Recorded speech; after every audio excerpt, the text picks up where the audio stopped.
day is coming to an end, and my eyes are drawn to southern skies.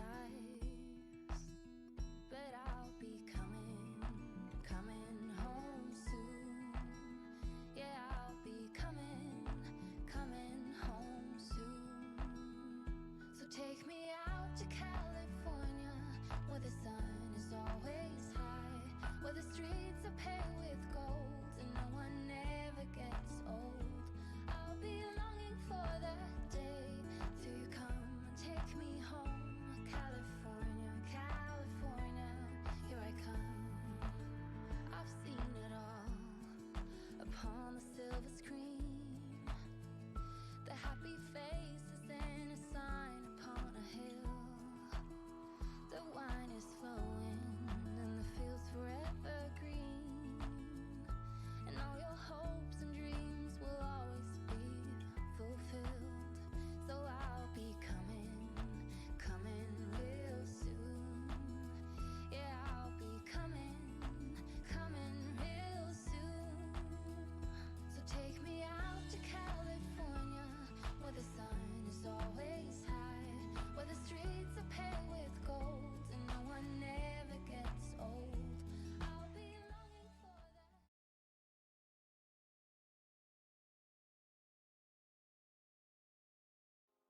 Like a diamond, you alone. You cut my heart like glass, just like that. Like a lion, uncontrolled.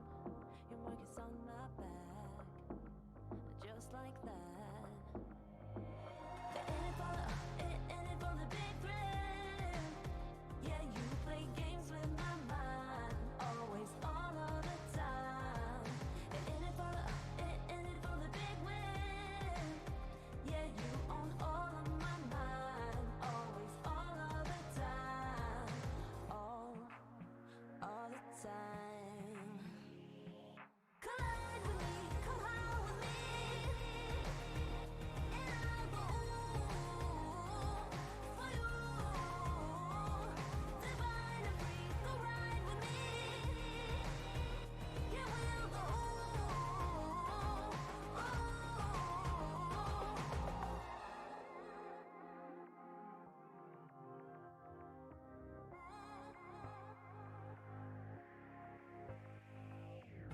Let the fire in, lose control.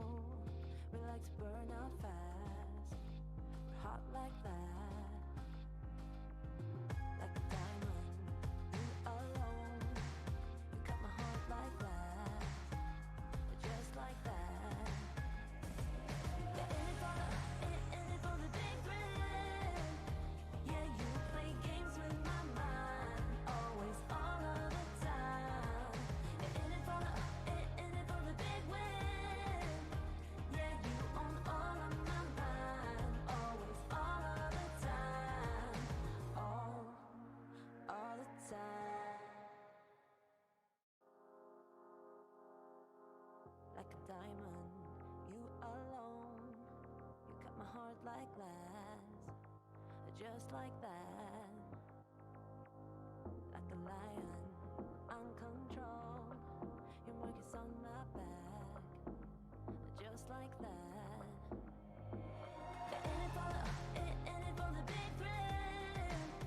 Yeah, you play games with my mind, always, all of the time. In it for the big win. Yeah, you own all of my mind, always, all of the time, all the time. Collide with me, come high with me, and I'll go for you. Divine and free, go ride with me. Yeah, we'll go.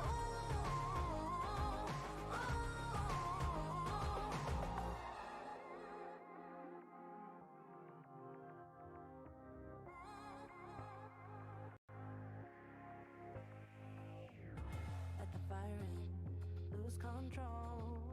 We like to burn out fast. We're hot like that. Like a diamond,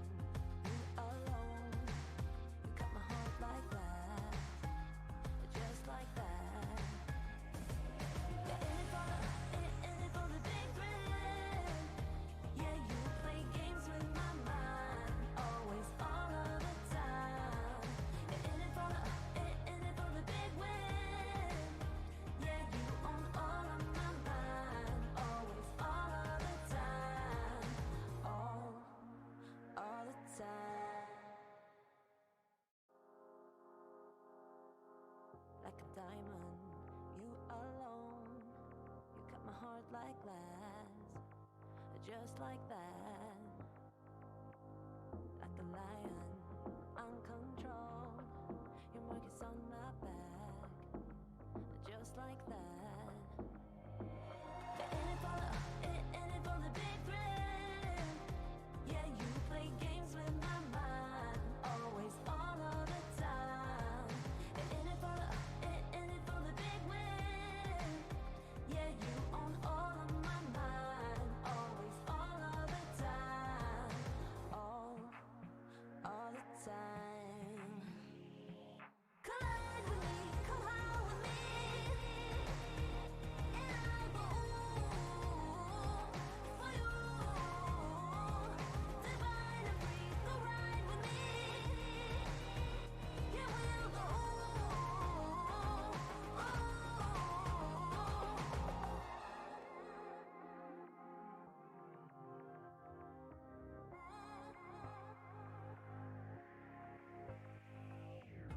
Let the fire in, lose control. We like to burn out fast. We're hot like that. Like a diamond, you alone. You cut my heart like glass, just like that. Yeah, in it for the big thrill. Yeah, you play games with my mind, always, all of the time. In it for the big win. Yeah, you own all of my mind, always, all of the time. All the time. Like a diamond, you alone. You cut my heart like glass, just like that. Like a lion, uncontrolled. Your mark is on my back, just like that. In it for the big thrill. Yeah, you play games with my mind, always, all of the time. In it for the big win. Yeah, you own all of my mind, always, all of the time. All the time. Collide with me, come out with me, and I go for you.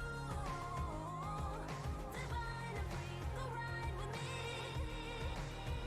Yeah, we'll go.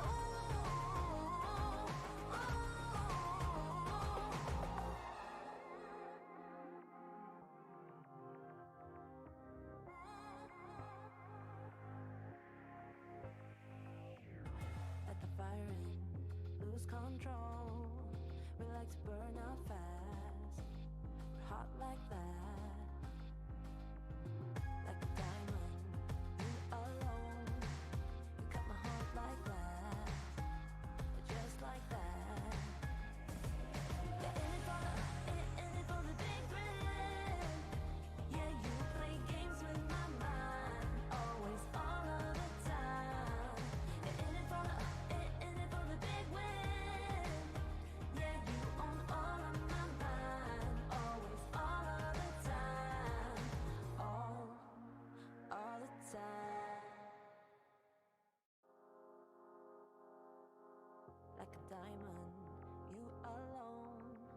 You cut my heart like glass, just like that. Like a lion, uncontrolled. Your mark is on my back, just like that. In it for the big thrill. Yeah, you play games with my mind, always, all of the time. In it for the big win. Yeah, you own all of my mind, always, all of the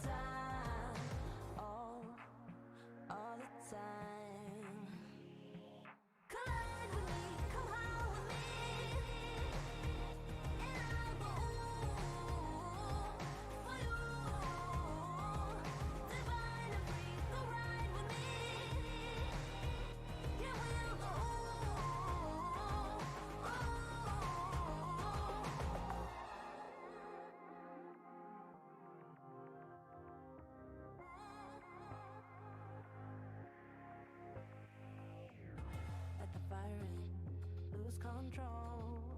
We like to burn out fast. We're hot like that. Like a diamond, you alone. You cut my heart like that. Just like that. Yeah, in it for the big thrill. Yeah, you play games with my mind. Always, all of the time. Yeah, in it for the big win. Yeah, you own all of my mind. Always, all of the time. All the time. Like a diamond, you alone. You cut my heart like glass. Just like that. Like a lion, uncontrolled. Your mark is on my back. Just like that. Yeah, in it for the big thrill. Yeah, you play games with my mind. Always, all of the time. Yeah, in it for the big win. Yeah, you own all of my mind. Always, all of the time. All the time. Collide with me, come out with me. And I'll go for you. Divine and free, go ride with me. Yeah, we'll go.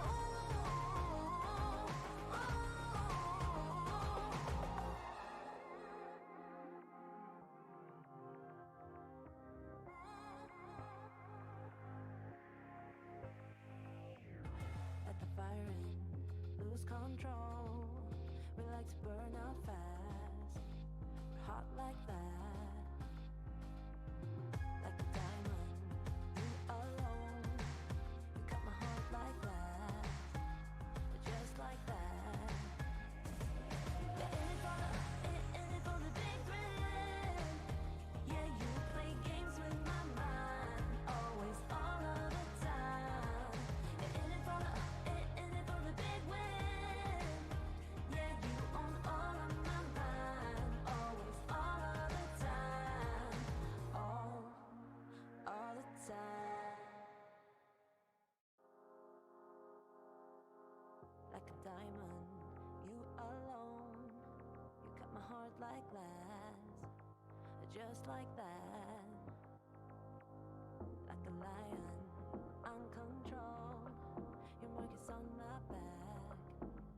Just like that. Yeah, in it for the big thrill. Yeah, you play games with my mind. Always, all of the time.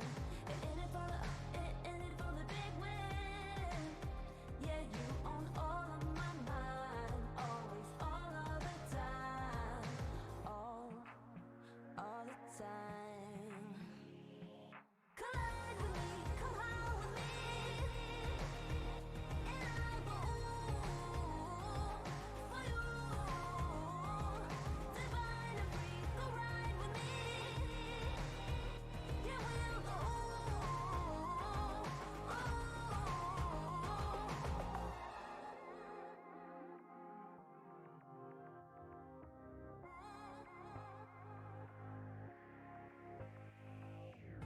Let the fire in, lose control. We like to burn out fast. We're hot like that. Like a diamond, you alone. You cut my heart like glass. Just like that. Yeah, in it for the big thrill.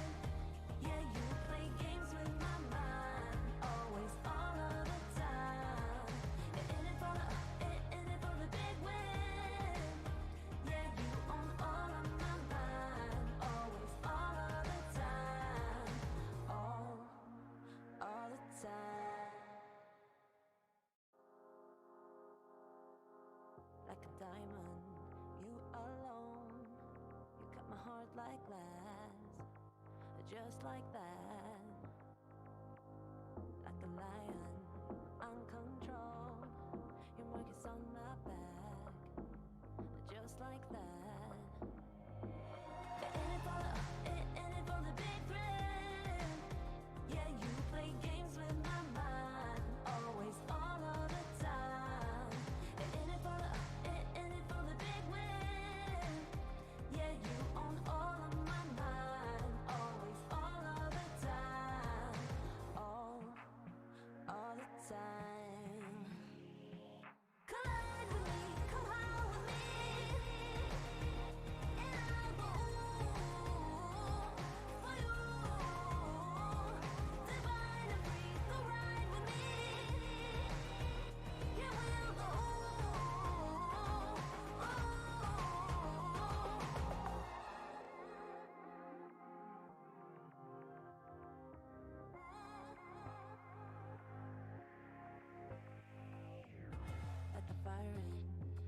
control.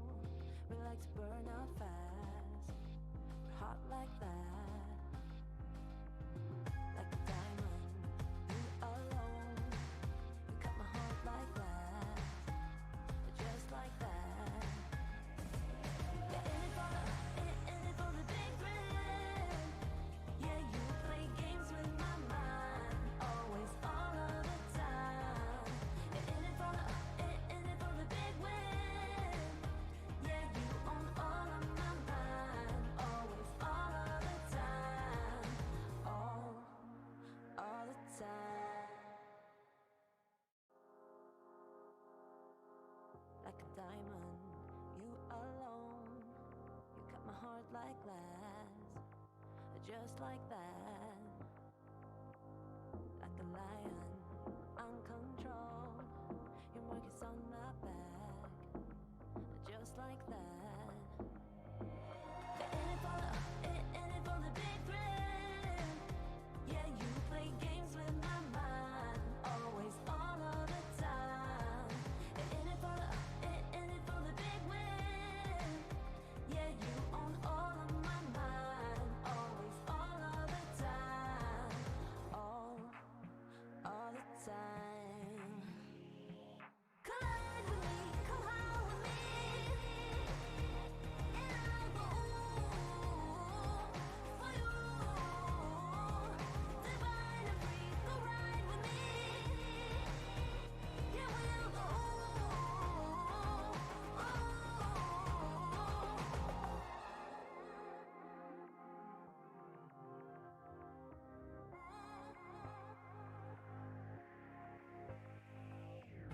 Like the firing, lose control.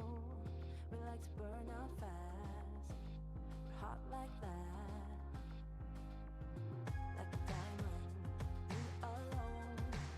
You cut my heart like glass, just like that. Yeah, in it for the big thrill. Yeah, you play games with my mind. Always, all of the time. Yeah, in it for the big win. Yeah, you own all of my mind. Always, all of the time. All the time.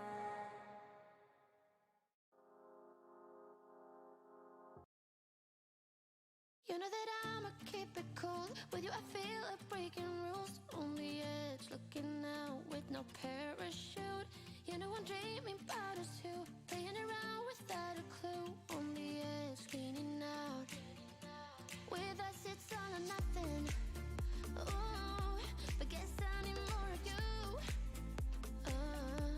With us it's all or nothing, but guess I need more of you. You say it during night, but in the morning you're just sleep. With us it's all or nothing. Ooh, but guess I need more of you. With us it's all or nothing, but guess I need more of you. You say it during night, but in the morning you're just sleep.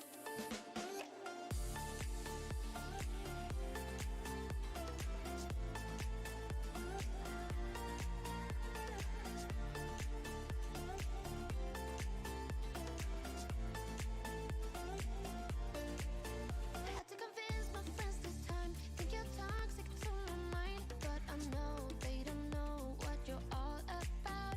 The way you hold my body tight, staying up talking through the night. Yeah, I know they just don't. With us it's all or nothing. Ooh, but guess I need more of you. With us it's all or nothing, but guess I need more of you. You say it during night, but in the morning you just sleep. I need more of.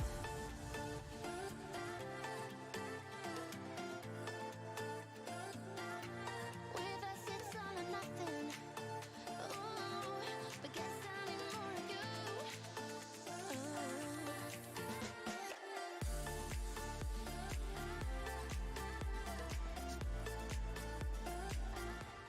You know that I'ma keep it cool. With you I feel like breaking rules. On the edge, looking out with no parachute. You know I'm dreaming about us two, playing around without a clue. On the edge, leaning out.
With you I feel like breaking rules, on the edge, looking out with no parachute.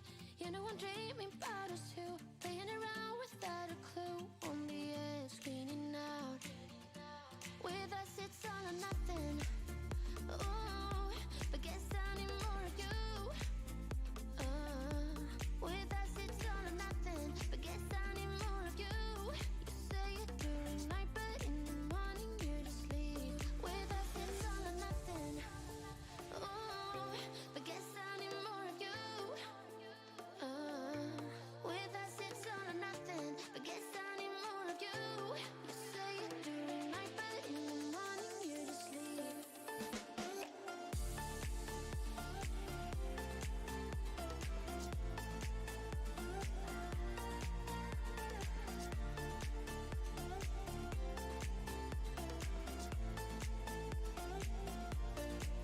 I had to convince my friends this time. Think you're toxic to my mind, but I know they don't know what you're all about. The way you hold my body tight, staying up talking through the night. Yeah, I know they just don't. With us it's all or nothing. Ooh, but guess I need more of you. With us it's all or nothing, but guess I need more of you. You say it during night, but in the morning you just leave. I need more of.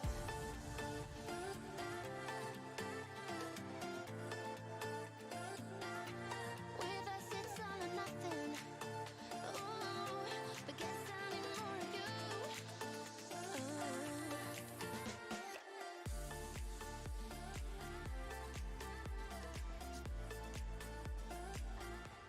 You know that I'ma keep it cool. With you I feel like breaking rules, on the edge, looking out with no parachute.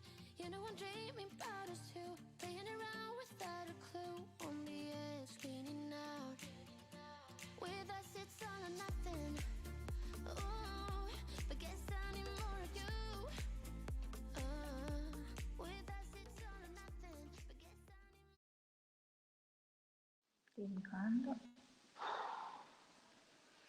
Ciao, ciao everybody, ciao a tutti. My name is Cinzia. I'm a professional tourist guide here in Venice. And this is the second day of Live-in-Venice week by SofaTour. And today is focusing on art and culture. And I am inside a jewel of Venice, inside la Scuola Grande di San Giovanni Evangelista. I will interview Jelena, and she's an architect. She works here. And Jelena, what's a Scuola Grande? We can translate as a grade school, right? What's a Scuola Grande? That's actually a good question, because we have this very old name that today is a little bit difficult, because when you read scuola, means school, you might think that we are a school, but we are not. Then you see it's dedicated to San Giovanni Evangelista, which is a saint, and you might think that we are a church or a monastery, but we are not. It's a brotherhood, a lay association that exists in Venice since the 13th century. So it's a very old, very typical local organization. And it actually was a kind of welfare machine, because there were many of scuole. Only few of them became scuole grandi, which means great school. So the activity and just the actions that they used to do would bring them the name Grande.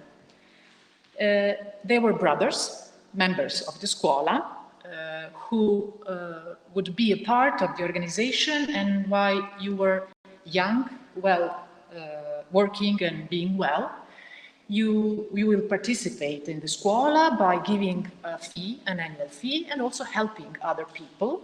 But if you get in some kind of trouble, both material or incidents on work or whatever, scuola would help you. You, your husband, wife, your children, and so on. So It's a very old welfare machine. They used to have also houses for social housing. Okay. I like to make a paragon that scuole were like today INPS and INAI, which is the institution for pension and for health insurance. So they were very important in the city of Venice for the Republic, and Scuola Grande di San Giovanni is one of the oldest one and the oldest one still existing. Okay. Were they religious institutions or not? Religion was a very important part, but they were not priests at all. Actually, there was a rule that would ask the members to become chief, to become guardian grande, and to govern the scuola, only if you are not a priest or aristocratic family, because these two parts of the society already had their own places of power, which is the Republic, the political power of Doge and Doge's palace, and the church. You become a priest, so you are part of the religious institution. So for the citizens, especially, you have to think about rich merchants, so normal citizens of Venice. The most important social role that you could achieve was to become a guardian grande, which is the president of one of the scuole grandi. So let's talk about this beautiful, amazing room where we are now. Which is the most famous piece of art you have here inside this room? Well, actually, this used to be maybe the most important room of the whole building, because since the 14th century, a very famous piece of two small pieces of wooden sticks of the Jesus Christ crucifixion, so la reliquia della vera croce, was donated to the Scuola Grande. And since then, since 1369, the Scuola keeps it. Still today, the relic is held on top, on the altar. And actually, it was a very important object, both for a spiritual point of view, but also for architecture and paintings. In fact, this hall was created on purpose to give space, an adequate space that contains the relic of the True Cross, a very important cycle of paintings. The cycle of the relics of the True Cross was designed or painted for this room. Unfortunately, today we don't admire them because with the Napoleon, those paintings were taken away. But the fortune is that they didn't leave the city of Venice. So today you can visit both this room, but also see the paintings in the Galleria dell'Accademia. But in the meantime, if you visit the scuola, you will find a virtual tour available in this room. So yes, you might see the before and after of this room. And you can perceive how this room was in the origin when those paintings did tell stories and miracles of the True Cross, because the relic of the True Cross, the narration says that there were different miracles, especially related to health and prayers of family members that would ask for daughter or son or some part of family, and that would be healed or connected to praise that citizens or brothers would ask to the relic of the cross. So there is a huge story, architectural consequences, paintings that are made by Bellini, Carpaccio, Wow. and that are important part of the Venetian story. So the paintings were in Renaissance style. Yes. At the very beginning of the Renaissance. I remember, obviously, I saw these, I've seen these paintings a lot, lots of times. And I remember the one by Carpaccio, who painted the miracle on close to Rialto Bridge. Yes. It's very important because it shows how Rialto Bridge was before rebuilding the new bridge that we see today. It was complete in wood. Yes. So giving us an idea of how the city was in that time. Yes, actually, before coming to work in this place, I already knew about those paintings as a student because many professors of history of art and architecture, especially of architecture, use those paintings as pictures of historical moment and of architectures, some of them not even existing anymore as the Rialto Bridge. But also they are example of, you can study, for example, the geography of Piazza San Marco. You can see also the costume of the time. So you can see people, how they used to dress, and the people who study clothing and the moda of the time, they are very much interested in those kind of paintings. One of these paintings also take place here in front in the Church of San Giovanni. Very few know that the picture can be exactly placed in a certain point in the Scuola Grande, in the same way like you can search for the geolocation in Piazza San Marco, Rialto, San Dio, and you can find today the exact place where painter did that painting, and you can see it like now and then. And I usually find it very divertente. Funny. It's very funny. It's very funny. Yeah, Yes, for sure. yes. Okay, I see here, looking at the floor, I see that it is the typical terrazzo veneziano. But I see some differences because, I mean, the ones, and I have I've seen lots of them, the ones I've seen before don't have this kind of beautiful colors and so on. Do you know something about the floor here? Because it's simply amazing, in my opinion. I'm glad you asked that, because while the painting artwork was easily taken off, the floor is something that you can very hardly remove from a building, and actually the floor is the part of this room that today gives a sign that this room was the most important, most precious room of the whole building. And I would also say not just inside of the building of San Giovanni, but you might take it as a good example of terrazzo alla veneziana, and you could compare it with a lot of very beautiful pavements in the city of Venice, and this one is really precious. I like to call these different stones precious stones. For me, they are precious stones. For sure. And at the time, Scuola Grande searched for very special stones all around, not just nearby, near Venice, but in the whole area of the Mediterranean, because for them, the room needed to be different than the other room because it was special. Yes, because I see, for example, I mean, green color and also purple. I mean, I love purple, for example, and also yellow. That it's a different kind of, actually, Palladio terrazzo veneziano. Sorry. So here we have also some very huge wax Candelabros. candles. Yes, so they are made of wood. Yes, they are all wooden with foglia d'oro on top of them. And maybe this one, I don't know if you can see this one, l'asta processionale. It's very, very tall. Actually, one of the paintings that is near Ponte dei Greci, a San Lorenzo, they were carrying the relic of the cross on top of it, and unfortunately it fell down and ended up in the water.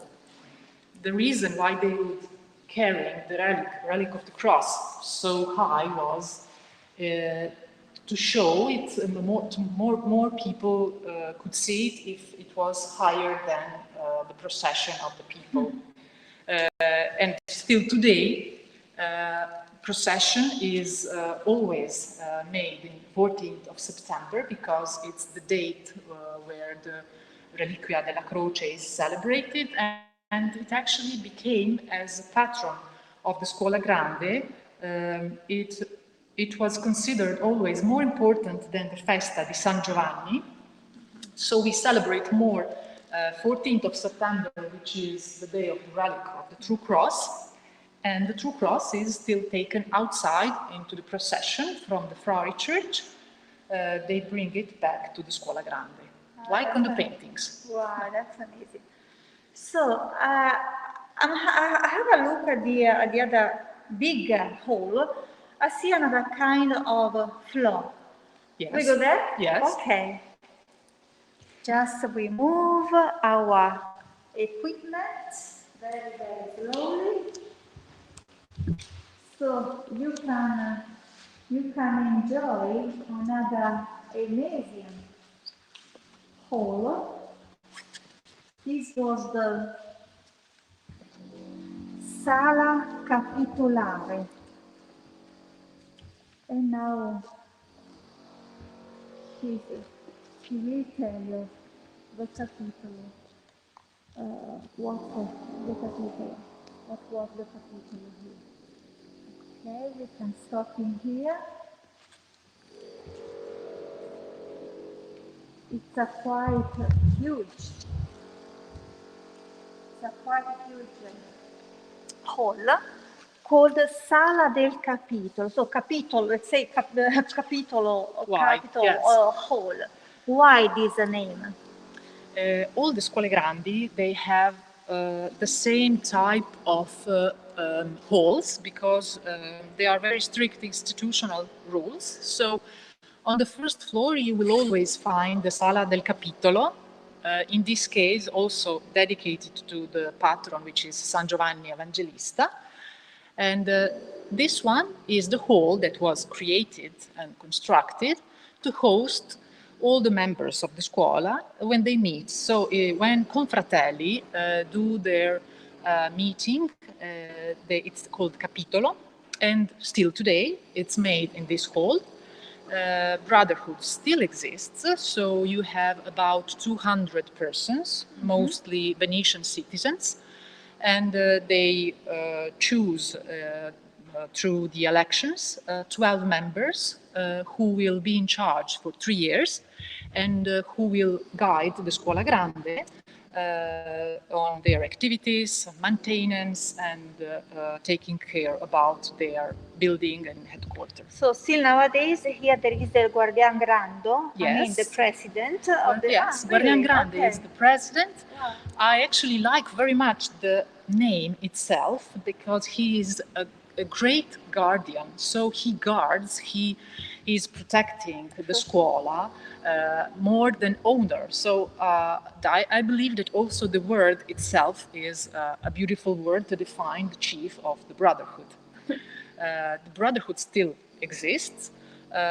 Of course, the part of the proper activity that was pretty much involved in helping poor people and giving housing, social housings, and insurance, health insurance, today doesn't have so much sense because all these activities are municipality by the region and the state organizations. But the main activity and the most difficult one today is to take care and to provide on conserving the building itself.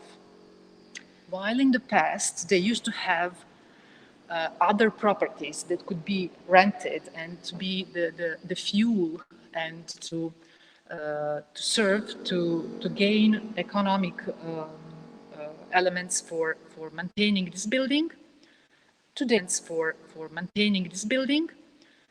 Today, we don't have anything else to provide economical resources for this building. So the building became alone, and Okay. we try to provide for the economical sustain by working in events and different kind of happenings. Okay, in fact, but just have a look. I mean, I'd like to have a look at the floor. It's a Yes. completely different pattern. This one is It's completely different from the other from we the have other seen side. before. Yes. In And we this have room, sorry. yeah. I see also very high ceiling. So Yes. maybe I don't know, some It's the- restorations. Maybe I don't know. in the 18th century, Scuola wanted to renew its building and also to have renovation of the artistic style. And the room is actually the work of Giorgio Massari, which is the most important architect who worked in Venice in the 18th century. The floor is the most hypnotizing part of this room. I like it. It's my favorite part of the room. Against the room that we saw before, you don't have so much different materials, but here geometry and perception is much more important. In fact, probably you wouldn't notice by yourself, but this room is not regular at all. Okay. But by doing this joke with hypnotic, with circles and with roses, concentric, the human eye gets teased and you probably wouldn't even notice that the room is getting smaller and larger in quite evident way. Massari also did it much higher and created all the architecture of the room. In fact, the room was created as a chapter hall, as a meeting hall, but acoustic in this room is really, really good. In fact, you might see the pianoforte There on is the a other piano in side. front of us. And the reason is that very often the room is used as a concert hall. Wow. And the collateral effect actually became nowadays a kind of a business, a job that the Scuola Grande do by hosting concerts and meetings, conferences, gala evenings. And in this way, Scuola Grande gains by itself economical resources for operating conservation and also charity and cultural events that provides by itself.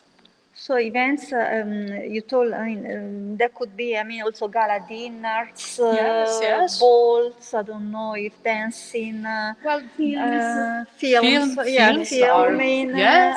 Okay. Let's And say during Carnival, events. for example, do you arrange something here during Carnival or not?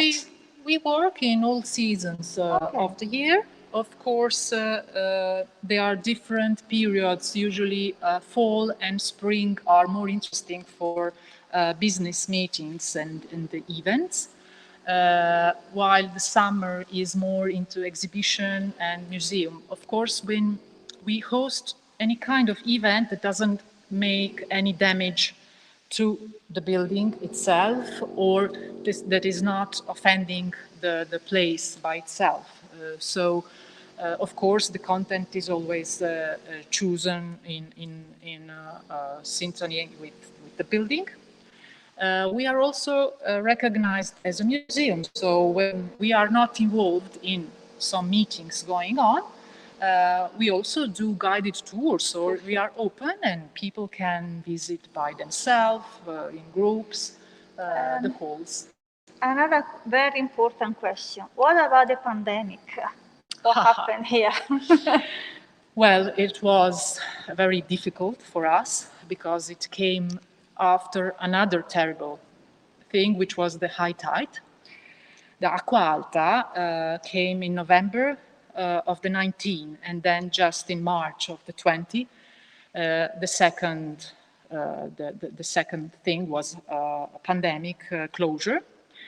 So what we did is to see what the situation brings, and we decided to begin some restoration works, some huge restoration works, because the rooms are empty for more than 1 year now. And luckily, just before the pandemic period, Venetian heritage decided to adapt the restoration of the most important thing that we have, which is the Renaissance staircase by Mauro Codossi. There's a noise outside. Can we go there? Because I'm we very could give a curious. peek. I'm very curious. So we can see some restoration of the famous Codossi staircase under restoration. It's a masterpiece, actually. Another one of these amazing place.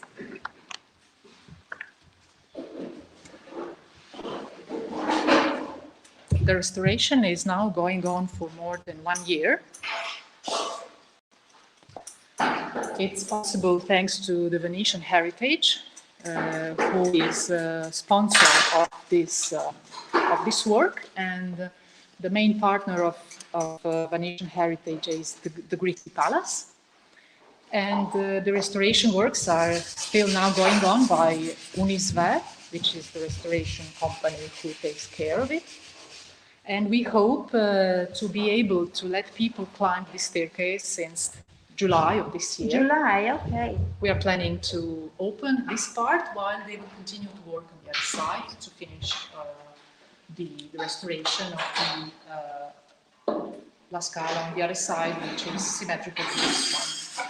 Okay, now she's cleaning. Now we are cleaning the decorations.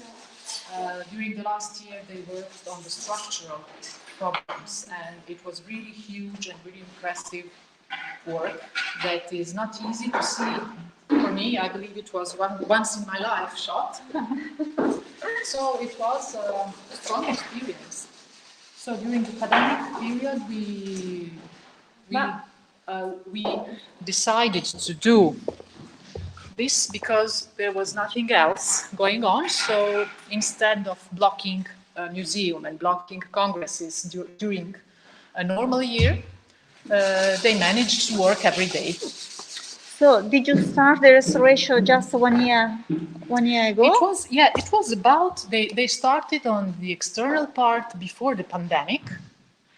And the plan was to do the restoration small piece at a time.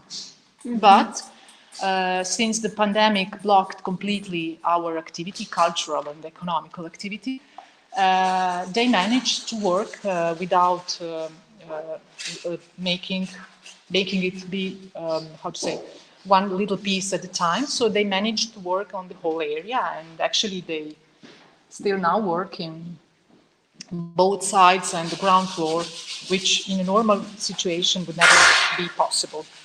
Yeah. Okay, thank you. And now we can go back to the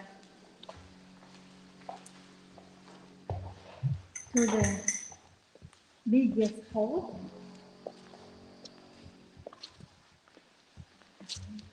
Looking at the floor, I see some three-dimensional. Yes, we are also using this pandemic period to redesign and rethink the museum path of the building. So we hope to be able from September and October to propose more activities, especially for younger visitors, some workshops for children and families. And we would also like to show to the people that old buildings and museums are not always things to be visited just by professionals, by history and art lovers, but also it's a place where children and families can have fun. Do you have an idea before the pandemic, more or less how many visitors you had, not per day, I mean in 1 year, I don't know? Well, you can imagine just this. If we make one event here in this room, it's about 300 persons in the same room. 300 persons, yes, which is a huge number. And you can also think about an event going on 2 or 3 days with 300 persons. In the end of the year, it's a huge number of visitors, because a building like this is not something easy that you can find in a historical city center, simply for structure, because you can find a big private palaces. From outside, they are big private palaces, but inside you will find small rooms, salotti, camere, and just in case of some public building like Palazzo Ducale or like Arsenale or some church who needed to have a huge structure, because inside they were supposed to host hundreds and hundreds of guests, for one reason or another, only buildings like that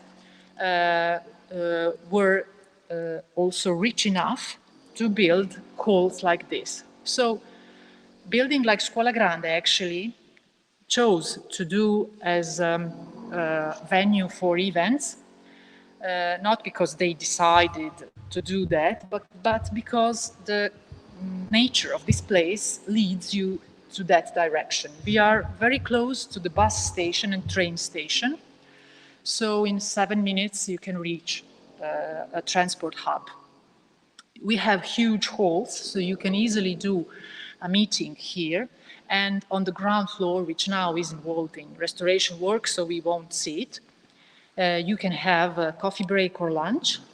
And in this way, you can, in a city center, you can have a huge, for a city center, huge number of the guests in the same hall. So very often, we are the headquarter of the Region Veneto institutional events.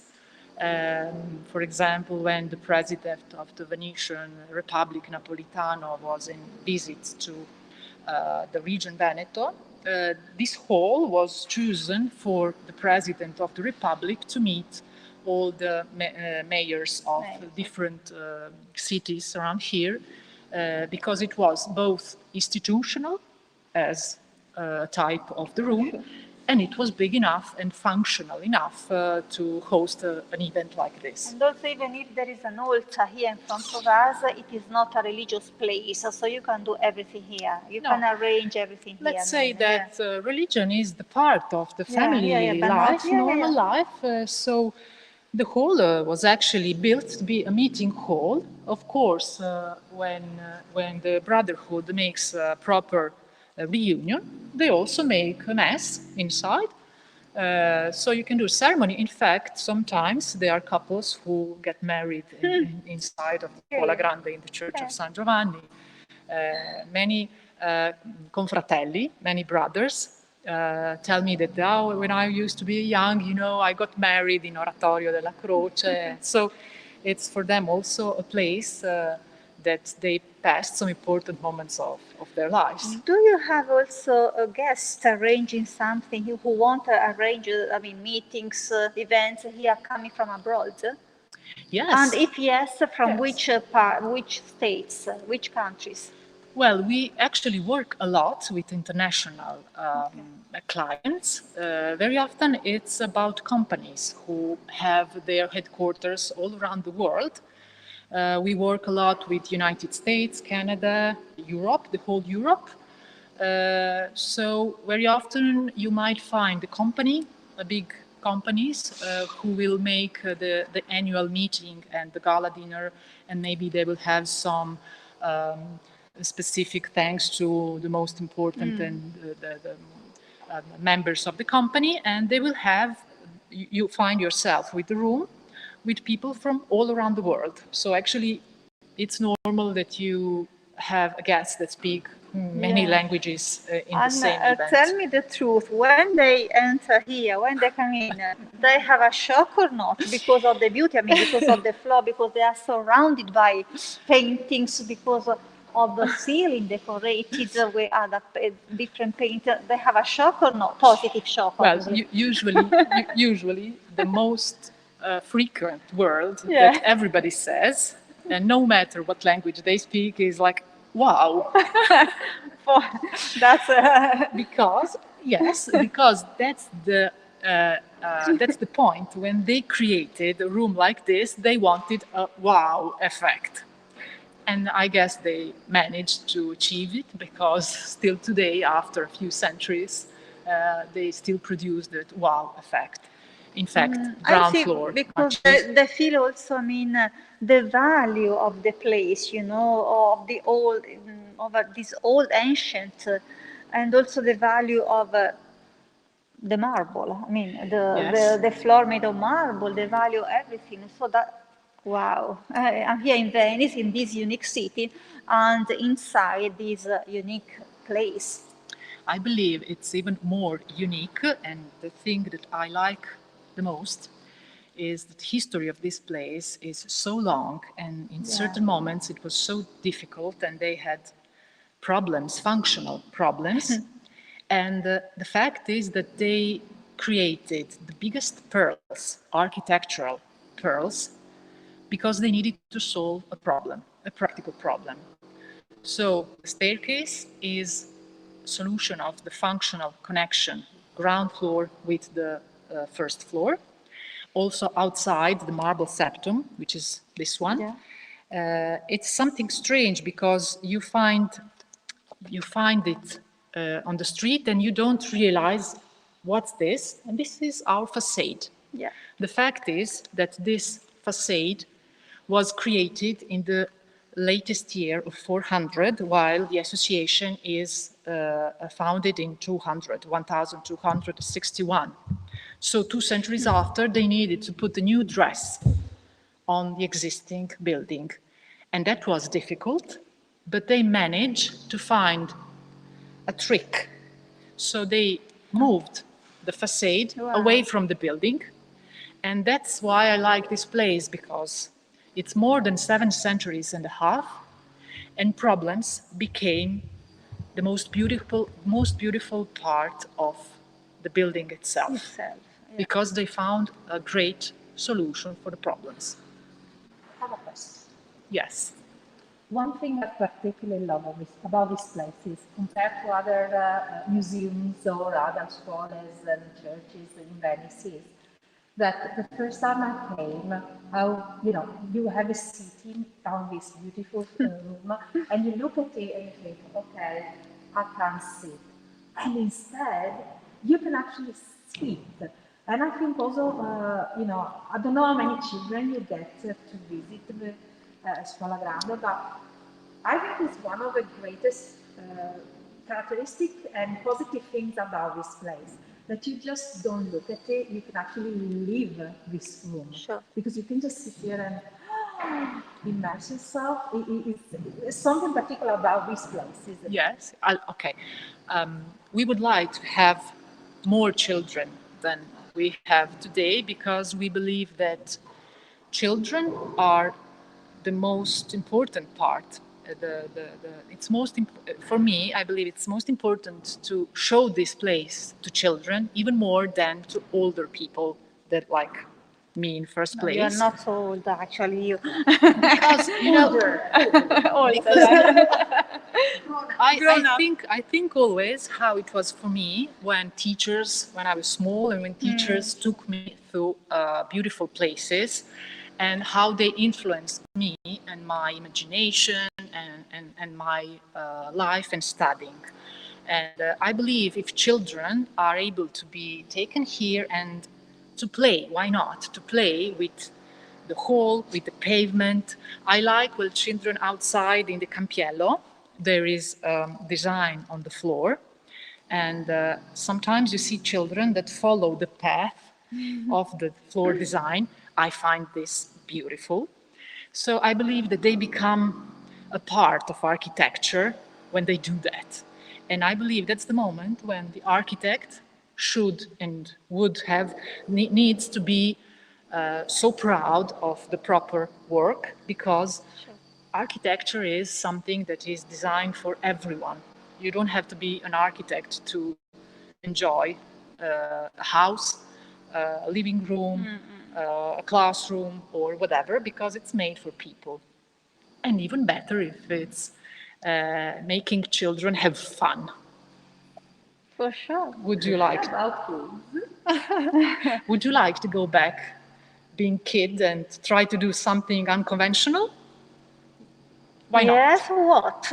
What are you proposing? Nothing Mamma dangerous. mia. Nothing dangerous. Nothing dangerous. Okay, that's okay. Vieni con me. Ok. So, saluto ora. Il centro? the central part of the hall, okay? Guarda il soffitto. Okay, first of all, I say goodbye to them, maybe. Yeah. Okay, so guys, You're going to be I'm a going child to, again? I'm going to try a new thing here inside. I mean, here I had the groups. I mean, I brought here groups, tourists, explain them everything, not everything, but I mean, the history and so on. And now I'm doing something never did before. You never done did before? Okay, so I say goodbye to you. I hope you have enjoyed, this place, and we thanks. Elena, okay, and These bloody foreigners the that come to live in very Italy. lovely lady, and just that I follow her own suggestion. Yeah, hold on, slowly, that I got to follow you too. Tu siedi al centro e poi sdraiati e goditi.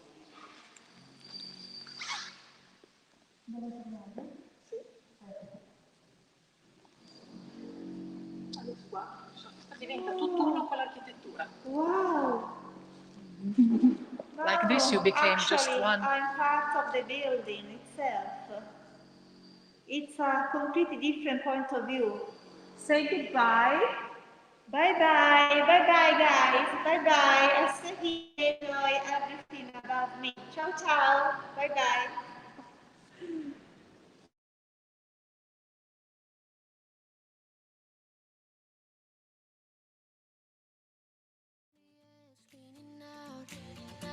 With us it's all or nothing. Ooh, but guess I need more of you.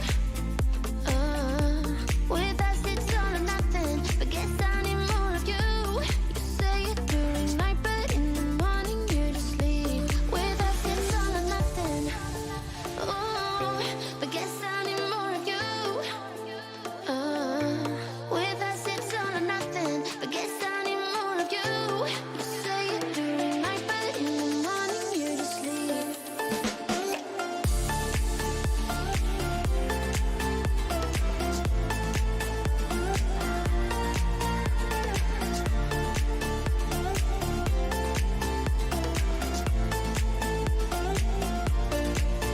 Had to convince my friends this time. Think you're toxic to my mind, but I know they don't know what you're all about. The way you hold my body tight, staying up talking through the night. Yeah, I know they just don't. With us it's all or nothing. Ooh, but guess I need more of you. With us it's all or nothing. But guess I need more of you. You say it during night, but in the morning you just leave. I need more of.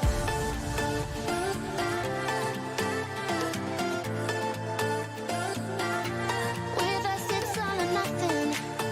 Ooh, but guess I need more of you.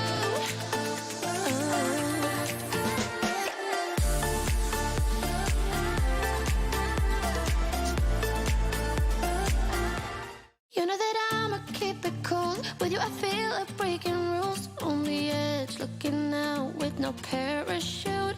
You know I'm dreaming about us two, playing around without a clue. On the edge, leaning out. With us it's all or nothing. Ooh, but guess I need more of you. With us it's all or nothing. But guess I need more of you. You say it during night, but in the morning you just leave. With us it's all or nothing. Ooh, but guess I need more of you. With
no parachute.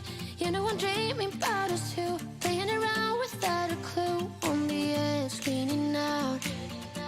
With us it's all or nothing. Oh, but guess I need more of you. With us it's all or nothing, but guess I need more of you. You say it during night, but in the morning you just leave. With us it's all or nothing. Oh, but guess I need more of you. With us it's all or nothing, but guess I need more of you. You say it during night, but in the morning you just leave.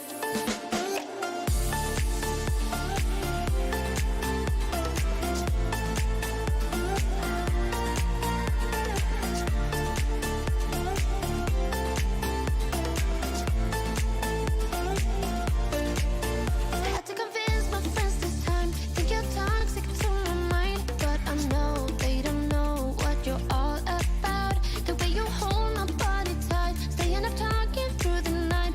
Yeah, I know they just don't. With us it's all or nothing. Oh, but guess I need more of you. With us it's all or nothing, but guess I need more of you. You say it during night, but in the morning you just leave. I need more of.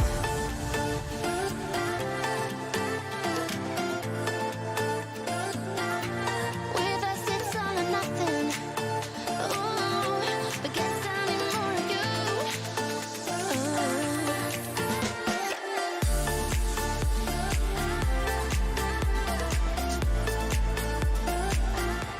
You know that I'ma keep it cool. With you I feel like breaking rules. On the edge, looking out with no parachute. You know I'm dreaming about us two, playing around without a clue. On the edge, cleaning out. With us it's all or nothing. Oh, but guess I need more of you.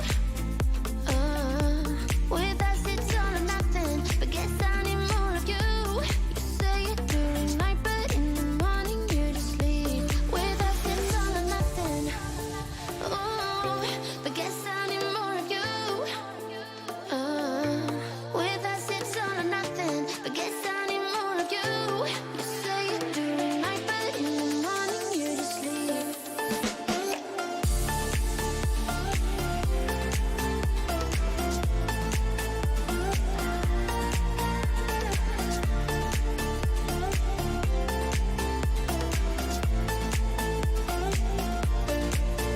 Had to convince my friends this time. Think you're toxic to my mind, but I know they don't know what you're all about. The way you hold my body tight, staying up talking through the night. Yeah, I know they just don't. With us it's all or nothing. Oh, but guess I need more of you. With us it's all or nothing, but guess I need more of you. You say it during night, but in the morning you just leave. I need more of.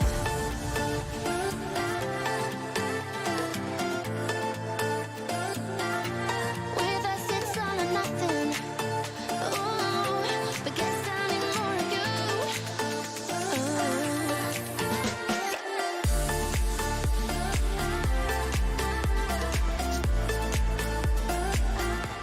You know that I'ma keep it cool. With you I feel like breaking rules. On the edge, looking out with no parachute. You know I'm dreaming about us two, playing around without a clue. On the edge, cleaning out. With us it's all or nothing. Oh, but guess I need more of you.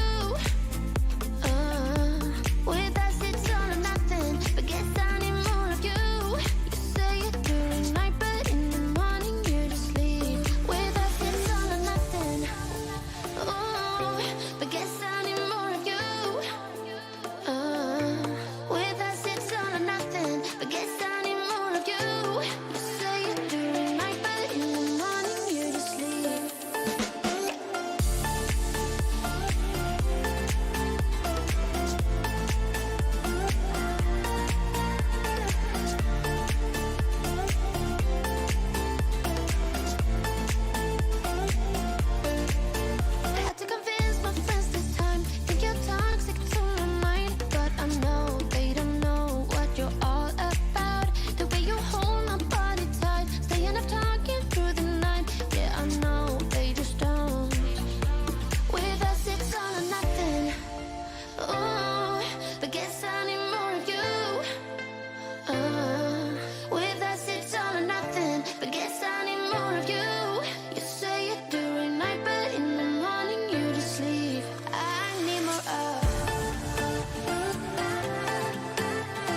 champion, a champion.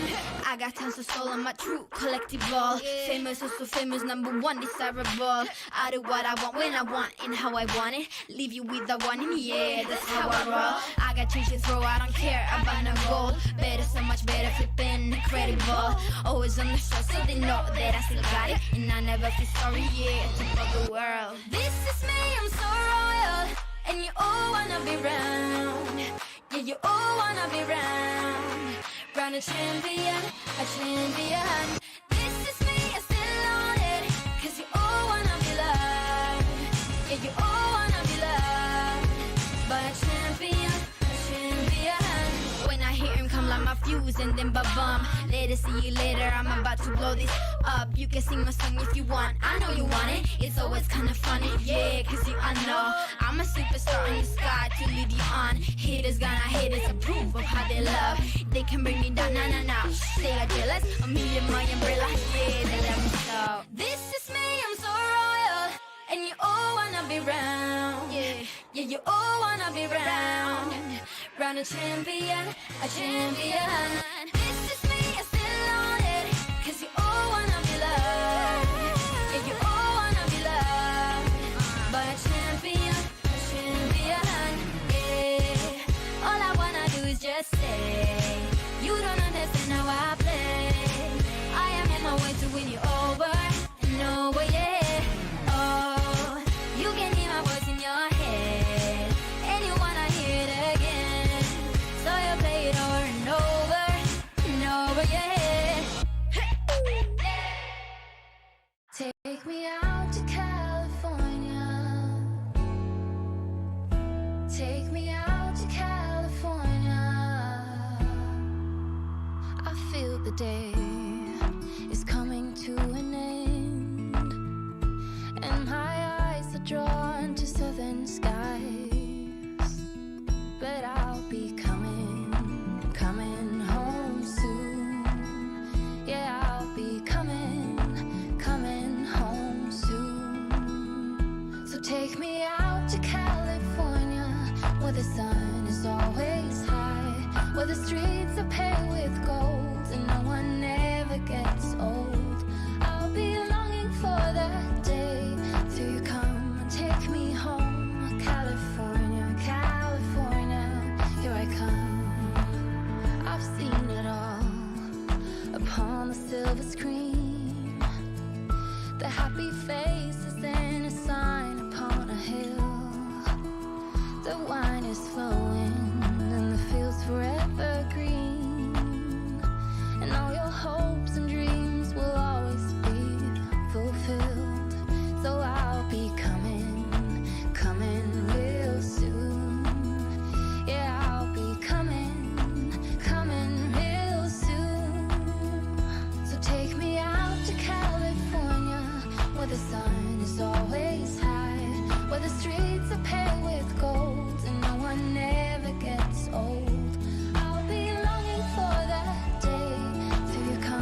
Like a diamond, you alone. You cut my heart like glass, just like that. Like a lion, uncontrolled. Your mark is on my back, just like that. Yeah, in it for the big thrill. Yeah, you play games with my mind, always on.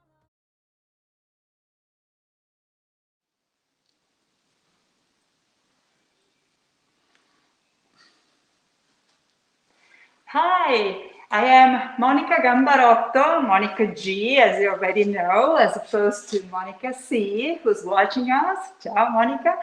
And I'm in a very special place today, Scuola dei Dalmati. We have very important people that I would like to introduce to you and to interview for this occasion. And it's really amazing, in my opinion, that SofaTour is giving us the possibility of showing a 360-degree Venice during these live events in Venice in these days. I was in another scuola this morning. You'll find the video online, and that was Scuola Grande dei Carmini. Scuola Grande dei Carmini was a devotional scuola, a devotional institution. Here instead, the place is also named Scuola, but it was a little bit different. And I have with me Mr. Aurelio Bianchini, who is part of the council that runs this institution. Buongiorno, Aurelio. Buongiorno. Aurelio speaks Italian, and so I'll translate for you. Prego, allora, lei fa parte del consiglio di questa scuola, e cos'è questa scuola? Allora, la scuola dalmata nasce nel 1451, viene istituita nel 1451 e riuniva e riunisce, viene costituita dai dalmati, dai mercanti, tutti per le persone che provenivano dalla Dalmazia e che lavoravano, vivevano in Venezia. 1541. 1451. Fatto il contrario. Sì. Okay, so this institution was created in 1451, so really centuries ago, and it was an institution, a sort of a confraternity for all those people, merchants, workers that came from Dalmatia. May I ask then a question? Where is Dalmatia? Sì. Dov'è la Dalmazia? Sì. La Dalmazia è tutta la costa orientale del Mar Adriatico, quella che adesso è la Croazia. Okay. Una volta era la ex Jugoslavia, adesso la Croazia. Okay. We call Dalmatia, in Venice they used to call Dalmatia all the oriental coast, the east coast of the Adriatic Sea, which is today basically Croatia. And that was also part of the Venetian dominion. So those lands were owned by the Venetian Republic, were part of the Venetian Republic. So which were the aims of this scuola? Quali erano gli scopi di questa scuola? Gli scopi erano di aiuto, di assistenza appunto alle persone dalmate che vivevano a Venezia. Quindi innanzitutto assistenza, aiuto nel lavoro, ma soprattutto anche assistenza per le persone povere o anche per chi aveva necessità religiose ad altro, le sepolture, questi erano i problemi importanti in quel periodo. So the main aims of this scuola, of this brotherhood, were to support all those people of Dalmatian origins that were permanently living in Venice, helping them to find a job, helping them in case of necessity, in case they were sick, also helping them during funerals, to find a burial place for them. These were all aims, these were all elements that were not taken care of by the state. They were left to private institutions. Oggigiorno questa scuola ha comunque lo stesso tipo di scopi oppure ne ha di diversi? So what about today? The question is, do you have the same aims today? Does this scuola have the same aims today, or has something changed over the centuries? No, le cose sono un po' cambiate. Lo scopo principale adesso è la salvaguardia e la conservazione del patrimonio artistico che ha la scuola, che è di grandissima importanza. Ci sono ovviamente anche degli scopi di beneficenza e assistenza, non naturalmente rivolti in particolare alle persone dalmati. Ovviamente la Dalmazia non fa parte più dello Stato veneziano o dell'Italia, quindi si è un po' rotto, anche se rimane la memoria storica che la scuola aiuta a conservare. Ecco, questo è un altro scopo molto importante. Okay. Aurelio is saying that today, of course, the aims are different. We have a welfare system today in Italy, so such aims are not necessary anymore, like they were in the past during the Venetian Republic, when the welfare system was in the hands of the privates, as I was saying before. The aims today are a little bit different. Yes, there are charity purposes, not necessarily for Dalmatian, for citizens of Dalmatian origins anymore, just for those that are in need. But the main aim today is to preserve the incredible works of art that are present in this place. And this is the reason, let me add this, I'm not translating, it's from me. This is the reason why we are in such a dark place, because it's a little dark in here, I think you can see. But But the reason is that the light here stresses the beauty of the paintings that we have. And we're going to talk about these paintings just in a few minutes with one of the brothers, with one of the members of this confraternity.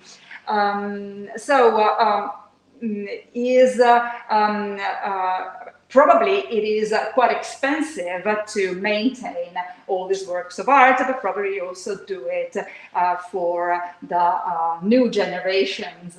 How do you find the money that you need for the restoration and for the preservation of this place? Abbiamo per fortuna il contributo di importanti istituzioni che aiutano Venezia per questo, perché è chiaro che si tratta di interventi molto importanti dal punto di vista dei costi e per fortuna proprio adesso stiamo facendo un importante intervento di restauro con l'aiuto del Save Venice che ci sta dando una grossa mano per questo. Just one thing, I ask him in English and he answers in Italian, so he understands English after all. But probably he's not really confident speaking English, so thank you so much for understanding anyway. And translating what Aurelio was saying is that, yes, it takes an incredible effort, an incredible amount of money to preserve these wonderful works of art. Here, like in any other place that we have in Italy, actually, the good element in Venice, the good thing in Venice is that we have several institutions, several organizations that raise funds to help these places to restore their marvelous works of art. And one of them is Save Venice, who is now helping the Scuola dei Dalmati to restore some of the works of art. We have a question from the audience, and I have today Sai with me as my assistant in the backstage, so you don't see her, but she's here. And please, go ahead. Thank you, Monica. Yes, we have a question from one of our audience members asking, how does one become a member of an association or a society like this, and how many members do you have? Allora, il numero, sì, l'ho capito.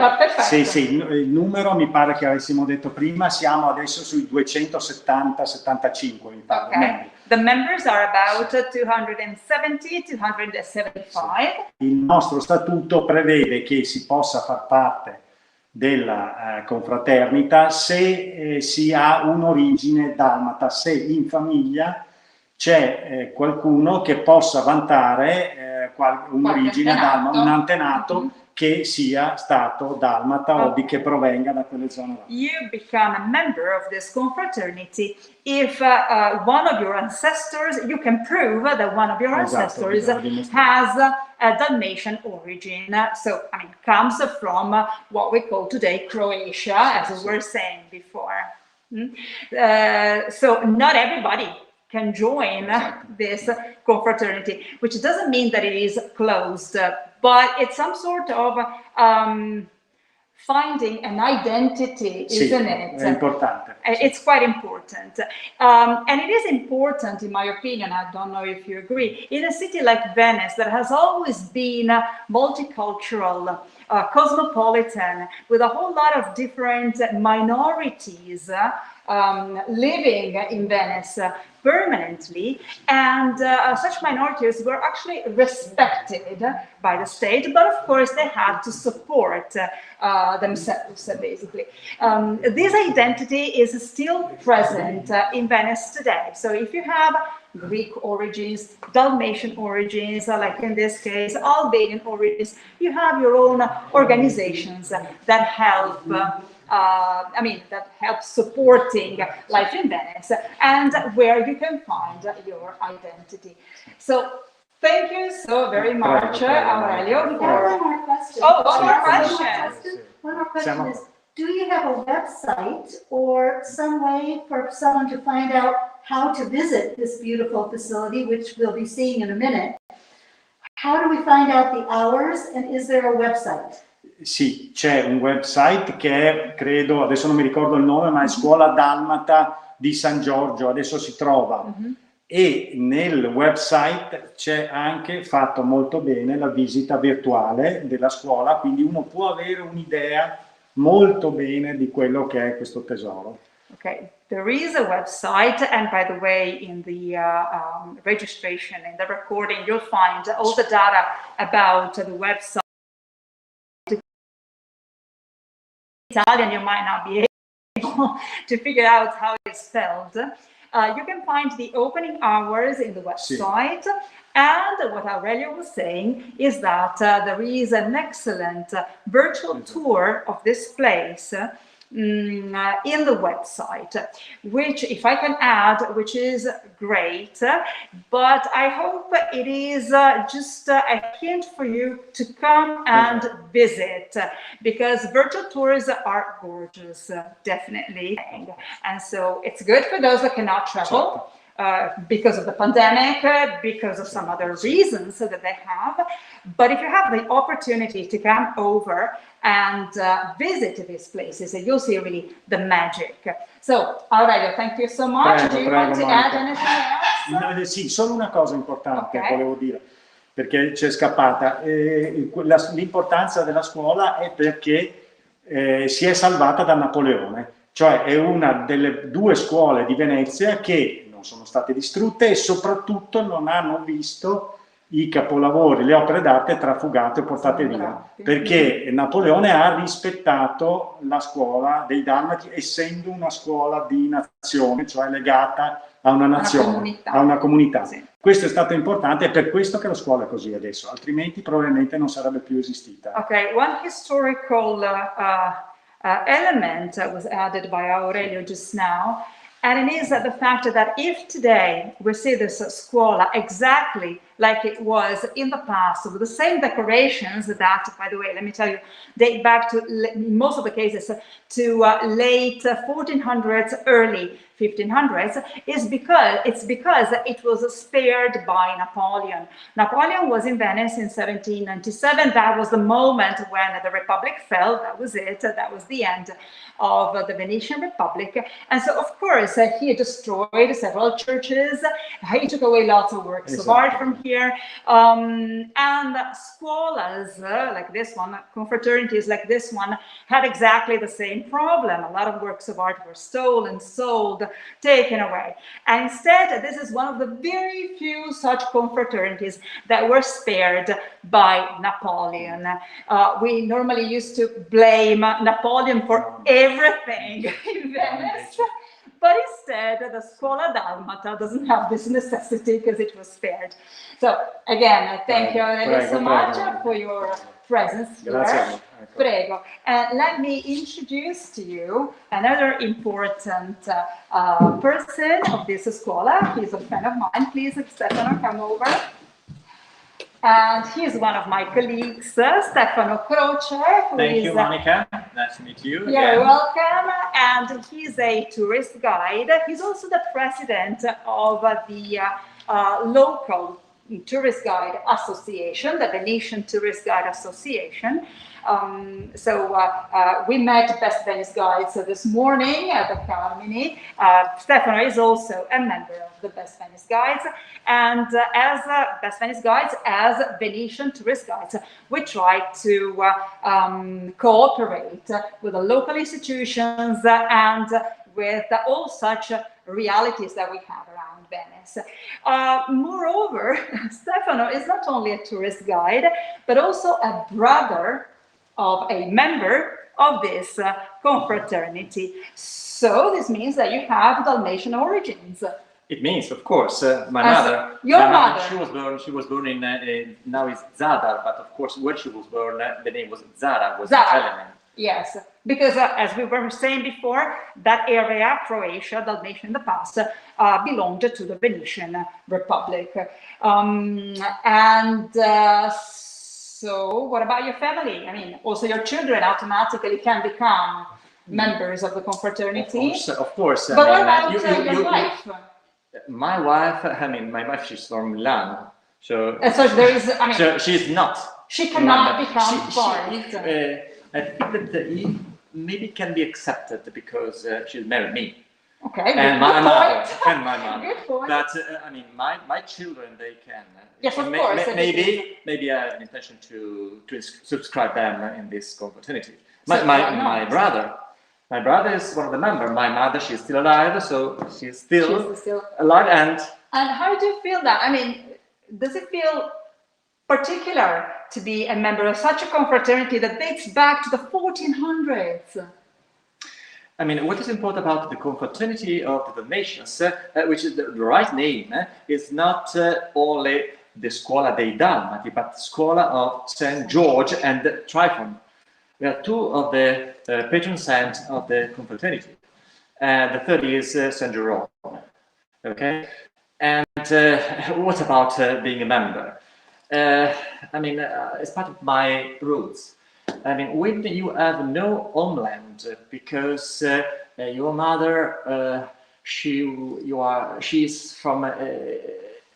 I mean, the story of your mother is not anymore there because something changed after the Second World War, the World War II. Because it's not Italy anymore. It's not Italy anymore. It's not the Venetian Republic anymore. And all the Dalmatian, all the people that live there, they spread.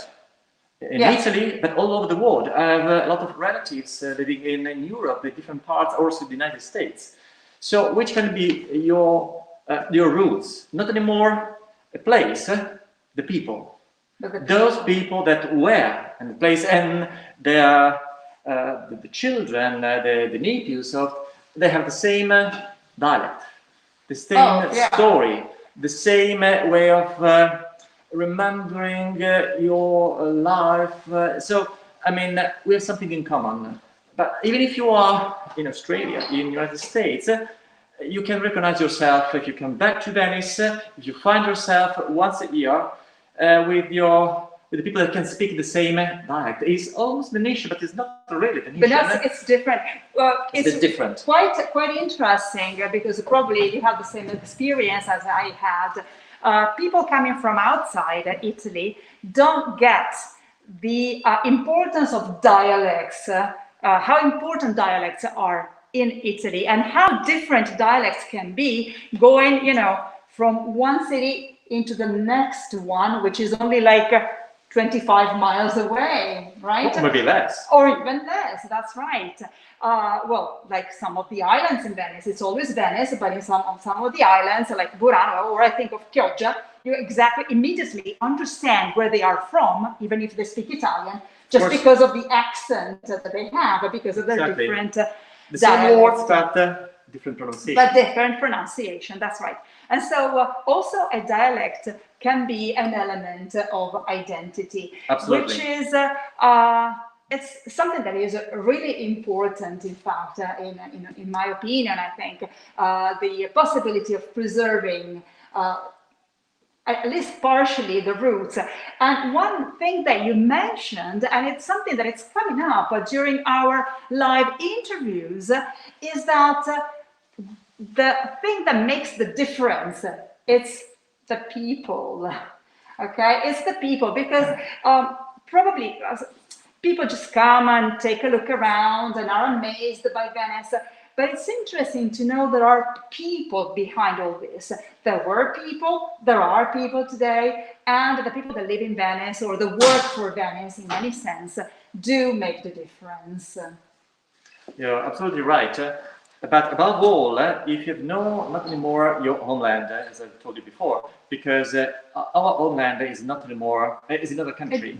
And so, and also it was really bombed during the World War II. So it's really different from the one that my mother remembered when she was born there, when she was young. So, I mean, for years, she didn't want to go back to her town, and her homeland were the people.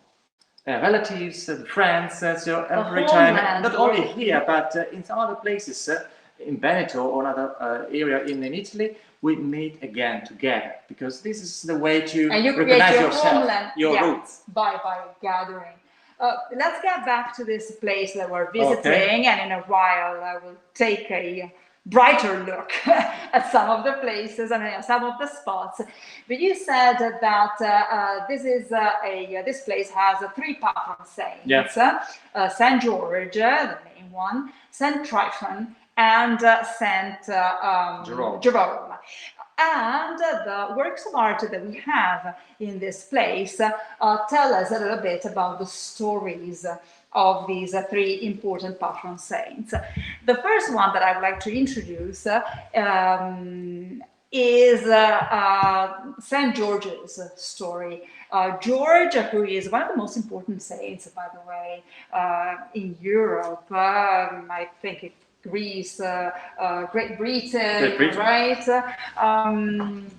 And he is very important in Venice. We have several places that are named after St. George, and we're full of images, both inside churches or on the facades of buildings, that show us St. George on his horseback. Can you tell his story just in 2 words? Just 2 words, because... No, it would take ages. The story is a legend, of course. It's a legend. It's a legend.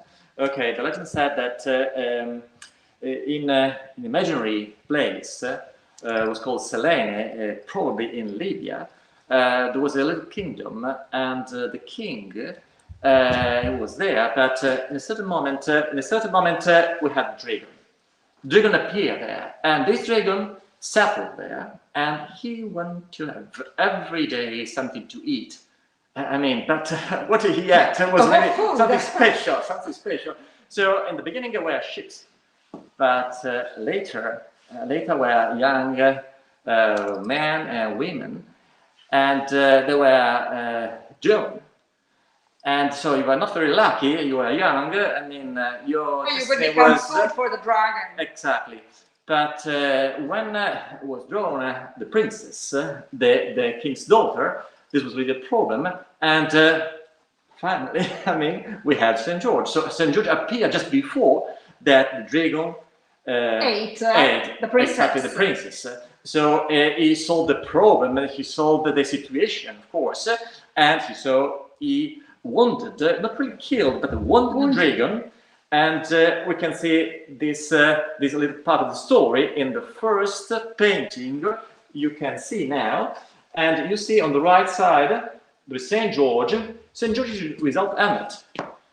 Okay? Because you have to recognize that he is really St. George with beautiful curly blonde hair. And you see the spear is exactly in the jaws of the dragon. Okay, so he's not really killing, but he wanted the dragon.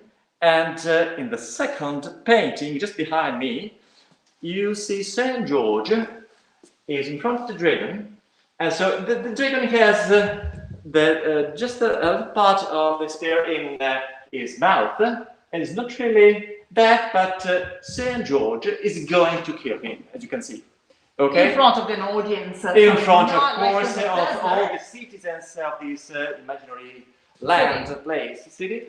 Okay, and he's going to kill the dragon, but one condition. And it's not because after that he saved the princess, and the final part of the story is that he wanted to marry the princess. Okay, so, wait. I mean, he doesn't want to marry the princess after he has killed the dragon? I mean, he is a saint. Oh. It's not a normal... You make the point. It's not a normal night. And so the saint, he wanted, because they were not Christian, these citizens were not Christian people, so he wanted that all of them, they have to become Christians. So he wants to baptize them. Baptized, exactly. So, okay, just before you guys, the condition... Oh, sorry. I interrupted you, but it's probably the only story where a knight and a princess, with a knight saving the princess from a dragon, did not get married in the end. Okay, that's pretty funny. But as you were saying, he was a saint, and so his aim was to baptize, basically. I mean, this is part of the story of St. George, and but they mix them together. I mean, the story in which you have someone in a certain tournament killing someone else, together with the story of a dragon, a princess, and of course, the Christian religion. Yeah, the dragon representing maybe the devil. The devil generally is Evil. the devil, but not in this case. In this case, there is a second level to understand the story. The second level is that we are in Venice, and Venice in that period, we were at the beginning of the 1500s. In that period, had a lot of problems with the Turks. And so the story is also a way to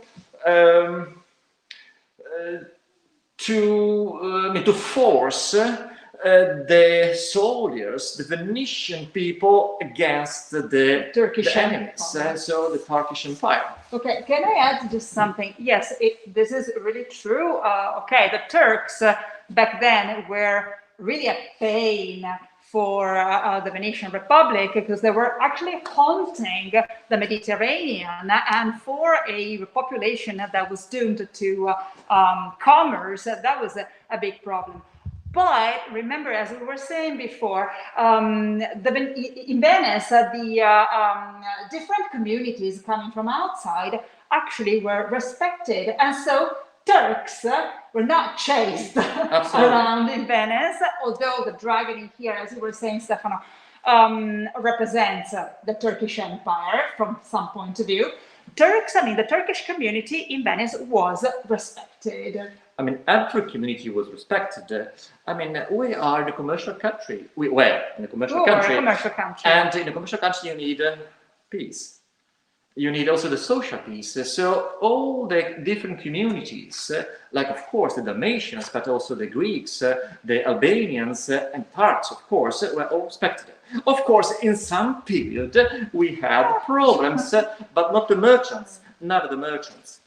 I mean, the problems were because the Turkish Empire and the Venetian, they needed to maintain, to conquer different lands, different ports, and so of course we had a lot of fights. But just one thing that maybe for the kids can yes, that's what I wanted to introduce, because you already know, I told you yesterday, and I'm gonna go for the entire week with this issue. I'm really fond of working with children, and I don't know if you have the same experience as I have, Stefano, but I had clients leaving their children at home, thinking that, there is nothing much to do in Venice for children. I mean, too many bridges, too much walking, only museums and churches. And instead, in my opinion, this is one of the most beautiful places for children, because we've introduced St. George's story here, but all around we cannot show you from here, and we don't want to show you, just come over and check yourselves. But all around here we have so many other stories, so engaging, so interesting. Just let me tell you, there is a lion, there are dogs, all connected with some saints that are important for this confraternity. And it is an excellent place where to come with children and admire all this. And Stefano has brought also an interesting drawing. You might want to go closer to the camera, Stefano, okay, with your drawing. Let me know where exactly. Okay. Let me know. Yeah. Just if you can see let it, us know. Closer. Okay, like this. It's okay? Yeah, good. Okay, so if you see, I mean, this is a dragon, but you can see a cannon in the mouth of the dragon.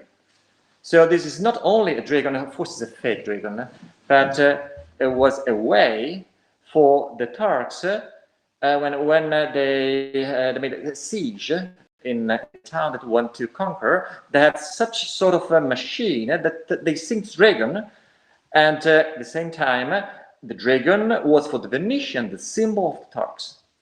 And so because this dragon is the other level of trying to understand the story and the paintings that we have here in the Dalmatian Scuola, because the dragon was the Turkish Empire. Okay, so different levels of understanding this story. Not just a story of the saint, but a story of the problem we had, I mean, the Venetian had in this country against other countries. One more thing is that again, speaking about the kids, the relation you can have when you work as a tourist guide with the kids, is that the kids, they like to listen to stories. That's right. And then they want to do something. You cannot, every time, you cannot really forget you the kids. You have to engage are, them with a mission. Exactly. The kids are the center of the tour. And I'm also an architect, so when I work with kids and family, I always draw.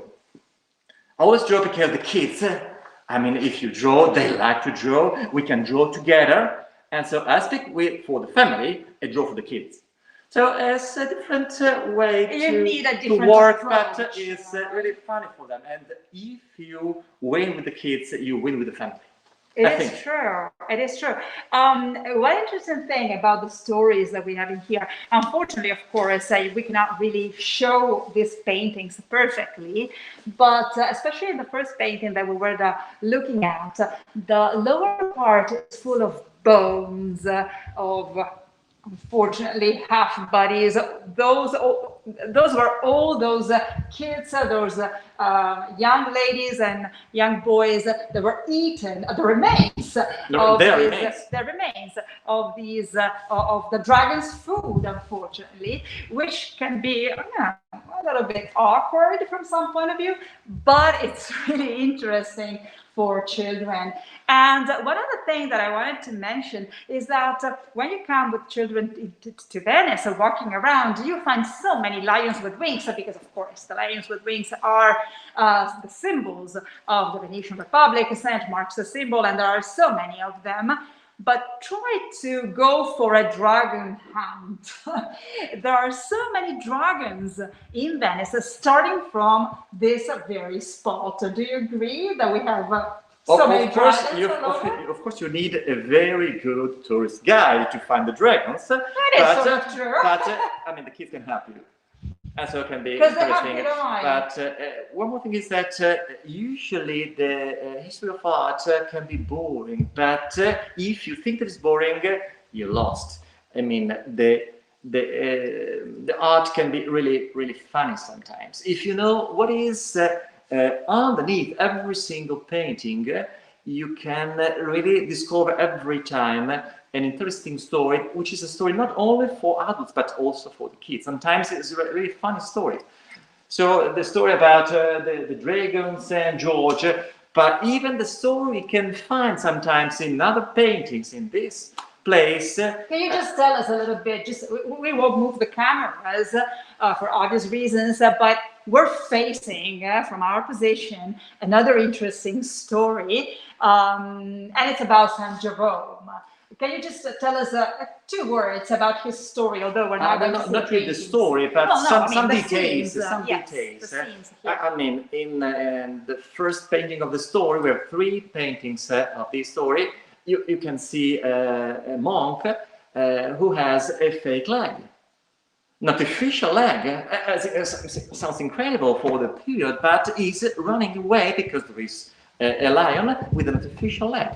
And also the last one, you can see a really beautiful little dog watching at the story. Why the dog is there?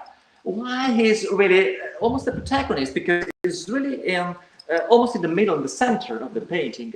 So if you tell the reason why in the story, you can find, you can describe, you can really make the history of art something really again alive, I think.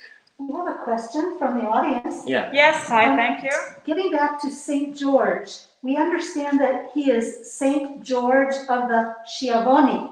Schiavoni. Schiavoni. That's what does Schiavoni mean? Does anyone know? Yes, of course. Yes, I know. Okay, thanks for the question. Schiavoni means Dalmatians, the Dalmatian people. So this was the way in which in Venice they called the people living in that area.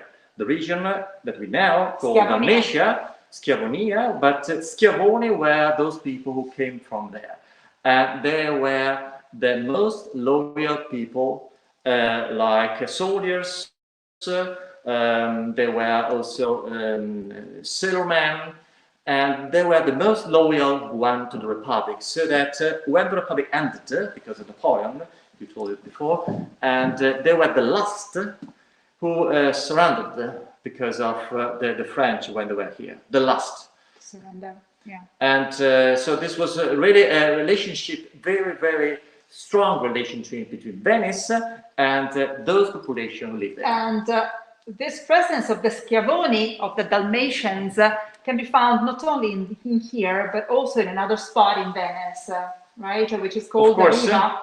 Of course, right? The so-called Riva degli Schiavoni, which is very close to the square, Sema Square, was the area where these people, the Dalmatian people, they arrived, they can moor their ships, and they can also sell their food without paying any taxes. And speaking of the food, I have another question. We understand that Dalmatians are very food-oriented people. Are they? The Dalmatians? Yeah, they have different food from the Venetians. Tell us about it. And do you cook that at home? Of course, it's part of my tradition, my family tradition. Some special dishes where they go back to those origin. And there is a really special one that we call castradina. Castradina is made with the vegetables and also the ram. The ram, mountain. Okay. Yeah. And it became also very popular in Venice. I don't know if they really like the castradina, but because there is a specific historical reason. Because when you had the plague in Venice, and the last plague was really a terrible one, 1/3 of the population died in the 1630-31, and so 50,000 people died because of that. So the problem was that the people here had plague, and no one wanted to come to Venice and bring them anything to eat. Because they were afraid of contagion. Of course. So the only were the Schiavoni, the Dalmatian people, that they came here and they gave them their food. They had their food, and so they get this special food, this special dish, and because of that, remember that days in which they were saved by the Dalmatian, we still remember that the Dalmatian people saved the Venetian, and we still eat the castradina that day, the Salute Day, because that day was the end of the plague. Okay, am I right, or do I feel that you have a strong emotion about this, Stefano? I don't want to... Okay, just a bit. Just a bit, no. Every time I tell the story, it's okay. That's also, part of the identity of people. And since we're talking about food in Venice, castradina, yes, became also very important in Venice. It's very popular in Venice. Just one day. Just one day, maybe. Yeah, that's right. On the Salute, which is the 21st of November. Every day when we celebrate the moment, basically, when the Holy Mary saved Venice from that plague you were talking about. And you can see how food can become part of your identity, and how food can be also part of the influence for other cities. Food coming from outside became a very important moment also in Venice during La Salute feast. Thank you so much, Stefano. It was really a pleasure. Also for sharing your emotions. And let me tell you this once more. Just come and meet the people in Venice, okay? Because, yes, of course, come and visit our museums, our churches, just walk around, have some food at the restaurants, enjoy some concerts. I mean, we're going to talk about all this during the entire week, the Live-in-Venice week, organized by SofaTour, but also meet the people. Not everybody will speak English, of course. We don't want to give you the idea that everybody around here just speaks English, and that's okay, but everybody will be able to make themselves understood. Is that right? Do you agree with me? I think so. I mean, we know we are Italian, and we're talking our hands. Yes, we know how to make ourselves understood by using our hands. So it's been a pleasure to be here. It was really my pleasure. We have Aurelio sitting here next to us. It's been a pleasure to show you this wonderful place. Just to let you know, here even the ceilings, the chairs, everything is a precious work of art. And last but not least, if you could spend just two words, two, about the relics that we have in here. Okay, so I mean, we are in Venice. St. George is not really a Venetian saint, but in Venice we have some relics related with St. George, and two little pieces of bones, fragments of bones of St. George are here in this, really in this room. And well, one of the reasons, I mean, the main reason why the story is painted. The St. George story is painted because the relics, St. George relics, were donated to the Scuola di San Giorgio degli Schiavoni. Relics were very important. Maybe they're not so important today for those that have a different faith or for those that don't believe, but in past centuries, relics were really important because people thought that by touching or just praying in front of the relics, you could get miracles. So Venice is really full of relics. St. George's relics, fragments of St. George's relics are in here. And also the atmosphere you're breathing here is special because of this reason, regardless of one's religion, after all, because again, it all depends on the people that were in here, that still come to this place to visit and just, you know, to be part of the Dalmatian identity. So again, thanks so very much, Aurelio. Thanks so much, Stefano, for having joined us. Thank you to all of us, all of you. Come and meet us. Ciao to all of you. Okay. Ciao. Ciao. Is that it? Yes.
like a diamond, you alone.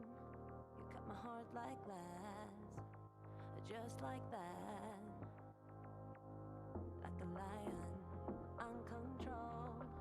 Your mark is on my back, just like that. In it for the big thrill. Yeah, you play games with my mind, always, all of the time. In it for the big win. Yeah, you own all of my mind, always, all of the time, all the time. Collide with me, come high with me, and I'll go for you. Divine and free, go ride with me. Yeah, we'll go.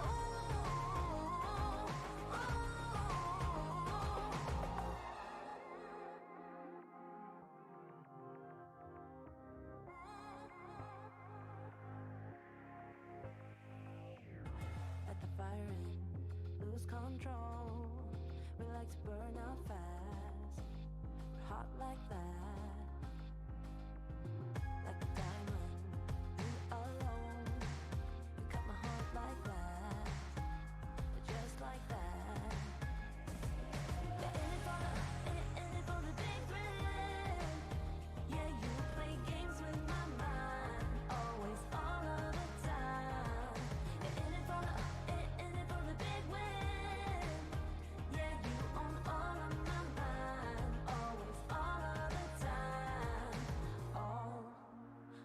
all the time.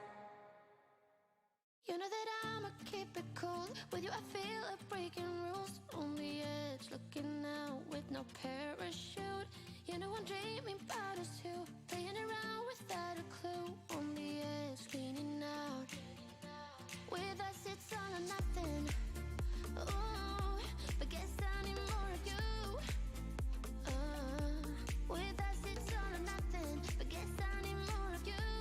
You say it during night, but in the morning you just leave. With us it's all or nothing. Ooh, but guess I need more of you. With us it's all or nothing. But guess I need more of you. You say it during night, but in the morning you just leave.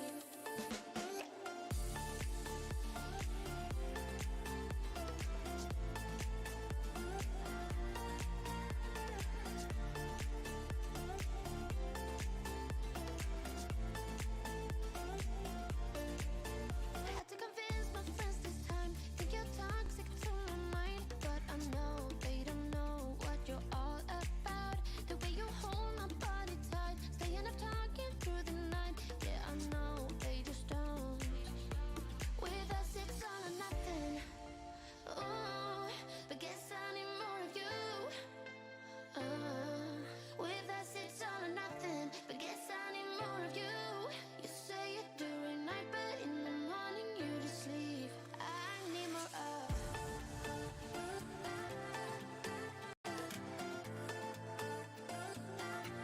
With us it's all or nothing. Ooh, but guess I need more of you.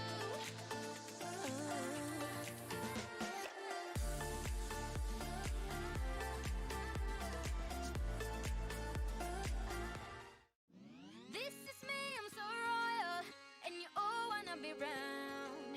Yeah, you all wanna be round. Round a champion, a champion.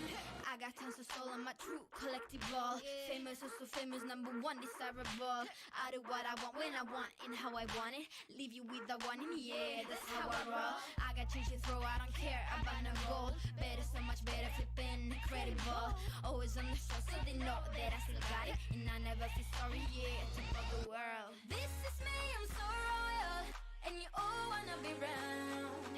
Yeah, you all wanna be round. Round a champion, a champion. This is me, I'm still on it. Cause you all wanna be loved. Yeah, you all wanna be loved. But a champion, a champion. When I hear him come like my fuse and then ba-bum. Later, see you later, I'm about to blow this up. You can sing my song if you want, I know you want it. It's always kinda funny, yeah, cause you I know I'm a superstar in the sky to lead you on. Haters gonna hate us, approve of how they love. They can bring me down, nah, nah, nah.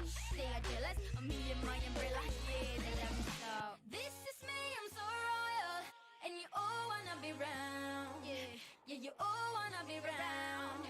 Round a champion, a champion. This is me, I'm still on it. Cause you all wanna be loved. Yeah, you all wanna be loved. But a champion, yeah. All I wanna do is just say, you don't understand how I play. I am on my way to win you over and over, yeah. Oh, you can hear my voice in your head, and you wanna hear it again. So you play it over and over and over, yeah. Take me out to California. Take me out to California. I feel the day is coming to an end, and my eyes are drawn to southern skies. But I'll be coming home soon. Yeah, I'll be coming home soon. So take me out to California, where the sun is always high, where the streets are paved with gold, and no one ever gets old. I'll be longing for that day till you come and take me home. California, California, here I come. I've seen it all upon the silver screen.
had.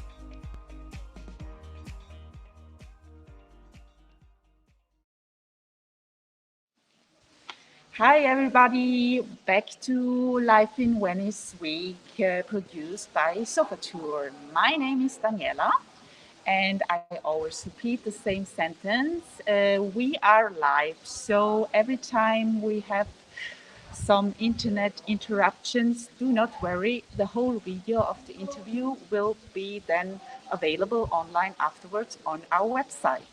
So, and now today we are at Fondazione Querini Stampaglia, and I am here with the director of Fondazione. Hello. Hello. How are you? Fine, thank you, and above all, welcome to the Querini Stampaglia Foundation. It's a pleasure for me Okay. to speak about this wonderful place to everybody. Okay. Oh, your English is perfect, No. so I'm not worried at all. First question. What is Fondazione Querini Stampaglia? Prima domanda, ecco, cosa presenta? Allora, la Fondazione Querini Stampaglia è la più antica fondazione culturale italiana. Nasce nel 1869 per la decisione dell'ultimo erede di questa antica e patrizia famiglia nobile veneziana che sono i Querini Stampaglia, che sono i Querini di Santa Maria Formosa, così come venivano chiamati. È una fondazione quindi che ha compiuto da poco 150 anni, che è un centro culturale con vari aspetti e vari servizi, una biblioteca ottocentesca con un fondo antico di manoscritti incunaboli cinquecentine, ma anche oltre quasi 300 riviste attuali in abbonamento e 400.000 volumi a disposizione di studenti, studiosi, di chi ama i buoni studi e le utili discipline, così come scrive Giovanni Querini, il nostro fondatore. Una biblioteca aperta di sera fino a mezzanotte, aperta di sabato e di domenica e nei giorni festivi, e quindi diciamo una stanza in più della casa dei veneziani e degli studenti e studiosi che vengono qui a cercare qualche libro. Ok, so Ma that's è anche, okay. è anche un museo, Ok. un museo d'ambiente, una casa museo, ambientata invece in un'area settecentesca, e anche un centro culturale con mostre, convegni, attività didattiche, attività educative, cioè rapporti con le scuole, con le famiglie, con le giovani famiglie, con i bambini. È anche un luogo di ricerca e di studio che si propone anche nel contemporaneo con una accurata selezione di artisti e di opere a cui chiediamo di confrontarsi con la nostra storia e con le nostre collezioni antiche. Ok. So, Proviamo a tradurre un po' la Scusa, perché devi tradurre? Yeah. No. So, Fondazione Querini Stampaglia was founded by the noble family Querinis. It was in 1869. Yeah, 1869. And last year you had an anniversary of 2 years ago, 2 years ago of 150 anni. 150 years. Okay, we have here at Foundation Perini Stampaglio, we have a museum, the library, which is open until late night. So, Yes, and the festivity, okay. holidays. And yeah, I think I have not say everything important, but made mainly. It's a place of architecture. Yes, yes, it's an important place. That was also my next question, or one of the questions, because I mean, we all know that the architects behind of Fondazione Perini Stampaglio, so I don't know, maybe you want to say some sentence about the architecture behind. Ok, certo, cercherò di essere anche un po' più concisa e breve per la sua traduzione. Questo è un palazzo del Cinquecento, nasce nel Cinquecento, su delle preesistenze addirittura del 1300. E la facciata è fatta sul modello, diciamo, dell'architettura del Codussi, che è l'architetto che ha fatto la chiesa di San Zaccaria, la chiesa di San Michele in Isola, Cavendra Mincalerci, quindi un grande architetto del Rinascimento. Daniela traduci e poi andiamo avanti così. Okay, okay. Poi So la voce, otherwise, okay? it's too much for me. Okay. So in 1500 there were the foundation, right? No, not the foundation, but the building of this The building palace. of this. Okay. And it was made by how was the name of this architect? Mauro Codussi. Codussi. Okay. Okay. Mauro Codussi. And what did I miss? Allora, su quella edificazione poi sono stati inseriti nel tempo vari interventi di architettura. Il più famoso è questo in cui siamo, di Carlo Scarpa, Okay. un intervento che è stato eseguito tra la fine degli anni 50 e l'inizio degli anni 60. Okay. In 1915, 1916, we are here in the Giardino of the known architect Scarpa. Uno dei maestri dell'architettura italiana del Novecento. Yeah, he's one of the maestri, I can say maestri, okay, of architecture in Italy. So he did also a lot of other buildings here in Venice. Okay, so we show now the gardens.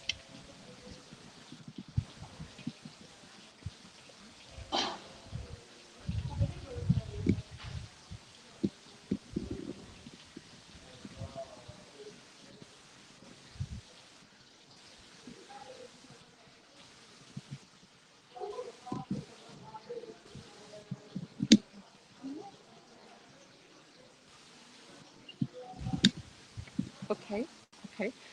Then who were the Curies, the family? Yes, i Querini sono una delle 12 famiglie che hanno fondato Venezia, quindi una famiglia antichissima che è sempre stata ai vertici dell'organizzazione politica e governativa, quindi tra le famiglie più importanti della città, sempre. Non ha mai espresso un doge, perché nel 1310 un membro della famiglia, Marco Querini, ha partecipato alla congiura di Baiamonte e Tiepolo. Okay, maybe I can. Yes, okay.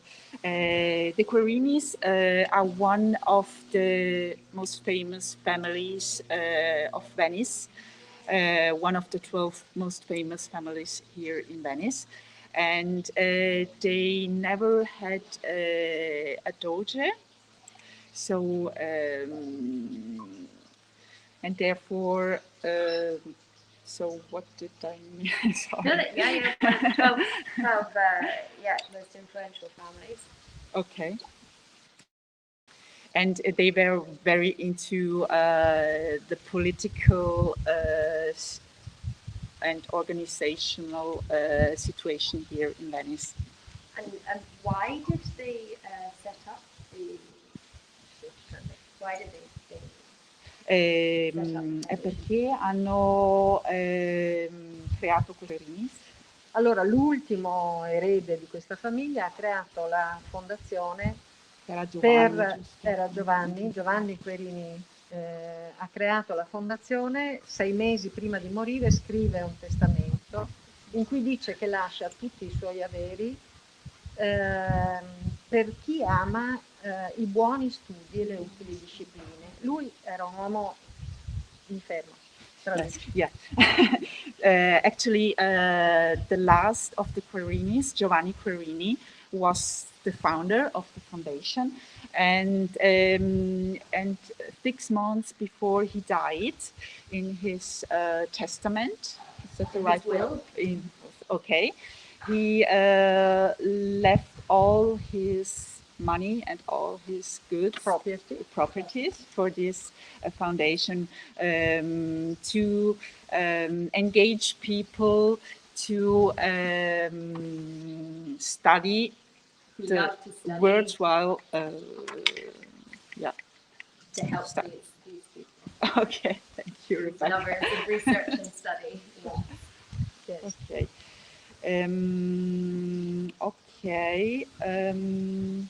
So afterwards we go to the museum, but not to the library. So maybe I ask you, how does the library work? For example, also for visitor, for tourists, and also for residents. Is there a difference when they can come in? Have they to subscribe to? No, there is no difference. Okay. Differences? Non ci sono differenze. Okay. Chiunque può. Allora, la fondazione è una fondazione privata, ma chiunque può accedere alla biblioteca gratuitamente, che sia straniero o che sia veneziano. L'importante è che abbia 16 anni, abbia superato i 16 anni, perché è una biblioteca per studiosi e non per adolescenti, per bambini. Cioè la tipologia di volumi che sono conservati in questa biblioteca è per studi, diciamo, universitari e post-universitari. Okay. So the library is free for everyone, visitors and residents.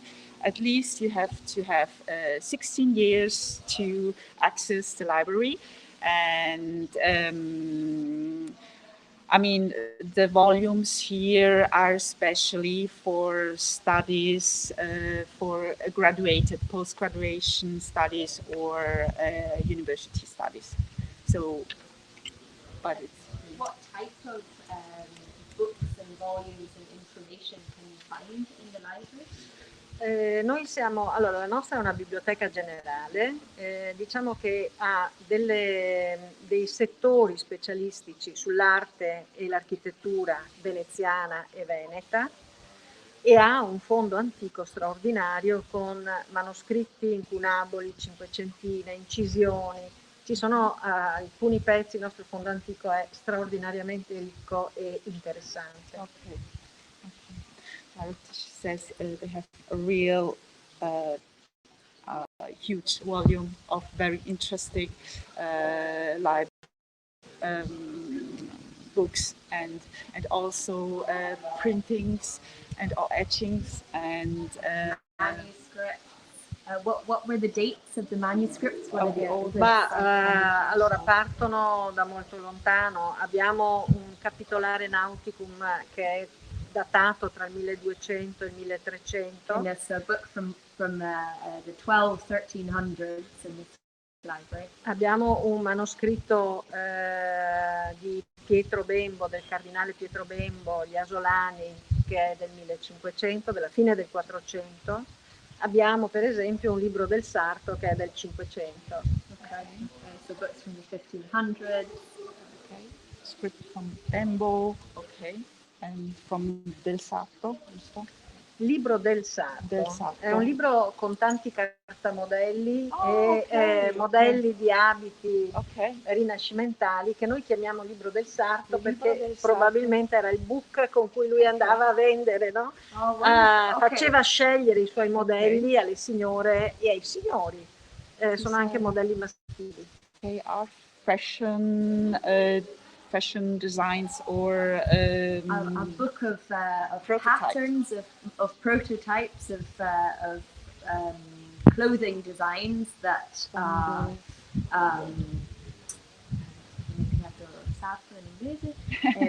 tailor, thank you, a tailor would take around to show people the designs that he could make. Okay. And that's from the 1500s. Yeah, that's incredible. Yeah. And is it possible for someone external to come and see this book?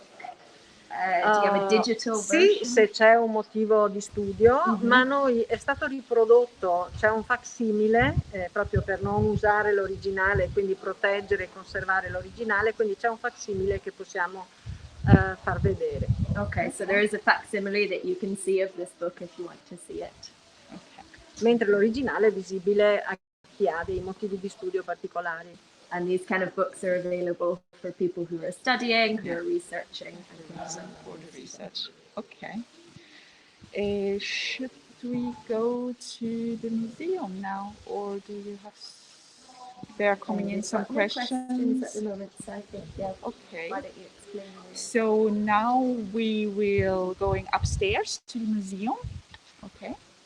Where we see also beautiful picture of Bellini, what I like. And yes, see you soon. Okay. Io adesso prendo l'iPhone e andiamo su. Ok. Oh, no, okay.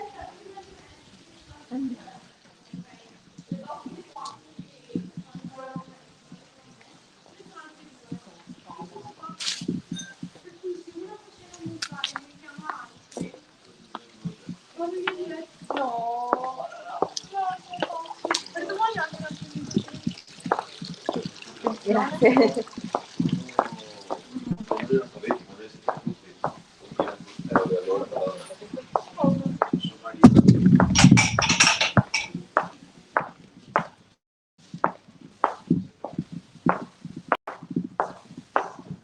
Non abbiamo parlato del restauro di Botta.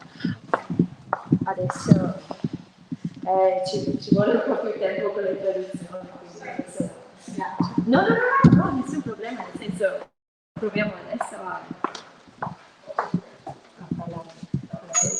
Allora, se voi volete salire con due, grazie, ci vediamo al secondo piano. Sì.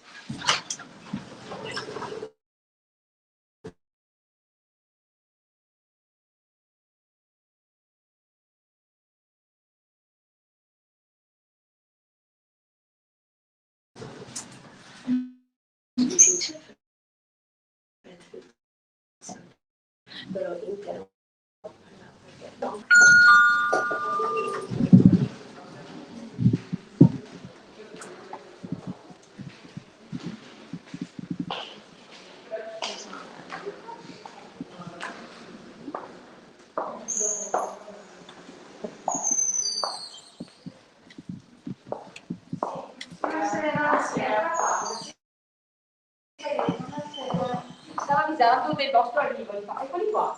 Quindi adesso c'è la direttrice, la dottoressa Radari, ecco qua. Sono tutte qua.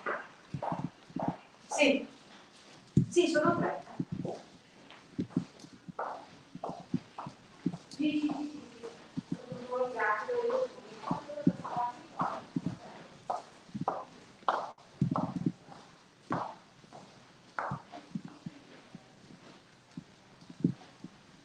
Volete che apriamo le imposte? Entra un po' di sole, ma se così è troppo buio.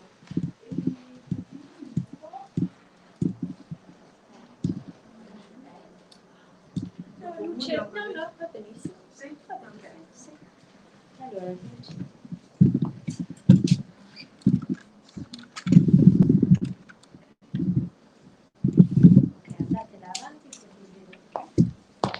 Dove?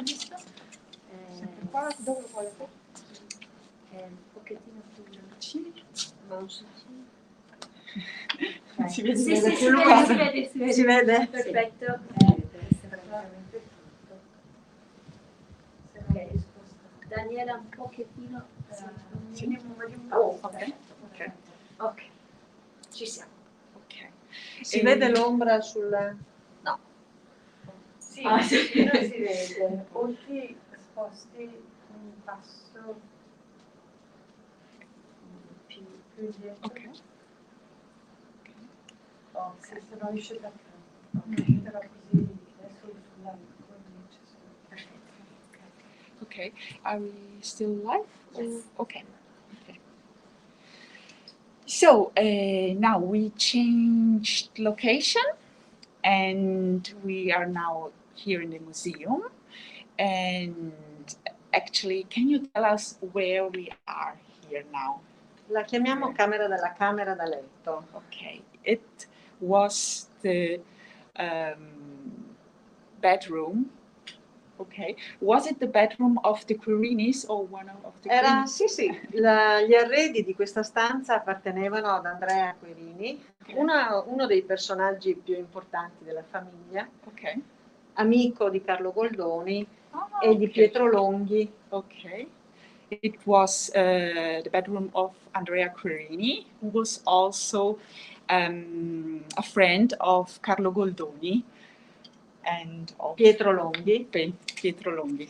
And Pietro Longhi, we have some paintings here. Yes. Okay. You can just see one behind Daniela there. Okay. Questi dipinti sono i 7 sacramenti di Pietro Longhi. Okay. These paintings are the 7 sacraments of Pietro Longhi. Okay. Che Andrea Quirini commissionò all'artista proprio per la sua camera da letto. Okay, who was Andrea Quirini, who commissioned it for his bedroom for furnishing his bedroom. Yeah, but maybe we tell more about this painting. Questo è uno dei nostri capolavori. Okay. It's one of the museum's masterpieces. È la presentazione di Gesù al Tempio di Giovanni Bellini. Okay, it's the representation of Jesus at the temple, of Bellini. E questo dipinto racconta molte storie. Okay. Una in particolare quella del rapporto tra Giovanni Bellini e Andrea Mantegna, che era il cognato, cioè Andrea Mantegna sposa la sorella di Giovanni Bellini. Okay. So this painting tells us a lot of story, but one because Bellini was the Cognato is brother-in-law of Andrea Mantegna. Okay. Su questo dipinto e sul suo gemello di Andrea Mantegna, e che oggi è la Gemäldegallerie di Berlino, sono stati fatti degli studi speciali e soprattutto una mostra nel 2018 qui dentro al museo, che vedeva protagonisti i 2 dipinti vicini, eccezionalmente, forse per la prima volta nella loro storia, affiancati, 2 dipinti uguali ma molto diversi. Okay, so that's very interesting. So this painting has a twin. This one is of Bellini and the other one is of Andrea Mantegna. And the other one is at Berlin, and they were both together. When were they both together? Nel 2018. In 2018, they had this exhibition, and they were both together here at Foundation Quirini Stampaglia, and it was amazing because same painting, same but very different perspective, but at the other hand, absolutely different. So amazing. And what is the materials used? Allora, questo è un olio su tavola, mentre Andrea Mantegna, il dipinto di Andrea Mantegna, è una tempera su tela. Ed è leggermente più piccolo, più stretto, mancano le ultime due figure, ma per il resto è esattamente lo stesso perché proviene da un cartone. Gli studi hanno certificato che questo dipinto è stato fatto circa 20 anni dopo il dipinto di Mantegna. Probabilmente Mantegna dipinge un ritratto di famiglia in occasione della nascita del suo primo figlio e prima di spostarsi alla corte di Mantova dai Gonzaga che lo avevano richiesto. Okay. This one of Bellini is painted in oil, and the one of Mantegna in tempera. And the other difference also Questa è una tavola, l'altra è una tela. Yeah, this one is on wood plate, yeah, and the other one on canvas. On canvas, yeah. And also the one of Mantegna has the last two figures on the right, on the left. It doesn't have it, okay. Instead, Bellini's has the both characters on the right and on the left. Okay, and it was to celebrate the birth of the first son Mantegna, male son Mantegna, okay. E fu probabilmente regalato al capostipite, a Jacopo Bellini, di cui probabilmente questo è il ritratto. Oh, okay, and it was given as a gift to Jacopo Bellini, who probably is the one in the center, the character in the center. Prima della partenza per la corte dei Gonzaga a Mantova. Before going to the court of Gonzaga a Mantova. Okay. Probabilmente per un paio d'anni quel dipinto è rimasto nella bottega di Jacopo e Giovanni Bellini. Okay. E Giovanni ha potuto riprendere un cartone con le esatte linee del dipinto del Mantegna. Addirittura le fasce del bambino sono uguali. Okay. So also the textile, the bandages are nearly identically to the wrapping, yes. Yeah, the wrapping to the painting of Mantegna. Okay. Ma la grandissima differenza tra i due dipinti è la tecnica, è la maestria di questi due artisti straordinari, perché se in Mantegna il pennello si trasforma in una punta di diamante, incide in tutti i dettagli, i particolari della scena, nel dipinto di Giovanni Bellini invece è la luce che si fa interprete e che rappresenta la grandezza dei pittori veneziani che con la luce e il colore lavorano. Okay. Questi riflessi sull'incarnato della Madonna sono straordinariamente importanti.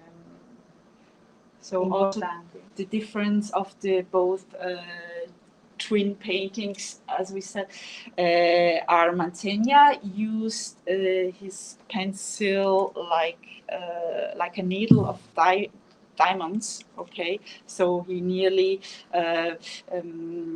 was engraving it on the canvas. Instead, Bellini is famous also of his light capture of the paintings and the colors. And the colors, and the famous Bellini color, what is going like into a rosé tone, right? Or no, or maybe è la luce di Venezia. It's the light of Venice. Beautiful light of Venice. And how did the painting come to be in this collection? Oh, questo è un mistero. A mystery how the painting came here. questo è un mistero, nel senso che non si conosce la data di nascita di Giovanni Bellini. Okay. Si sa che il dipinto di Mantegna è stato visto nella casa del cardinale Pietro Bembo ed è stato poi venduto, cioè si conosce tutto il tragitto fino ad arrivare alla Gemäldegalerie di Berlino, ma di questo dipinto, che in passato è stato attribuito a Mantegna, addirittura nel retro del dipinto è stato scritto a penna Mantegna, non si conoscono e non si hanno i documenti per la provenienza, per l'arrivo nella nostra collezione e per l'acquisto. Non ci sono notizie su questo, quindi dobbiamo ancora studiare molto. Okay, so also even after lots of research, they couldn't track really the arrival of the painting, where it arrives from. Okay. Okay. Should we talk about the educational services of Fondazione Crerini? Noi siamo molto attenti ai servizi educativi. Lavoriamo con i bambini più piccoli, ma anche gli adolescenti. Proprio in questi giorni stiamo facendo, ovviamente in quest'anno di pandemia, quasi tutto online, ma stiamo lavorando per esempio con le terze classi dei licei, quindi con i ragazzi che hanno 15 anni, 14-15 anni. E lavoriamo su varie temi. So, Fondazione Crerini Stampaglia propose lots of educational services too for small kids, but especially now they have something going on also for teens who are 15 years old. Ma lavoriamo anche con gli anziani. Durante il lockdown abbiamo lavorato con gli anziani dentro alle case di riposo, attraverso gli strumenti online, ovviamente. But they have proposed during lockdown, for example, also educational services with seniors. And, ma anche con le persone non udenti o non vedenti, con problematiche varie, portatori di handicap come il Down, non so se sia correttamente, se si possa dire, così. Also for people I diversamente abili, ecco, or forse è più corretto. fragilities, or disabilities, con diverse proposte sia all'interno del museo sia con i fondi antichi della biblioteca, quindi raccontando le storie attraverso i documenti. Le storie della peste, le storie delle epidemie, le storie legate alla navigazione, no? Venezia era la regina del mare, e quindi anche i Querini avevano delle grandissime, avevano gli archivi di lunghissimi viaggi fatti per mare. Ci sono degli acquarelli e ci sono delle piante geografiche che servivano loro per navigare, che sono straordinarie. So they have a lot of archives also about navigation, right? Is that right? The history of navigation in Venice, which is really, really important to Venetian history. And you're teaching about these topics using the materials you have in the archives. And we have a question about how do you make these activities accessible? So I think you said online during the pandemic. In questo periodo sì, queste attività sono tutte online, le proponiamo attraverso dei portali che raggiungono, i portali sono, sono dei siti all'interno del web, per cui raggiungiamo gli insegnanti nelle scuole, raggiungiamo le case di riposo, raggiungiamo i pubblici diversi attraverso le associazioni sul territorio, gli ospedali, facciamo anche un lavoro con i malati oncologici, con gli ospedali, quindi... So using this online website portal, you're able to connect with teachers, with hospitals, with care homes in order to bring these activities. Okay. So, of course, important question. How did you live the situation after the flooding in 2019?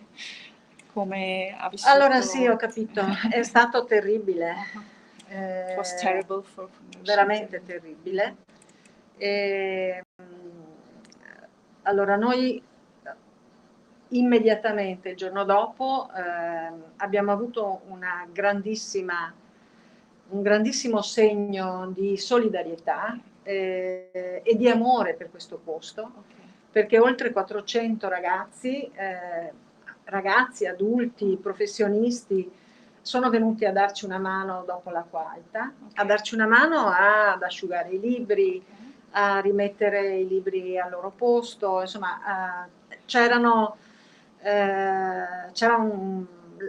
andati in tilt tutti gli impianti elettrici, cioè era veramente gravissimo, ma la città era completamente spenta, tutti i supermercati erano chiusi, con tutti gli scaffali per aria, i bar erano chiusi, i ristoranti erano chiusi. Era veramente stato un giorno terribile e lo è stato poi fino a Natale, perché l'acqua alta è continuata a tornare fino a Natale, con delle altezze alte, cioè assolutamente con delle maree eccezionali. So Quindi, it was very horrible for Foundation Perini Stampaglia, but they had a lot of support. There were like 400 people who came over to you and helped you out to drying, for example, books, and really, so the Venetians and also non-Venetians supported Perini Stampaglia very much, because it was not only on this specific day, but it was like going on until Christmas. So sì, noi abbiamo aperto 5 giorni dopo, abbiamo riaperto tutte le sale per dare un segno di vitalità, di reazione, di forza, no? So they tried to reopen after 5 days, after they had the cleaning and the drying up of all beautiful operas they have here, or works they have here, and they really wanted to reopen after 5 days, to leave a sign, to leave an optimistic sign for the future, that Venice don't give up. Also. E lo stesso abbiamo fatto con il Covid, con la pandemia. Appena abbiamo potuto, cioè all'inizio di maggio, noi abbiamo riaperto biblioteca e museo con tutte le misure di sicurezza. Sui tavoli della biblioteca, che sono tavoli dell'800, abbiamo steso del nylon e abbiamo messo gli spruzzi, abbiamo messo i distanziatori sulle sedie per cercare il distanziamento, ma abbiamo aperto. Okay. The same was also during the lockdown, like here in Italy, we had a quite hard lockdown for a few months. They, as soon as they could reopen in late May, I remember, they really tried hard to reopen. At the beginning was okay. So they really tried with all, of course, all the regulation due to COVID, but they really reopened as soon as they could. Okay. E poi durante i 2 mesi di chiusura, siamo stati presentissimi, grazie anche a Sara, invitando gli artisti che lavorano con noi a dare dei pensieri, a scrivere delle poesie, a mandare le loro opere, in modo che potessimo continuare ad essere presenti con chiunque avesse possibilità di accesso ovviamente al web, attraverso le nostre... So during also the lockdown, where they couldn't do much, but they tried really to have a great exchange with artists, creatives people to keep in touch with them, to don't get lost with them. So okay. Should we? Okay. So I think if there are no more questions, and we are also running out of time probably, I want to thank you very much for this interview. And thank you to you and all. Thank you all. And yeah, you have done the whole interview also on our website, and we can give you the link afterwards. And thank you very much. Thank you to you. Thank you. Thank you to you. Bye. Bye.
Like a diamond, you alone.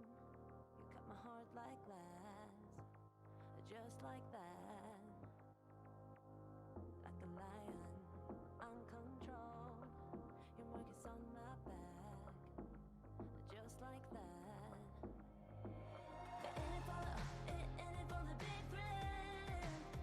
Yeah, you play games with my mind, always, all of the time. In it for the big win. Yeah, you own all of my mind, always, all of the time. All the time. Collide with me, come high with me, and I go for you. Divine and free, go ride with me. Yeah, we'll go.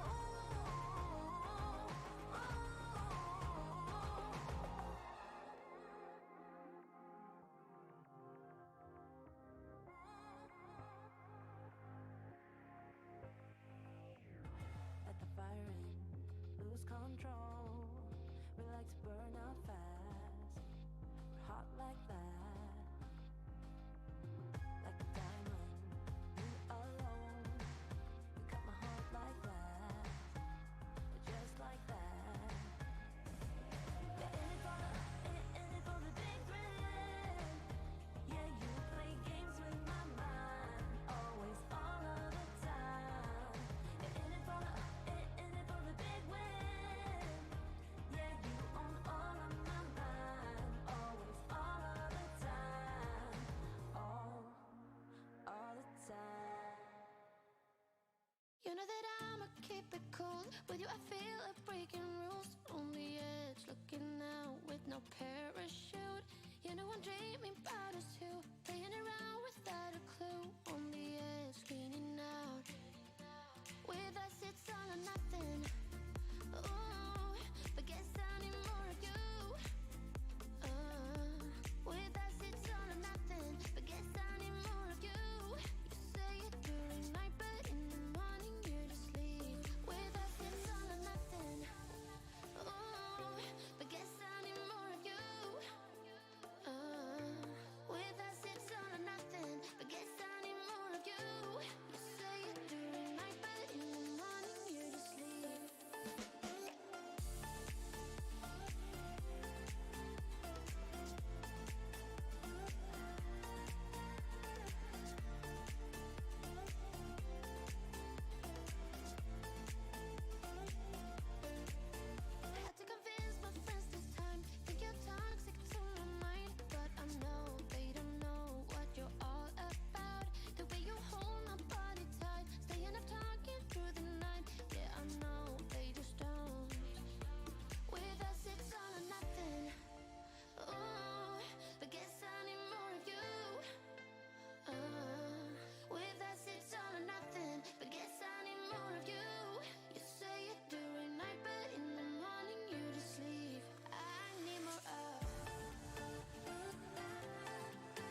a champion, a champion. I got tons of soul on my true collectible. Famous, so famous, number one, desirable. I do what I want when I want and how I want it. Leave you with the one in me, yeah, that's how I roll. I got change to throw, I don't care about no gold. Better, so much better, flipping incredible. Always on the show, so they know that I still got it. And I never feel sorry, yeah, top of the world. This is me, I'm so royal. And you all wanna be round. Yeah, you all wanna be round. Round a champion, a champion. This is me, I'm still on it. Cause you all wanna be loved. Yeah, you all wanna be loved. But a champion, a champion. When I hear him come like my fuse and then ba-bum. Later, see you later, I'm about to blow this up. You can sing my song if you want, I know you want it. It's always kinda funny, yeah, cause you I know I'm a superstar in the sky to lead you on. Haters gonna hate us, approve of how they love. They can bring me down, nah, nah, nah. They are jealous, a million my umbrella, yeah, they love me so. This is me, I'm so royal. And you all wanna be round. Yeah, yeah, you all wanna be round. Round a champion, a champion. This is me, I'm still on it. Cause you all wanna be loved. Yeah, you all wanna be loved. But a champion, yeah. All I wanna do is just say, you don't understand how I play. I am on my way to win you over and over, yeah. Oh, you can hear my voice in your head, and you wanna hear it again. So you play it over and over and over, yeah. Take me out to California. Take me out to California. I feel the day is coming to an end, and my eyes are drawn to southern skies. But I'll be coming home soon. Yeah, I'll be coming home soon. So take me out to California, where the sun is always high, where the streets are paved with gold and no one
lose control.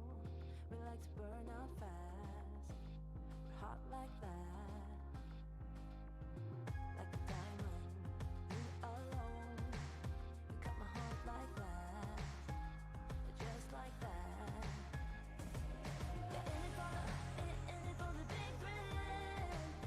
Yeah, you play games with my mind. Always, all of the time. Yeah, in it for the big win. Yeah, you own all of my mind. Always, all of the time. All the time.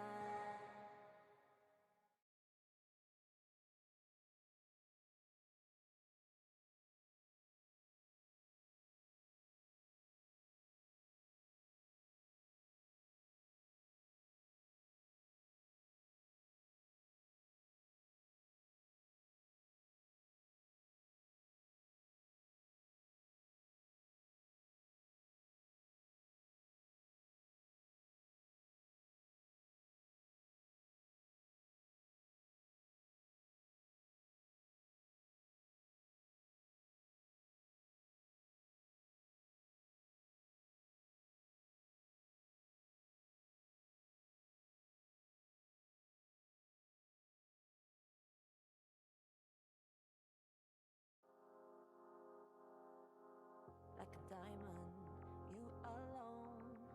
You cut my heart like glass, just like that. Like a lion, uncontrolled. Your mark is on my back, just like that. Yeah, in it for the big thrill. Yeah, you play games with my mind. Always, all of the time. Yeah, in it for the big win. Yeah, you own all of my mind. Always, all of the time. All the time. Collide with me, come high with me, and I'll go for you. Divine and free, go ride with me. Yeah, we'll go.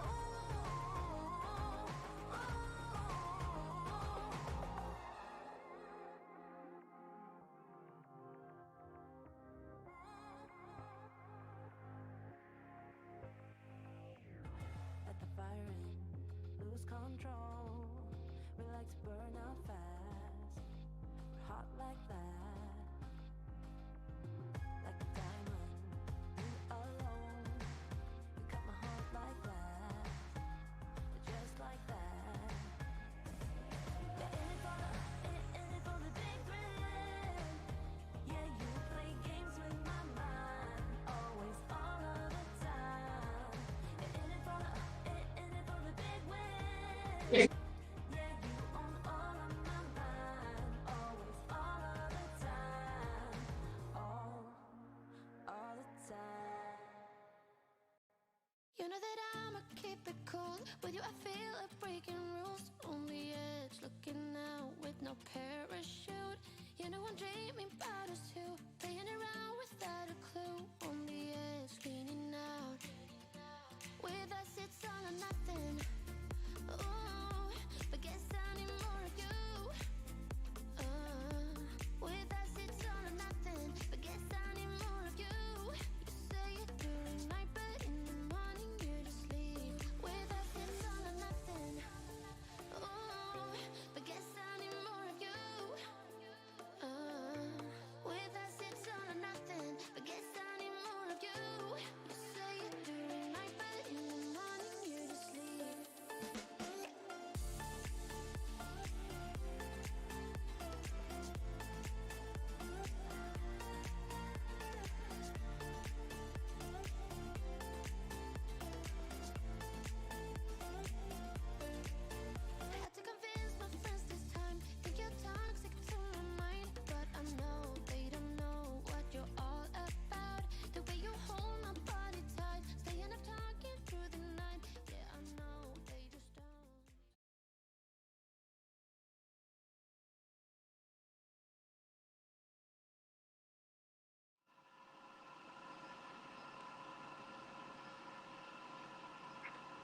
Okay, welcome everybody. I'm Romena Brugnerotto, I'm in Venice, and this evening I'm in a very beautiful museum just on the Grand Canal in Venice.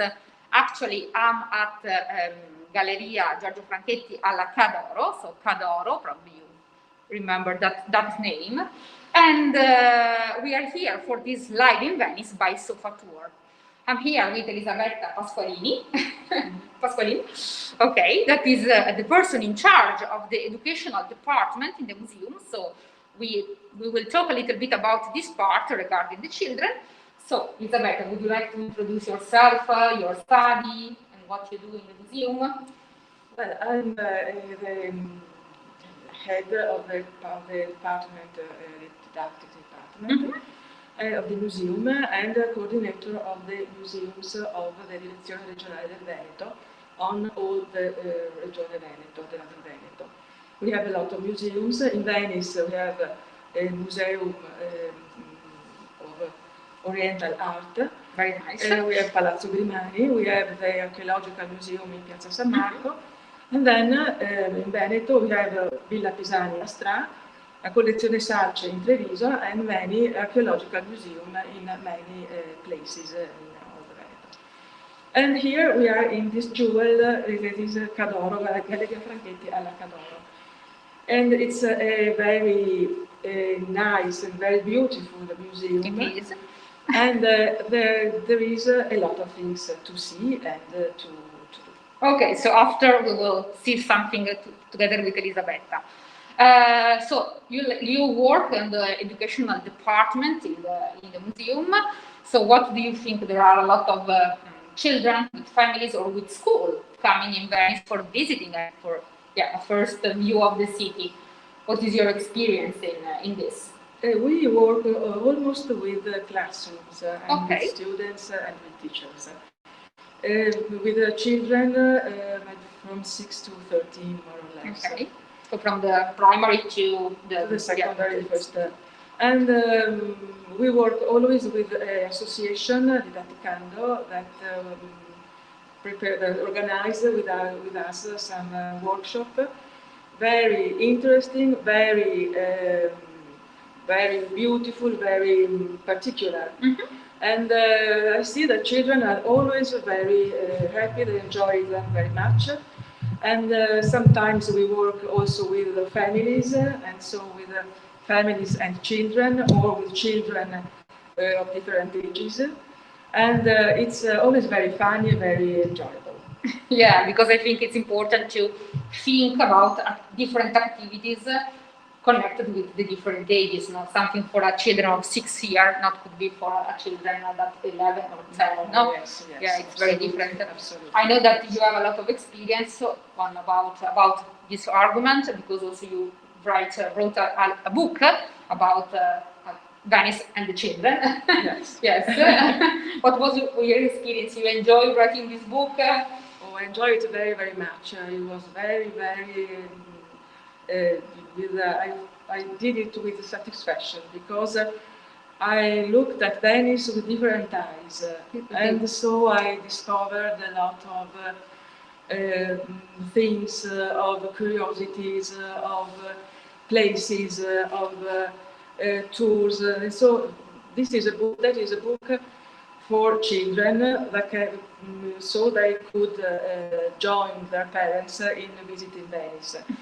And there are many jokes, many sketches, curiosities, answers, questions. Yeah, I remember something in St. Mark about the arm of St. Mark coming outside of the mosaics. So I remember very well the book. So very nice. There is a question? There is a question. Oh, very well. So I'm from the backstage, I'm Monica, and a person from the audience asks, can you tell us a little bit about the history of this museum and its collections? Yeah. The museum, the Cadoro, is a palace. It was built in the 15th century by Marino Contarini between 1421 and 1440. And he was a Venetian rich merchant, and wanted a very, very beautiful home. And so he decided to call Lombard and Venetian workers. And so he called Matteo Raverti, from Milan, and from Venice, Giovanni e Bartolomeo Bon. And they worked together, and but it was not enough. And so he decided to call a painter, a French painter, Jean Charrier, to decorate the facade. And so all the part with marbles, with everything was particular of this decoration must had to be painted with red, with ultramarine blue, with black, white, but also with gold. So the name Cadoro, in fact, means golden house. And it's quite peculiar because Ca means casa, a house, and this is the only palace in Venice that is called with the name Doro. Anyway, not Ca Rezzonico, not a family name, Ca Foscari with the family name, with the name of Maria Contarini, but with the color, because it was probably it was something very stony, because the sun is always on the facade, and so we have to imagine how brilliant it should have been. And so this was a very, very beautiful palace in Gothic, later Gothic style, with the typical shape of the Venetian palace houses of that period. And unfortunately, after Marino Contarini, Cadoro didn't have an easy life, we could say. And so when in the 19th century, it was quite ruined and with many, many alienations in the centuries. And Barone Giorgio Franchetti decided to buy it because he wanted a private museum. Barone Franchetti was a very educated, cultured man. He loved arts, music, and he was a collector of art works. And he wanted a place where put his collection, not to live, not his own house, but only for his own museum. And he bought Cadoro and decided to make many works to see, but he wanted to see the real beauty, Venetian beauty, the real spirit of Venice. And he tried to reconstruct what Cadoro should have been. And so he had a lot of works to do. He bought the wellhead of the courtyard because it was sold and it was on the antiquity market. He reconstructed the arches of the stairway because it was not more integral. Yeah, they need to be rebuilt. And then he decided to create the marvelous carpet of mosaics in the courtyard. And this is his masterpiece. He was decided the design. He designed every geometric form, color, everything. She wanted to buy marbles colored precious from Rome. He cut any single tessera.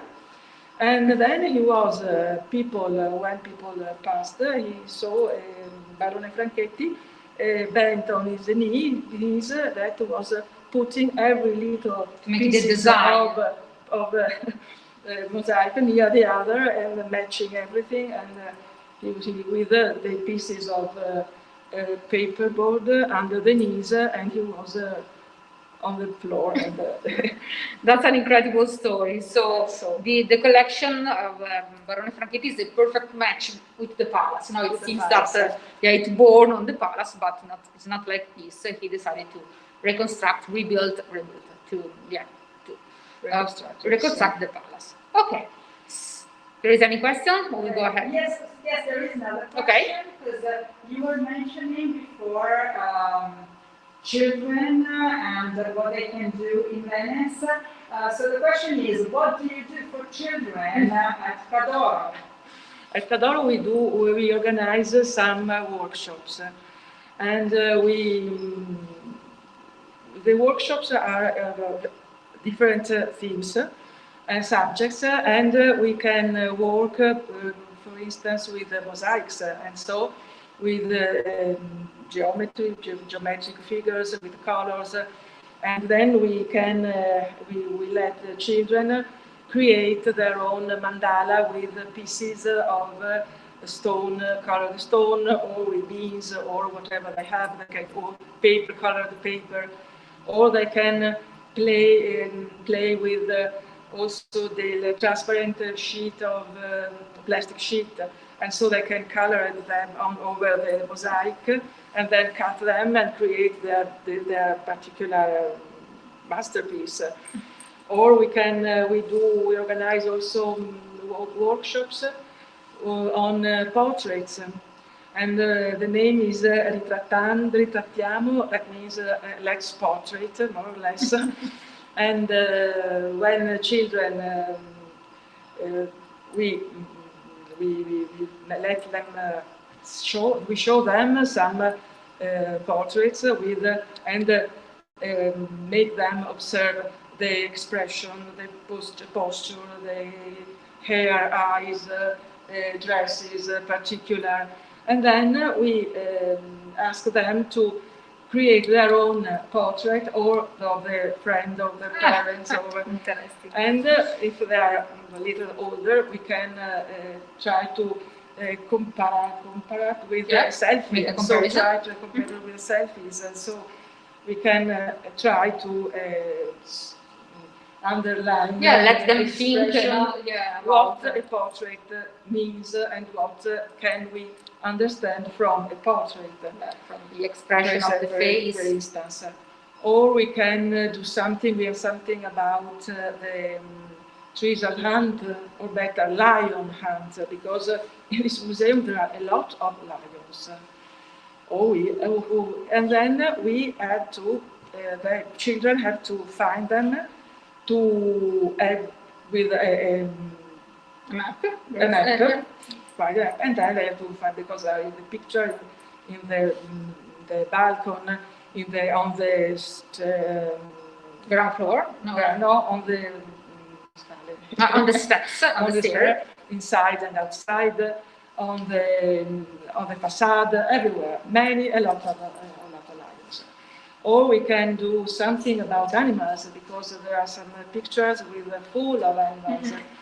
And we have, for instance, 3 pictures of the story of Mary of Vittore Carpaccio, and he is a fantastic storyteller. So there is a lot of animals. They can have the deer, the peacock, some fantastic and some real.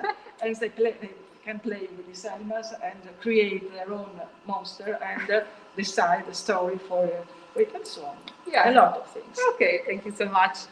So, for example, we have other questions. Okay, let's go. That's engaging. No, should I ask it now? No, sure. Is that okay? Okay, the sounds like that's a granny, and she asks, I thought my grandson glasses. Okay, I thought my grandson preferred much better TV and video games. Do you think children are still engaged, can still be engaged with museums and arts? Yes, in a different way, yes, they can be engaged. Also, we are thinking of, for instance, of something work on tablet, on something interactive, and so they can be involved in something more digital and more close, not from the experience. Yes. Yeah, it's still possible. It depends only on the approach, on the way you can approach your children. I think also the person that like you or the other person that work with you have always update your knowledge on the children, on the didactic, on the educational stuff, because the thing that you do 20 years ago is not the same that you that you do today. No, that's correct. So if there is no other question for the moment, we can introduce a little bit some of the masterpieces that we choose from the collection. And so we start with the one that we have on our back. So this is just some ideas. San Sebastiano of Andrea Mantegna. This is the icon, we could say, of the museum. This is a masterpiece bought by Giorgio Franchetti, and he wanted to put this work in this chapel. It's incredible, yeah, the mix between the... Yeah, he wanted a chapel that could remember a private chapel of a palace, of Venetian palace. And so he decided to build this chapel with marbles, and put the San Sebastiano on an altar. And this is a very, very strong work, because Mantegna painted many times San Sebastiano, but not in so a dramatic way. It has a black back and not an open space, and so it's underline the dramatic moment, the pain, the suffering, everything. Everything was the face of San Sebastiano tells us the sufferers and the moment, the incredible moment that he is living. Yes. Yeah, and then on the bottom, on the right, there is a little candle with a little flame, extinguishing flame with some smoke, and a little cartiglio with the words. That means that everything is smoke, everything that is not divine is only smoke.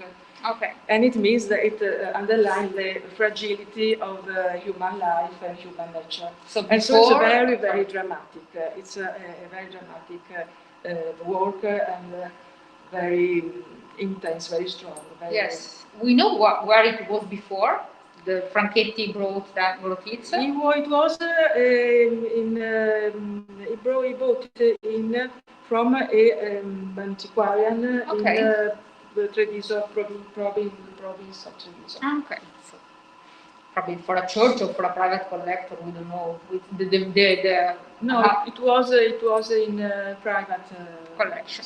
Private collection. Okay, guys, if you don't mind, we move a little bit so we can show you one or two other things, and then we go to the beautiful terrace to show you the landscape of Venice. Okay, so follow us. Okay, here we go. I'll try to move slowly so you can see a little bit this main hall of the museum. So, okay, and I'm stopping it here because we want to show you this work. Okay, here we are.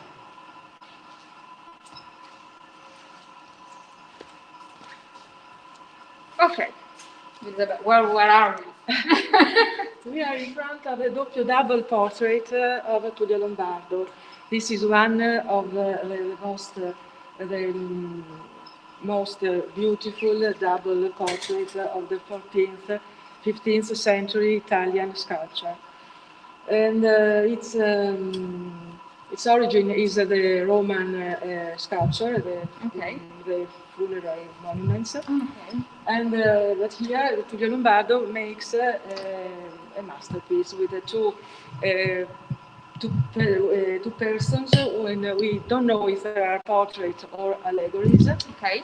They are singing, they are whispering something, the mouths are open, and so we don't know what they are doing.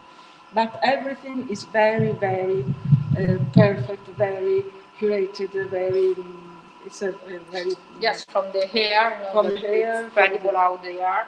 and also that part of the clothes, of the suits of the person. The eyes, everything. And then the sculptor made her signature on the man chest. Okay, so we move a little while again, and we go to see the mosaics that we were talking before. So just a second, we need a little bit of time. And you can see also the part after we go outside, so we will see also the outside part.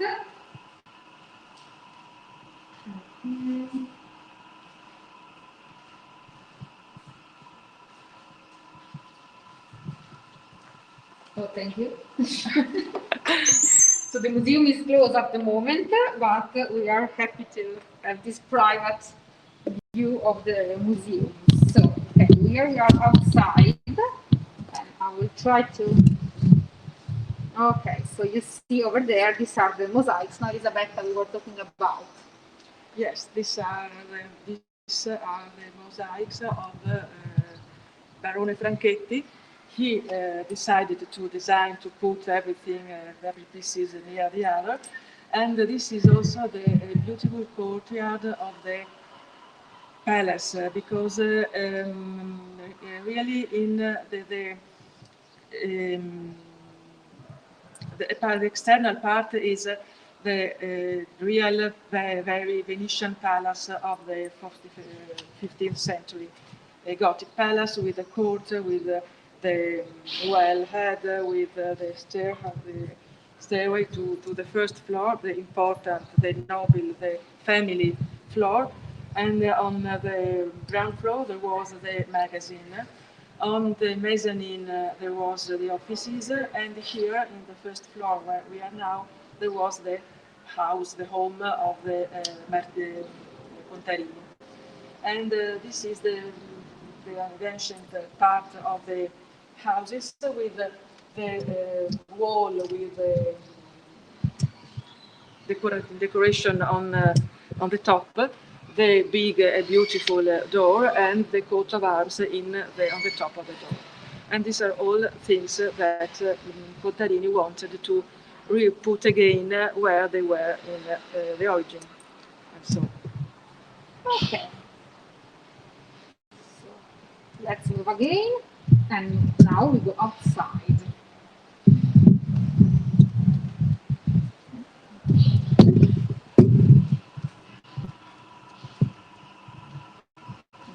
This was the main hall that we were talking about. Would you like to stop here? Yes. Yes, okay. We'll just go. Okay. There is another masterpiece. Another masterpiece, Jacopo Sansovino. This comes from La Chiesa delle Zittelle in Giudecca. And it's very, very suggestive, because this is the Mary, Madonna dal Bacio, Madonna of the Kiss, with her son keeping her son near her breast. With the right hand, she holds the back of the baby, and the baby kisses her mother.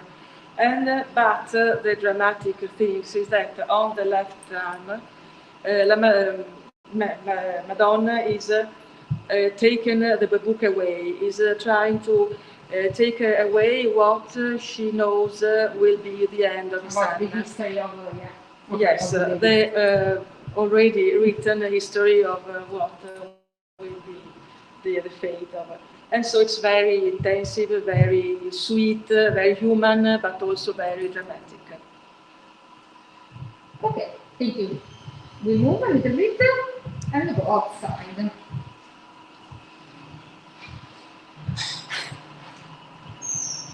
So we're telling you that we are on the Grand Canal, just in front of the Alto Market. So you can see some beautiful palaces just in front of us, but for sure this is one palace that catches your imagination when you arrive and you see the palace.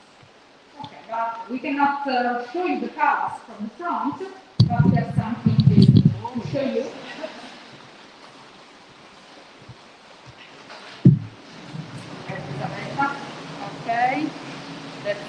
are able to see a little while. Okay. So Elisabetta, what it is? This is a reproduction of the facade of the Cadoro. It is a tool for blind or visual impaired people, but really for tactile visits. But it's very, very useful also for seeing people and for children, because they can have the perception of the form, the shapes, the decoration, something that can okay, that you cannot catch. Yes. But you can hear, you can touch the every little particular decorated part is very, very useful, also for children. It's a new one. That's very nice. So as you can see, as Elisabetta told before, no, there are 3 floors. Three floors, yeah. The ground floor with for the merchant, for all the goods and for the storage, of magazine and so on. Storage. And then the first floor of the living family, and also the second floor for the living family, for the family.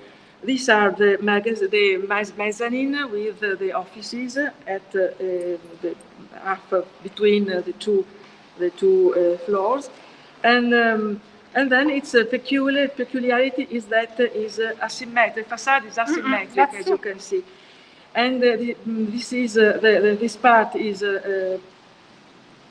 have no windows. No, it's not as open as the other one. And it's quite a peculiar thing, but this is because from this this side, dietro, on the back, there is a court, and so the court, the entrance, and so on, and the real house is on this other place. And another peculiarity of this house and of Venice is the fact that on the ground floor there are very big and large windows, and not on the last floor. And so we used to think that for aesthetic reason, the ground floor should support the heavy of every of the buildings, but in this case, is in Palazzo Ducale also, and in many other places, it's exactly the contrary.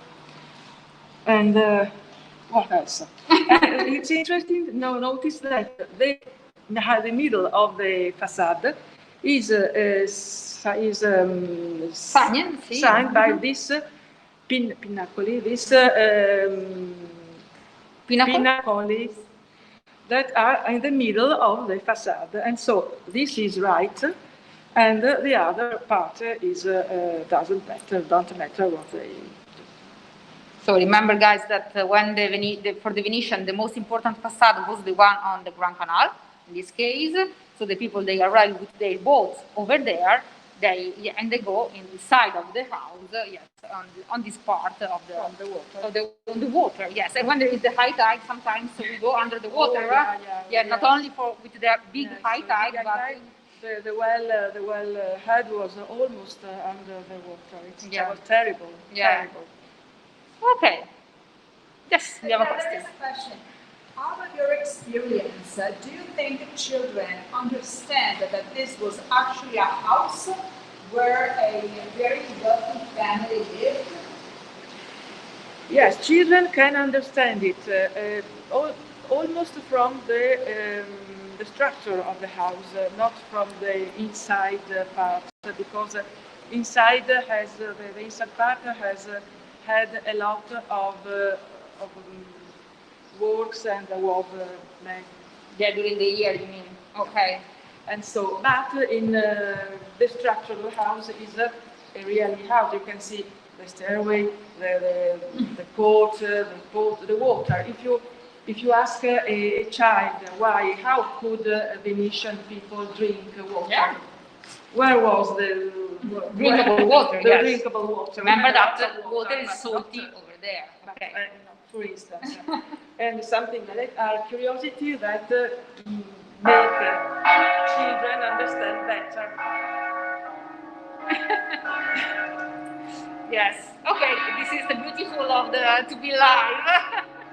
So here we have something like 6:30. So it is like this. So you can hear a little bit about our churches in Venice. So while we are waiting, we can move a little while.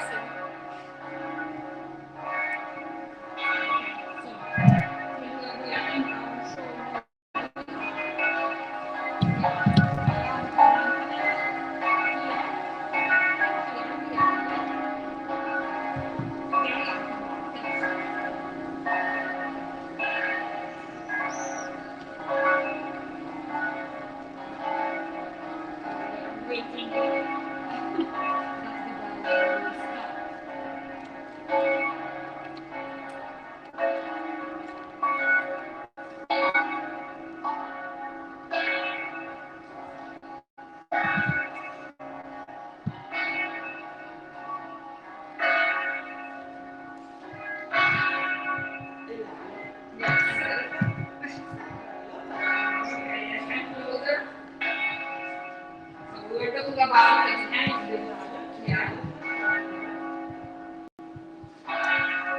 elephants. This is why.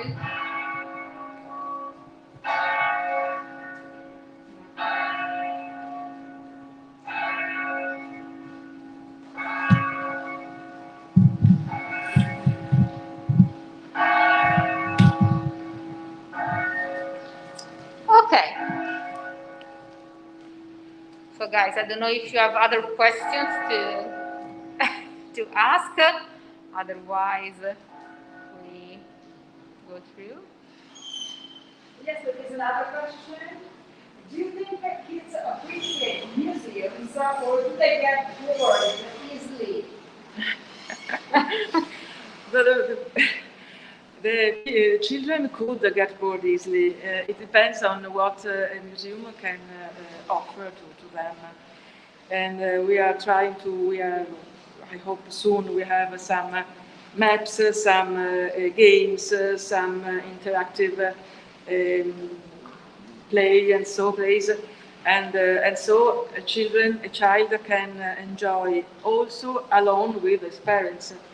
And the groups of family or children with family, it's a different thing because it's perhaps easier because when they are together, they find the way on a different way of participation. So if they are alone, you say it's not it's very so easy to get bored. So I think it depends on what a museum can offer to them. Very well.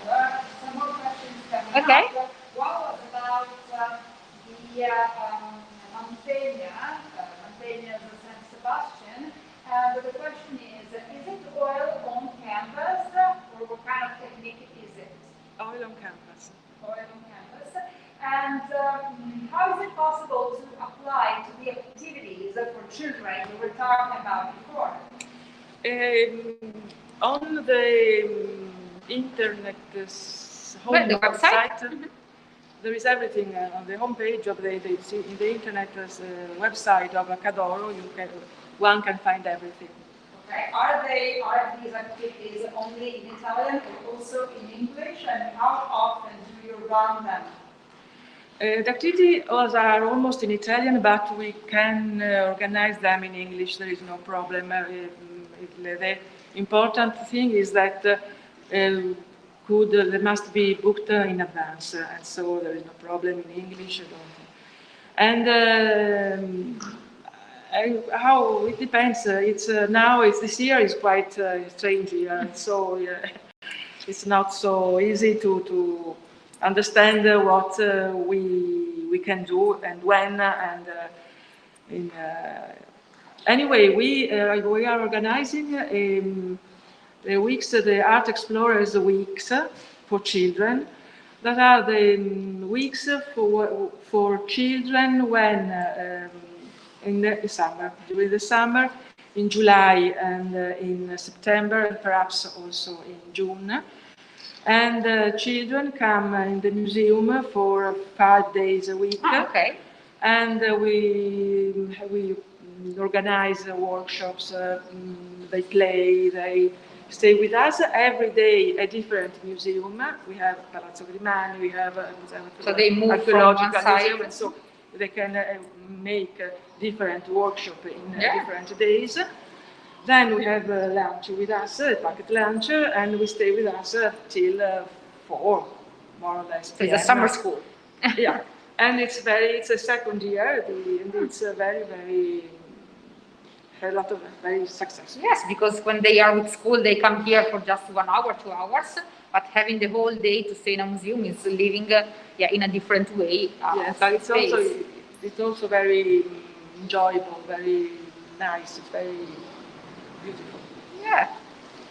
Okay. Questions coming. Okay. Where is the marble from? Well, the marble we were looking at, I suppose, at the San Sebastian's chapel, and also the marble on the floor.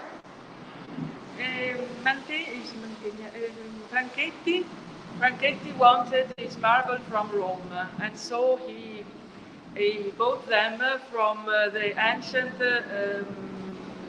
marbles that they were finding in Rome, and so he wanted them precious, beautiful, and ancient. One more question. The windows look like those in Palazzo Franchetti by the Accademia of Greece. Is there a connection? Yeah, there is a connection. He was the son of the Barone Franchetti of that palace. And but Giorgio Franchetti hated the way his father was restoring the palace, make a complete upside down of the real spirit of a Gothic Venetian palace.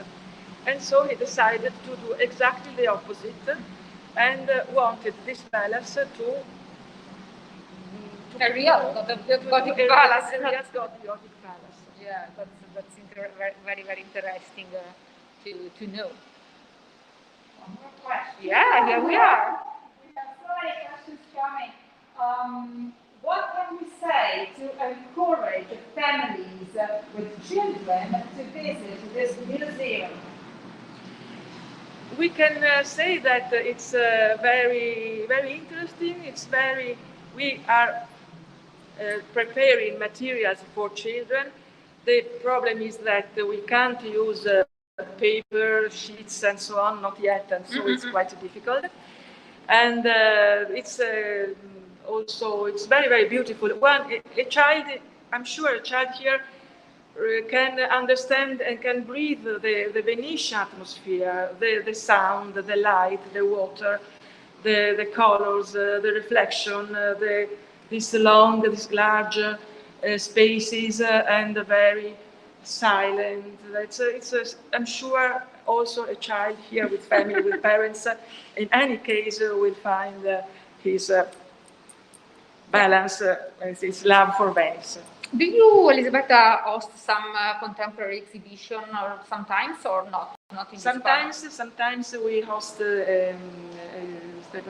contemporary exhibition. 2 years ago, we had a very interesting exhibition from a gallery, from the London Gallery. And I don't know this year what it will be, because we don't know even if we could, what the situation will be, and so it's quite difficult. Yeah, some of the museums in Venice, they decided to move the exhibition from this year to the next year, and so we are in the week of the beginning of the opening of La Biennale. Yes. But some museums they decided to open next year. So, but I think if you come here, you have something to see in any case, and very interesting. Oh, we are waiting for you and your children. Okay. One more question. Is it easier to work with children or with adults? It's very, very different. And it's two different things. It's easy work if work with children is easy if you feel them, if you understand them, if you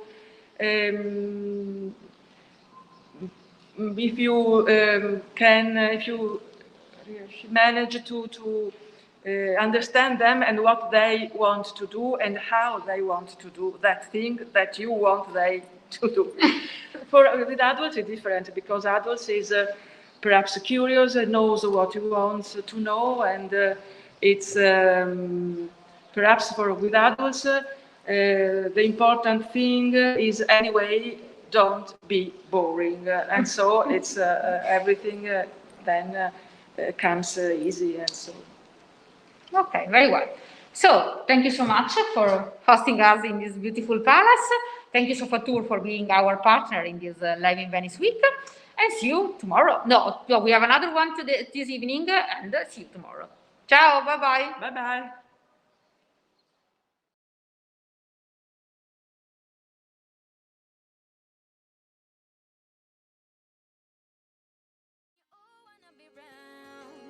Yeah, you all wanna be round a champion. I got tons of soul on my true collectible. Famous, also famous, #1 desirable. I do what I want when I want and how I want it. Leave you with the one in, yeah, that's how I roll. I got change to throw, I don't care about no gold. Better, so much better, flipping incredible. Always on the show, so they know that I still got it. And I never feel sorry, yeah, to all the world. This is me, I'm so royal. And you all wanna be round. Yeah, you all wanna be round a champion, This is me, I still on it. Cause you all wanna be loved. Yeah, you all wanna be loved by a champion. When I hear him come like my fuse and then ba-bum. Later, see you later, I'm about to blow this up. You can sing my song if you want, I know you want it. It's always kinda funny, yeah, cause I know I'm a superstar in the sky to lead you on. Haters gonna hate us, approve of how they love. They can bring me down, nah. They are jealous of me and my umbrella, yeah, they love me so. This is me, I'm so royal. And you all wanna be round. Yeah, you all wanna be round a champion. This is me, I still on it. Cause you all wanna be loved. Yeah, you all wanna be loved by a champion. Yeah, all I wanna do is just say, you don't understand how I play. I am on my way to win you over and over, yeah. Oh, you can hear my voice in your head, and you wanna hear it again. So you play it over and over and over.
be round.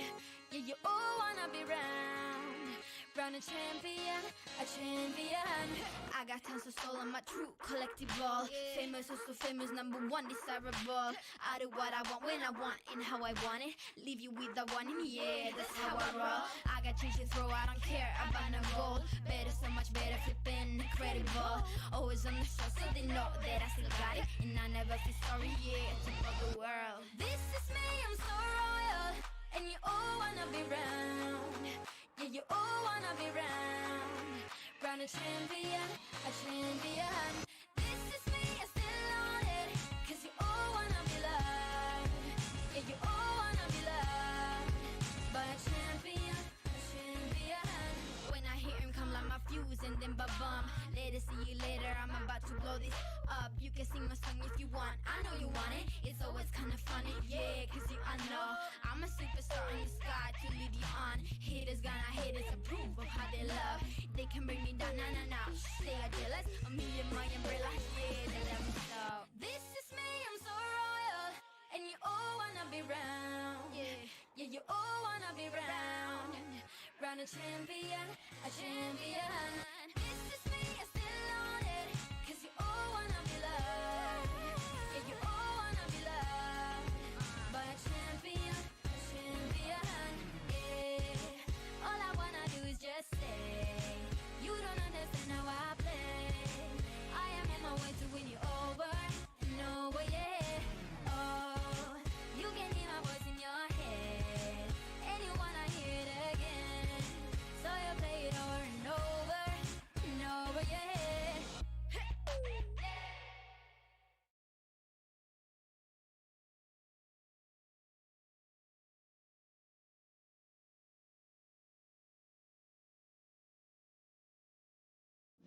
This is me, I'm so royal. And you all wanna be round. Yeah, you all wanna be round. Round a champion, a champion.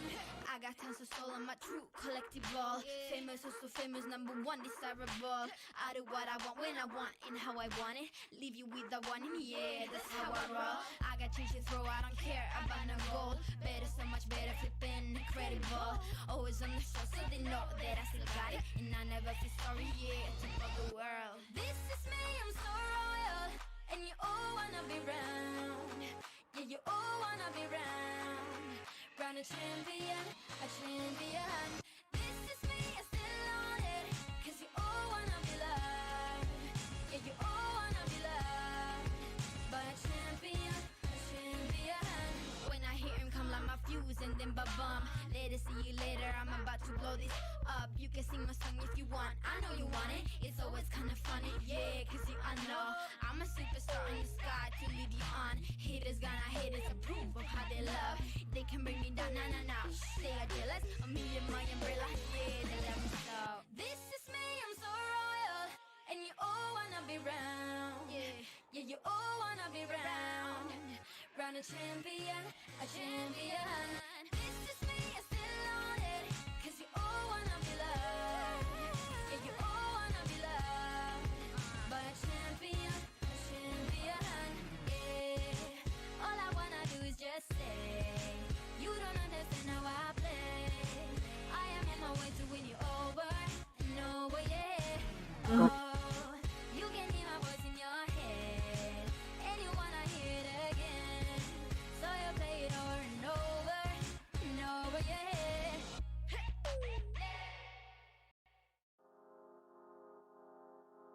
Like a diamond, you alone. You cut my heart like glass, just like that.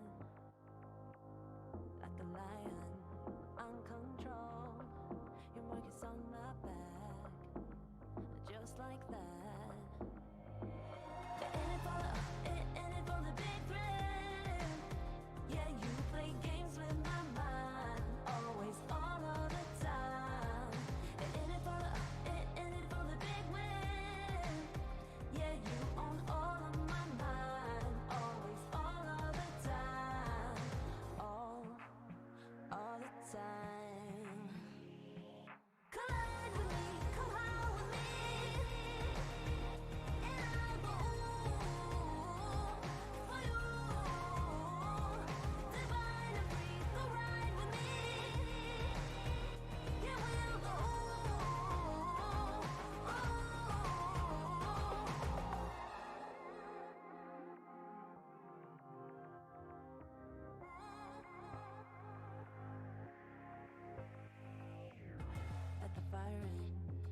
control. We like to burn out fast. We're hot like that. Like a diamond, you alone. You cut my heart like glass. Just like that. Yeah, in it for the big thrill. Yeah, you play games with my mind. Always, all of the time. Yeah, in it for the big win. Yeah, you own all of my mind. Always, all of the time. All the time. You know that I'ma keep it cool. With you I feel like breaking rules. On the edge, looking out with no parachute. You know I'm dreaming about us two. Playing around without a clue. On the edge, leaning out. With us it's all or nothing. Ooh, but guess I need more of you. With us it's all or nothing. But guess I need more of you. You say it during night, but in the morning you just leave. With us it's all or nothing. Ooh, but guess I need more of you.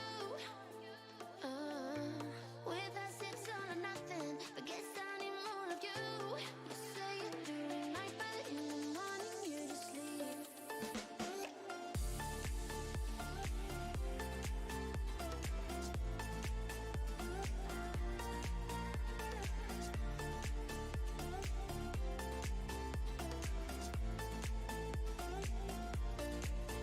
Had to convince my friends this time. Think you're toxic to my mind, but I know they don't know what you're all about. The way you hold my body tight, staying up talking through the night. Yeah, I know they just don't. With us it's all or nothing. Ooh, but guess I need more of you. With us it's all or nothing. But guess I need more of you. You say it during night, but in the morning you just leave. I need more of.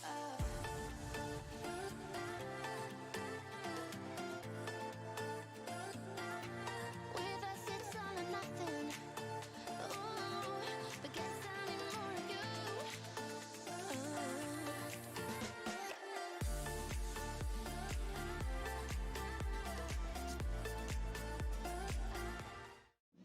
This is me, I'm so royal, and you all wanna be round.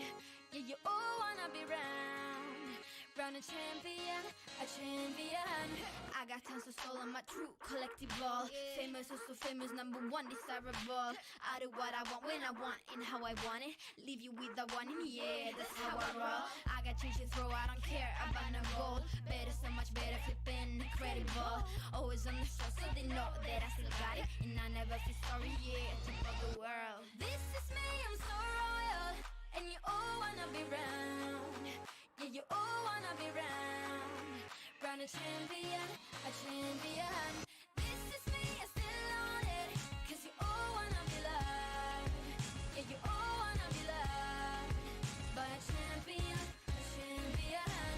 When I hear him come like my fuse and then ba-bum. Later, see you later, I'm about to blow this up. You can sing my song if you want, I know you want it. It's always kinda funny, yeah, cause you I know I'm a superstar in the sky to lead you on. Haters gonna hate us, approve of how they love. They can bring me down, nah, nah, nah.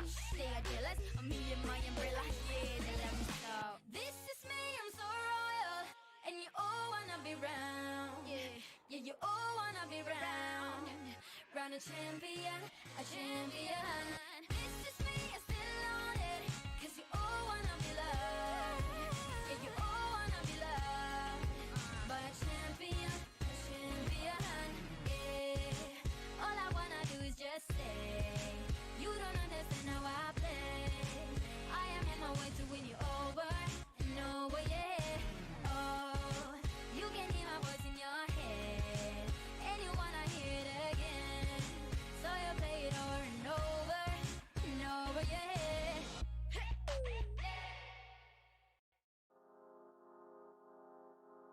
Like a diamond, you alone. You cut my heart like glass. Just like that. Like a lion, uncontrolled. Your mark is on my back.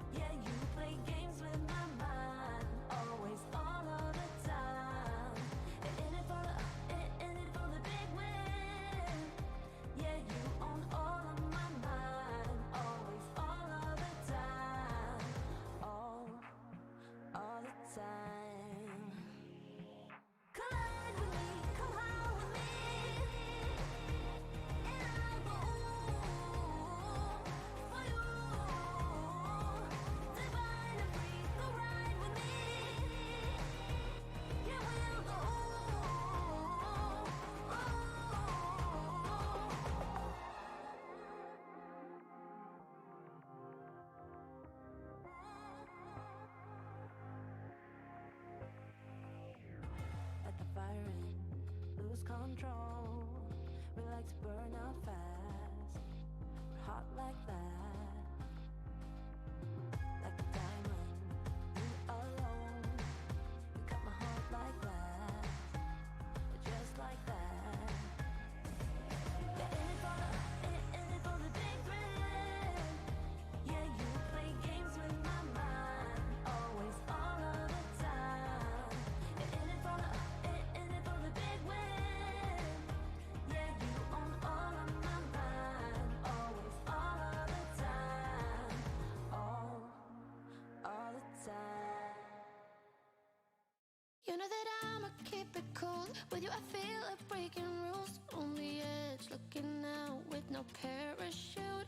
You know I'm dreaming about us two. Playing around without a clue. On the edge, leaning out. With us it's all or nothing.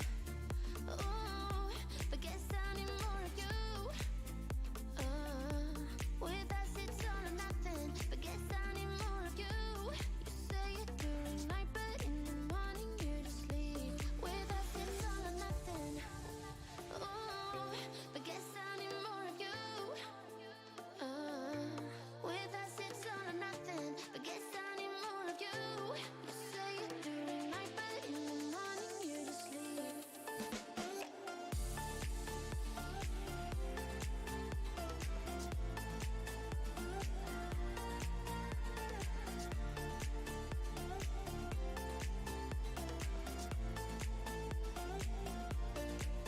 Had to convince my friends this time. Think you're toxic to my mind, but I know they don't know. Good evening. Welcome to Live in Venice Week, brought to you by SofaTours.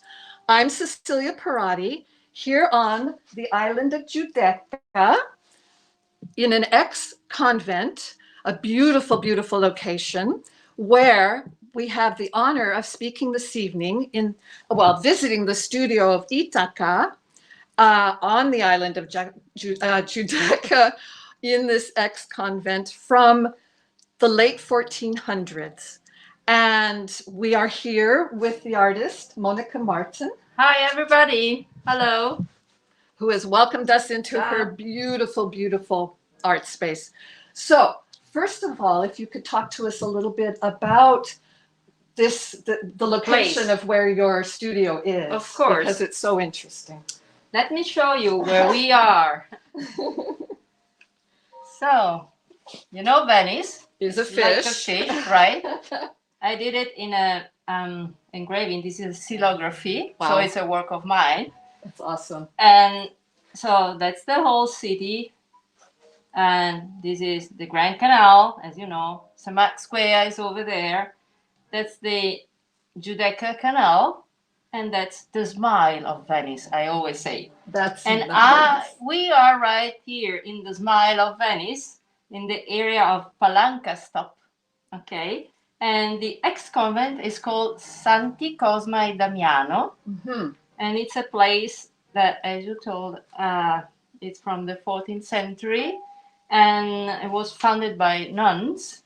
And in the years was changed in other kind of places as well during the war. There were soldiers here. War barracks. Yeah. Mm-hmm. And a mill for yarn also? Yarn making? Yarn making. Yarn? Wool? Sorry? Wool yarn making. I don't know. That's something I read. So anyway, in the last years, it was restored. Mm-hmm. And there are nowadays 12 studios for artisans and artists working here, and as well apartments for people living here. Oh, wow. So it's that really part I didn't know. Something special for Venice and for the whole Italy.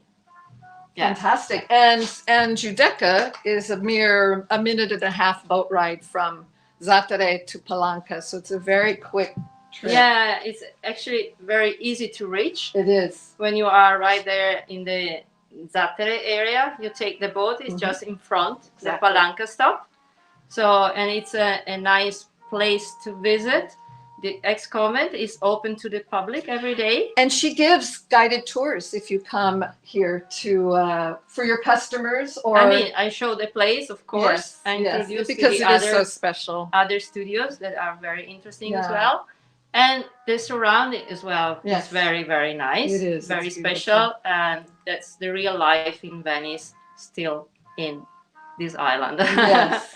So, Agreed, and it's more agreed. quiet, Yes, you know, yes. as well. So how long have you been on Giudecca here in the gallery? More or less 15 years. Yeah. And while you were here, you also still had your gallery near San Marco. Right. Yes. Yeah. My Ithaca was founded in 1999. Mhm. So this year are 22 years for Ithaca. Mm-hmm.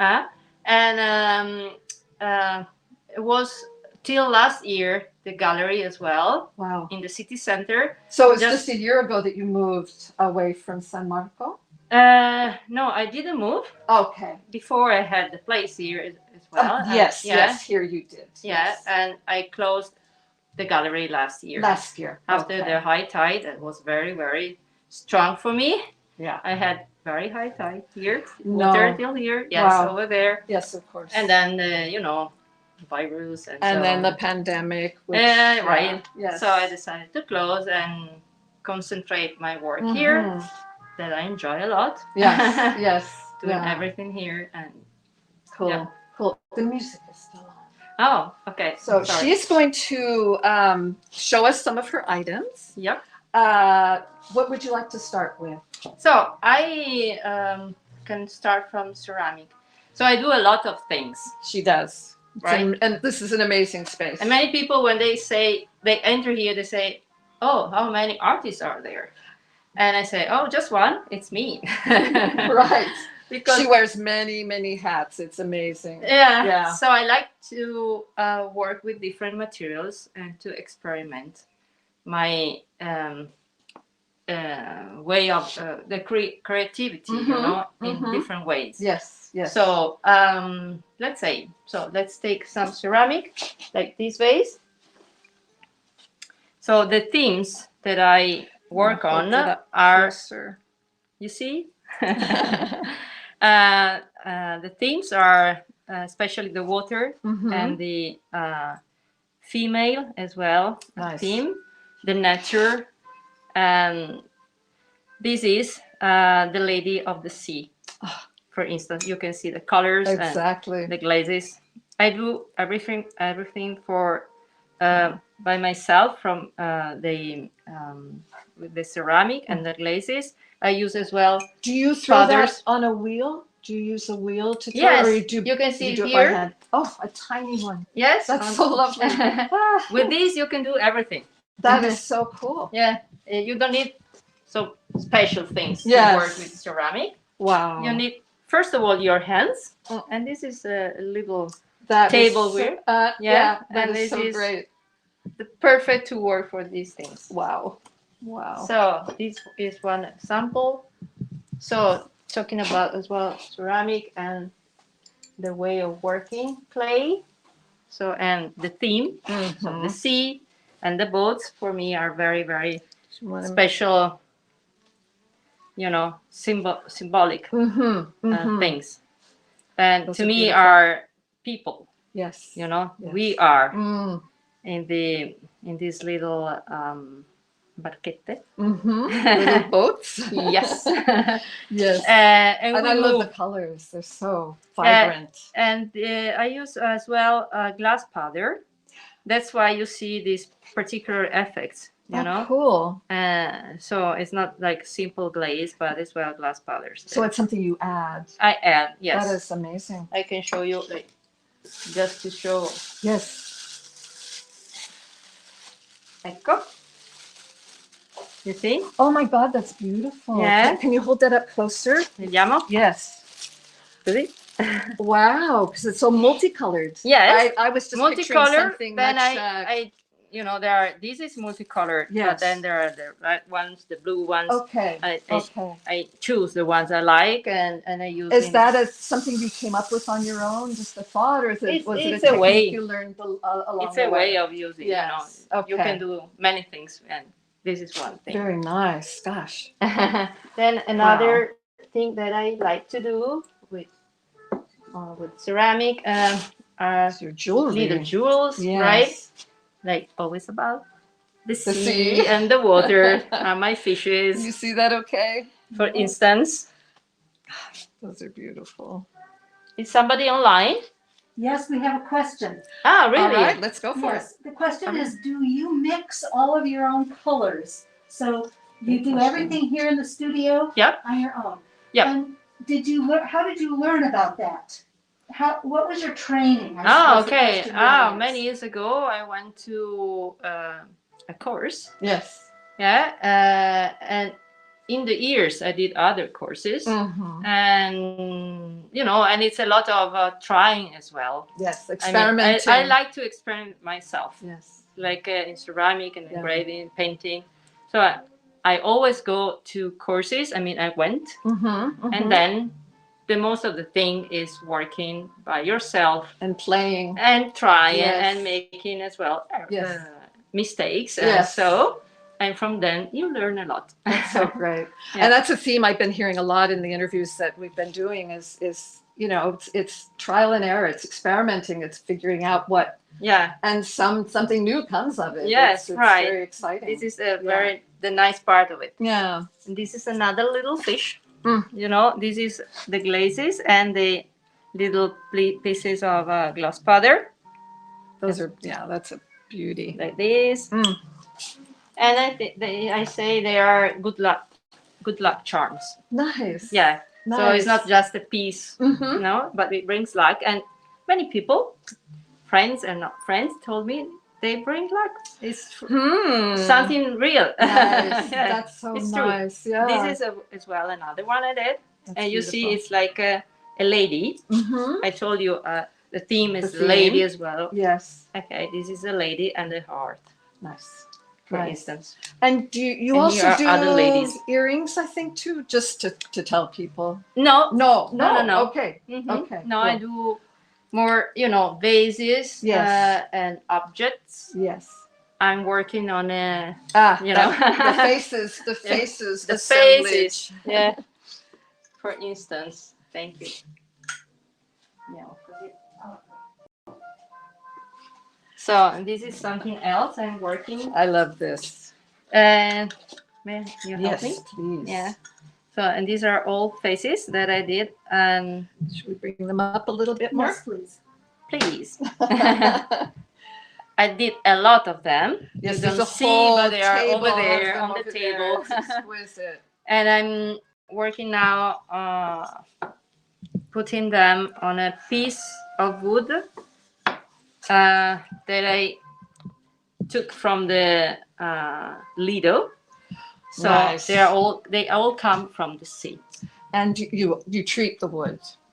No, you just leave it the way you find it. More or less. That's so cool. I don't like to change what the nature gives us. Yes, that's beautiful. And I think they're precious like that. Exactly. And I like to combine the earth, that the clay is earth, with the wood that is coming from the sea. Yes. From the water. Yes. So they are all elements, Yeah.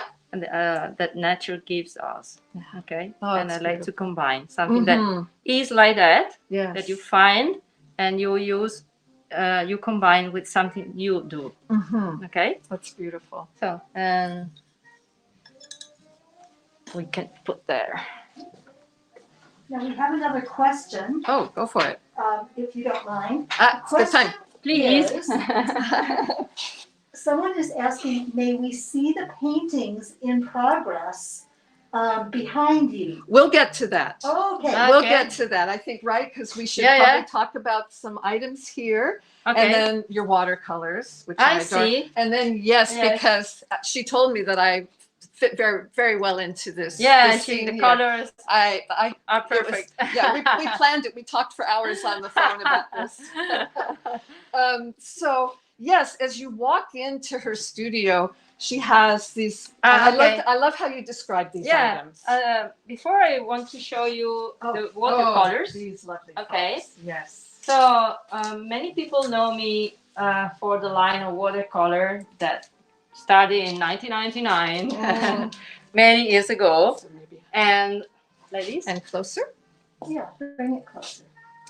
So, so I'm mostly known for this line of watercolors that I did with bright colors and telling Venice in a happy way. Yes. Okay. Yes. With bright colors and showing real places like this is the Three Arches Bridge, the only bridge with three arches in Venice, right? And usually I don't put people, but just the gondolier. So he is the character that you can find. Yes. Or you see the cats, for instance. Yes. These are the two elements alive. Yeah. And then I show the city. And this is, for instance, one that is a real place, and this is just from fantasy. So this is Venice seen with my eyes. Yes. And I like to show how Venice is just islands connected one each other with bridges, you see? And the houses are very, very close together. one each other, yes, and they are just lying on the others. As they do. I mean, you see that, so that's not so So much a fantasy. Yeah, but I like to show the extreme, thing, Yes. And so And I the like beautiful sky. and the sky that is So romantic, beautiful. that I like to show this part of Venice, the romantic part. Another piece that is a real place is this, is La Basilica della Salute, and more detail, for instance. Yes. And always with the For those who want a more classic Venice. Yeah, right? Yes. And here, And, oops. Again, one from fantasy. This is lovely. And I like here to show in a small piece many things so that you can recognize it's Venice. Yes. So you see the typical windows and the typical water entrance and the two gondolas and the bridge and another boat and the seagull and the terraces on the and the Altana. Altana, Yes. right? How do you say Altana in English? It's Altana. Ah. We don't have Altanas, but we call them decks, but it's not really the same thing. Okay. Yeah. Altana is very Venetian, I think. Yeah, I think. Yeah. So this is a combination of many things, not a specific place, but it's beautiful. But it's Venice. It is, and it's definitely. my Venice. Exactly. Monica's Venice. Yes. Okay. So with this line, so colorful, I thought of doing something else that to let people have Venice together every day. So take it home with them. Take it home or in the bag or whatever. And so I did a line like these notes. It's a collection. It's part of the collection, My Little Venice in Everyday Life. Okay. And there are like these notebooks or travel diaries. Which if you fill up, you can then do, you were explaining the other day. You can tell the people how it works. You can replace it. Yeah. Which is a nice idea. Yeah, so you can replace keep the beautiful cover. Right, and replace the inside. When it's can you see that finished. Okay? I don't know if you look. Yes, if you see. And here we have some pouches. These are done as well with my. I love the vibrant colors. I just love them. So you can put everything here, and this is for glass holders or pen holders or cell phone holders.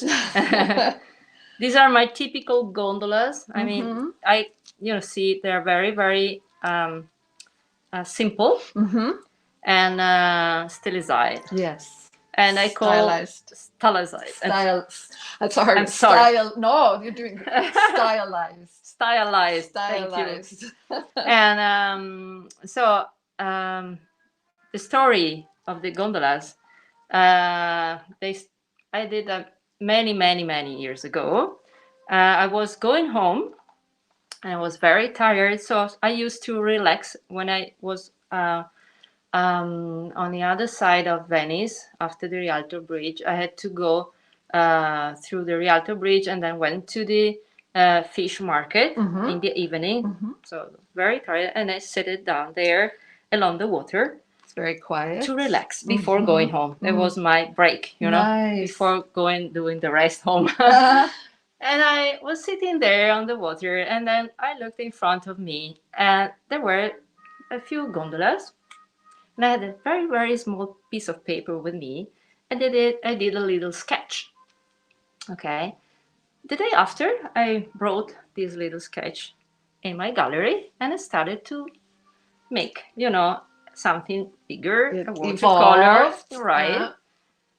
And straight away, I remember a man coming in, and he said, "Oh wow, this is wonderful. I want it."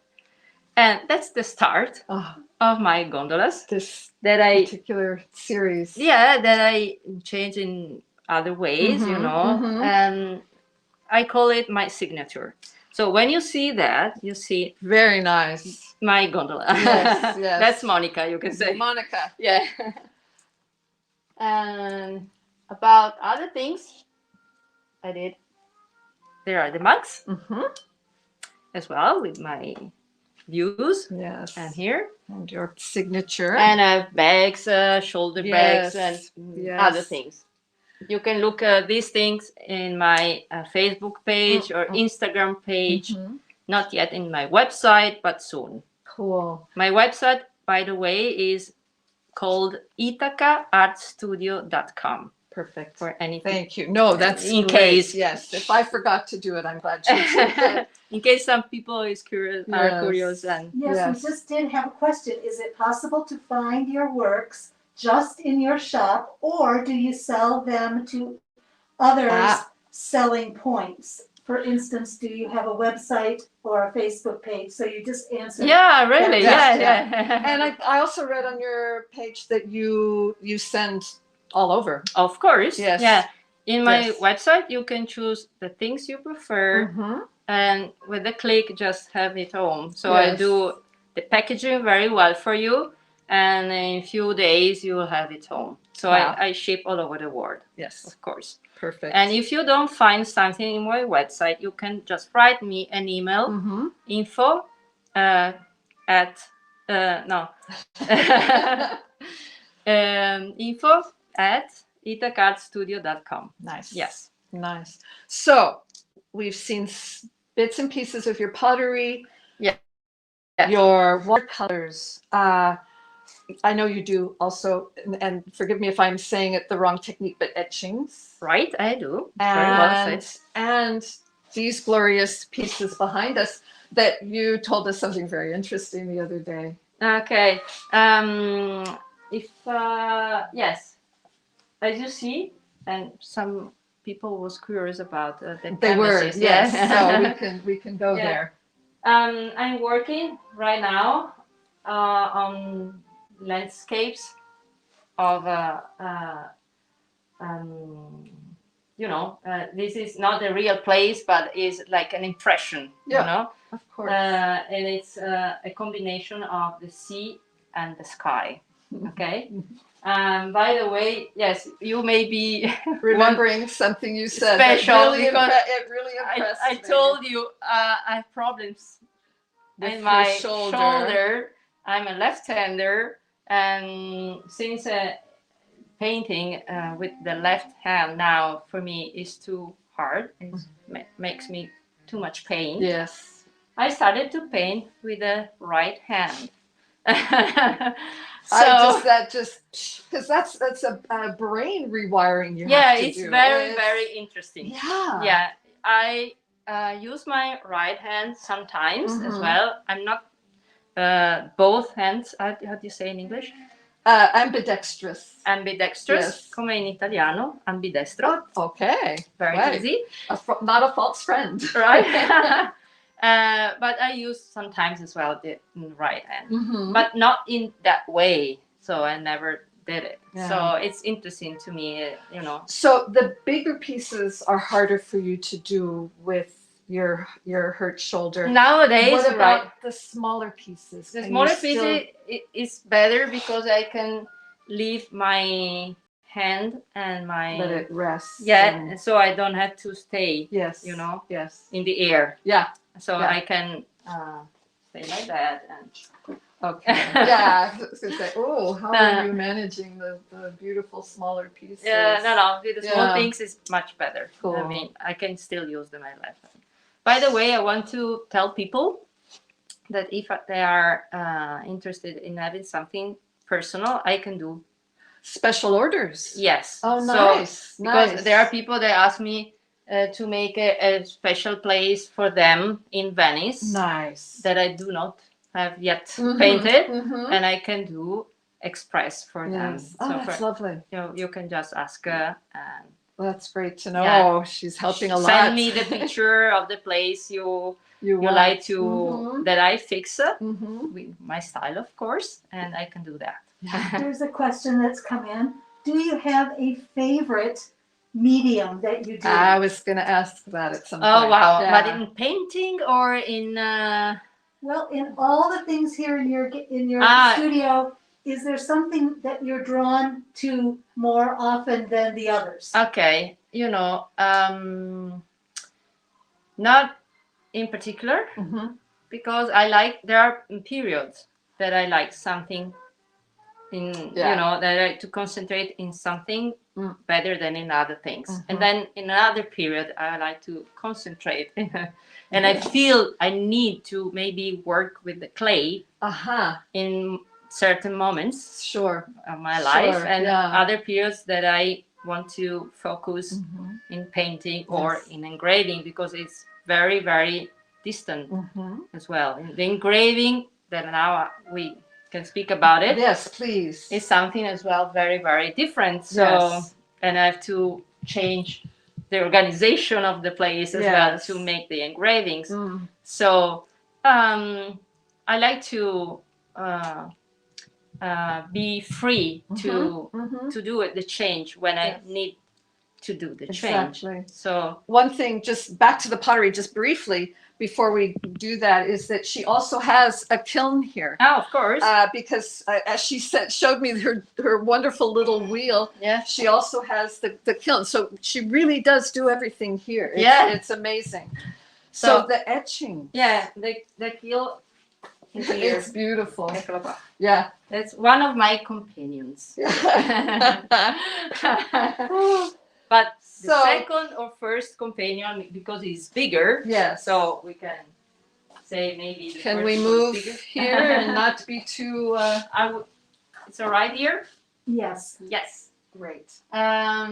This is the press machine. And of course, she can't move that closer to the camera. camera. I'm sorry. But you see, it's huge. This is the way to move. Everything.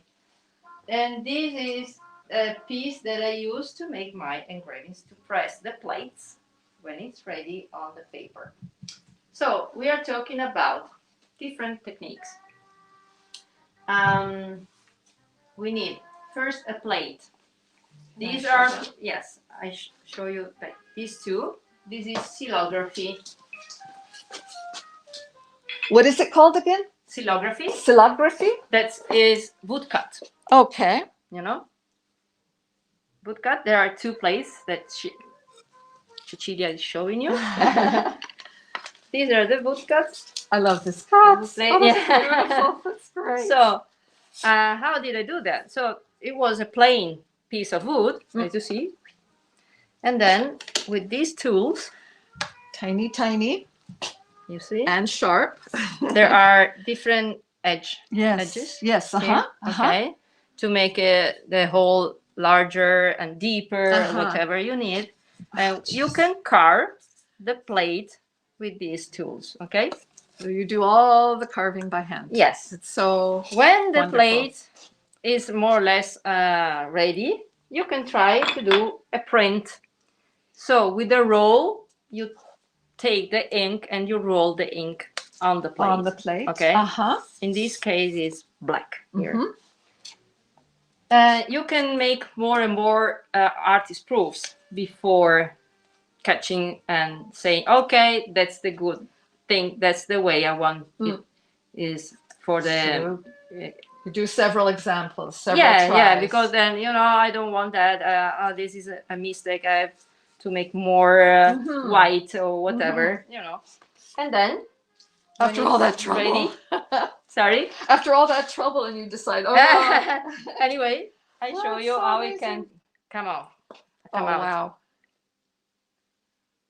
So from the plate, this is okay. How it's come in a Because print. it goes Of onto course, the thing, when so it's inked backwards. Yes, you put Or the- frontwards if the she plate. carves it backwards and the plate on here, Mm-hmm. on here, and then you put the paper over. What kind of paper? Yeah, it's a special paper for engraving. Yes. Okay. There are different ones, but anyway, special for this. And then when you go on the other side, okay, you have the printed paper.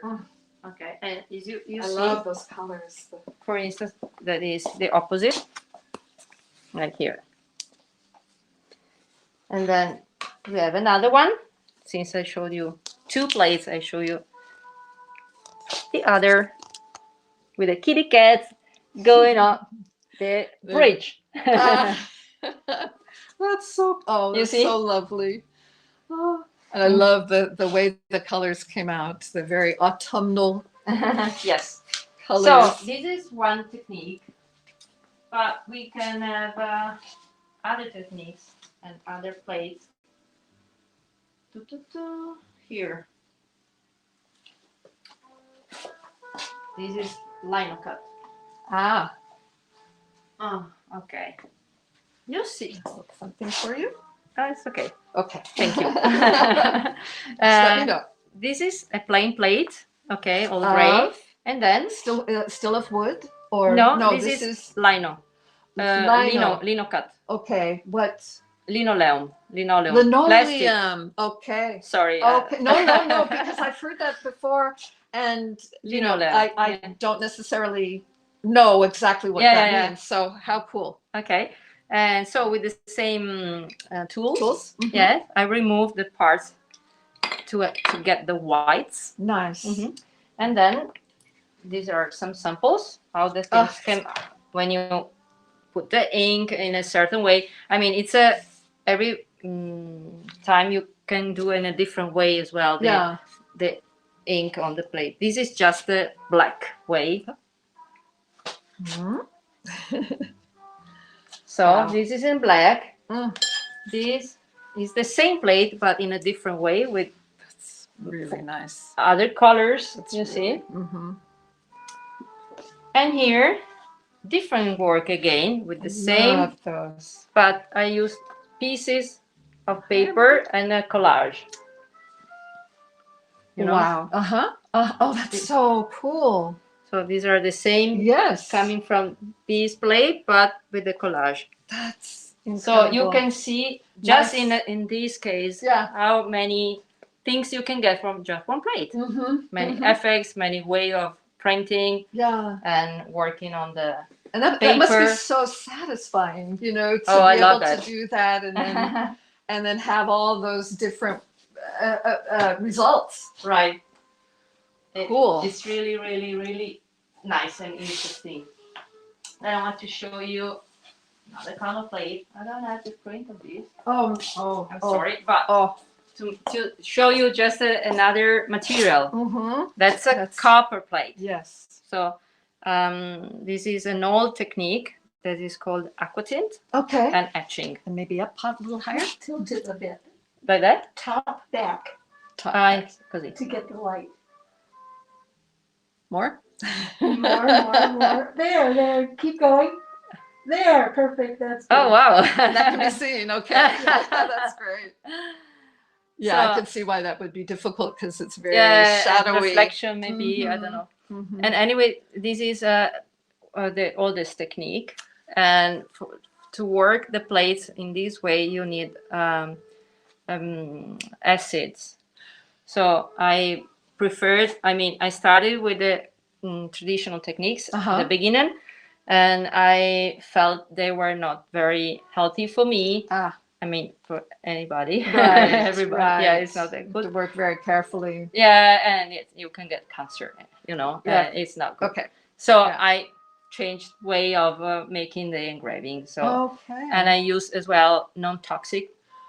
So you could find non-toxic materials to work with. Yeah. Instead of the in classic.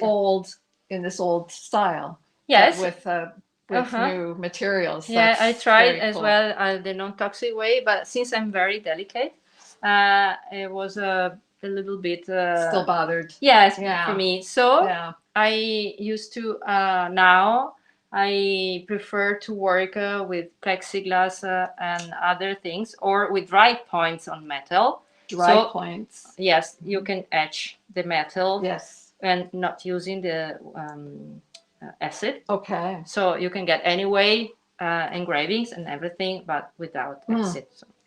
So many different ways to approach one thing. I mean, I can see why that would be so satisfying. Yeah, it is. So I want to show another thing here, just to show another kind of plate that I use. So I don't have problems. Again, it's cardboard. Cardboard. This is very simple cardboard. Oh. And cardboard like that. You see the gray one here? And with particular paintings and maybe hold it up a little bit. Sorry. Another one is nice to see them together. So you see the difference. Here, let me hold something for you. Thank you. The bottom one? Yes. Okay. Thank you. For instance, here are 3 different cardboards, and work in different ways to get the effects. Like here is some tape as well. Here's some finger color. How do you say? Finger paint. Finger nail polish. Nail polish. Wow. I don't use that, so I don't know the name. Sometimes on my toes, but that's it. Yeah.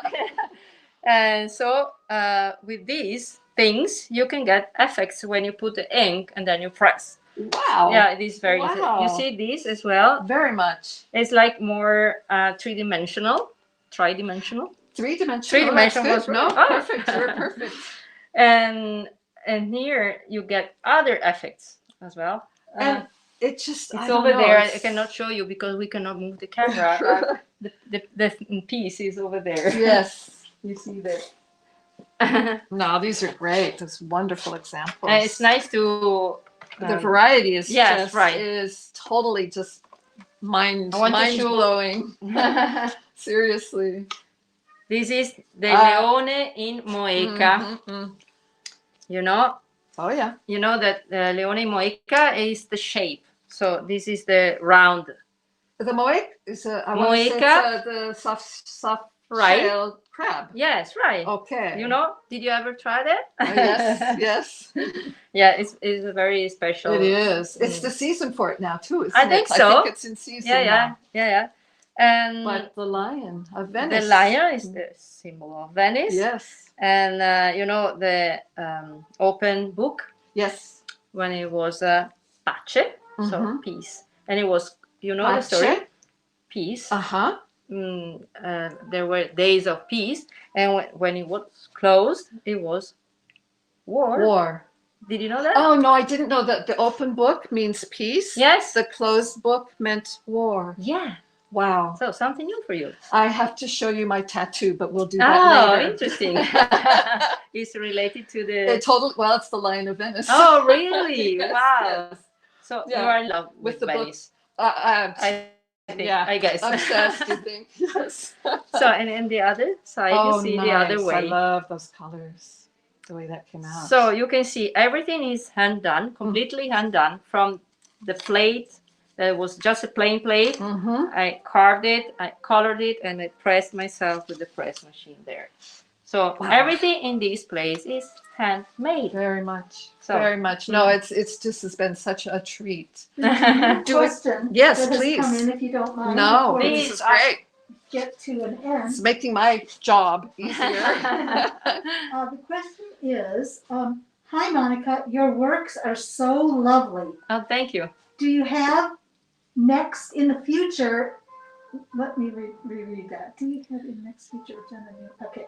Do you have in the future an exhibition arranged in the future? Yes. Do you have something coming up that where you're exhibiting your works? I'm thinking about organizing an exhibition about the sea and the water. Oh, but it's nice. not yet organized.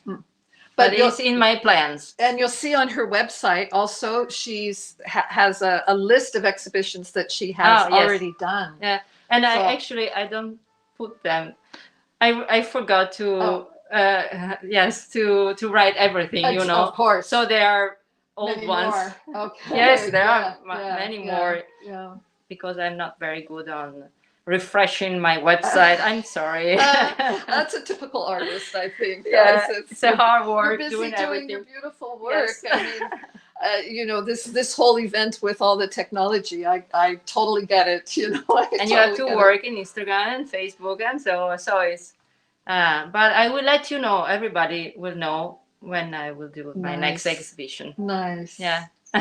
Well, if we don't have any other questions, and have you pretty much shown us what you would like us to see here? This has been more amazing. or less, because there are many other things. But exactly. I know this place is teeming with just so much soul and animation, because it just feels so nice here. It really does. Thank you. I appreciate. Really have enjoyed speaking with you. My pleasure. Thank you to be here. Yes, offer me this opportunity. Absolutely. And thank you, SofaTours, for making this opportunity for everyone as well.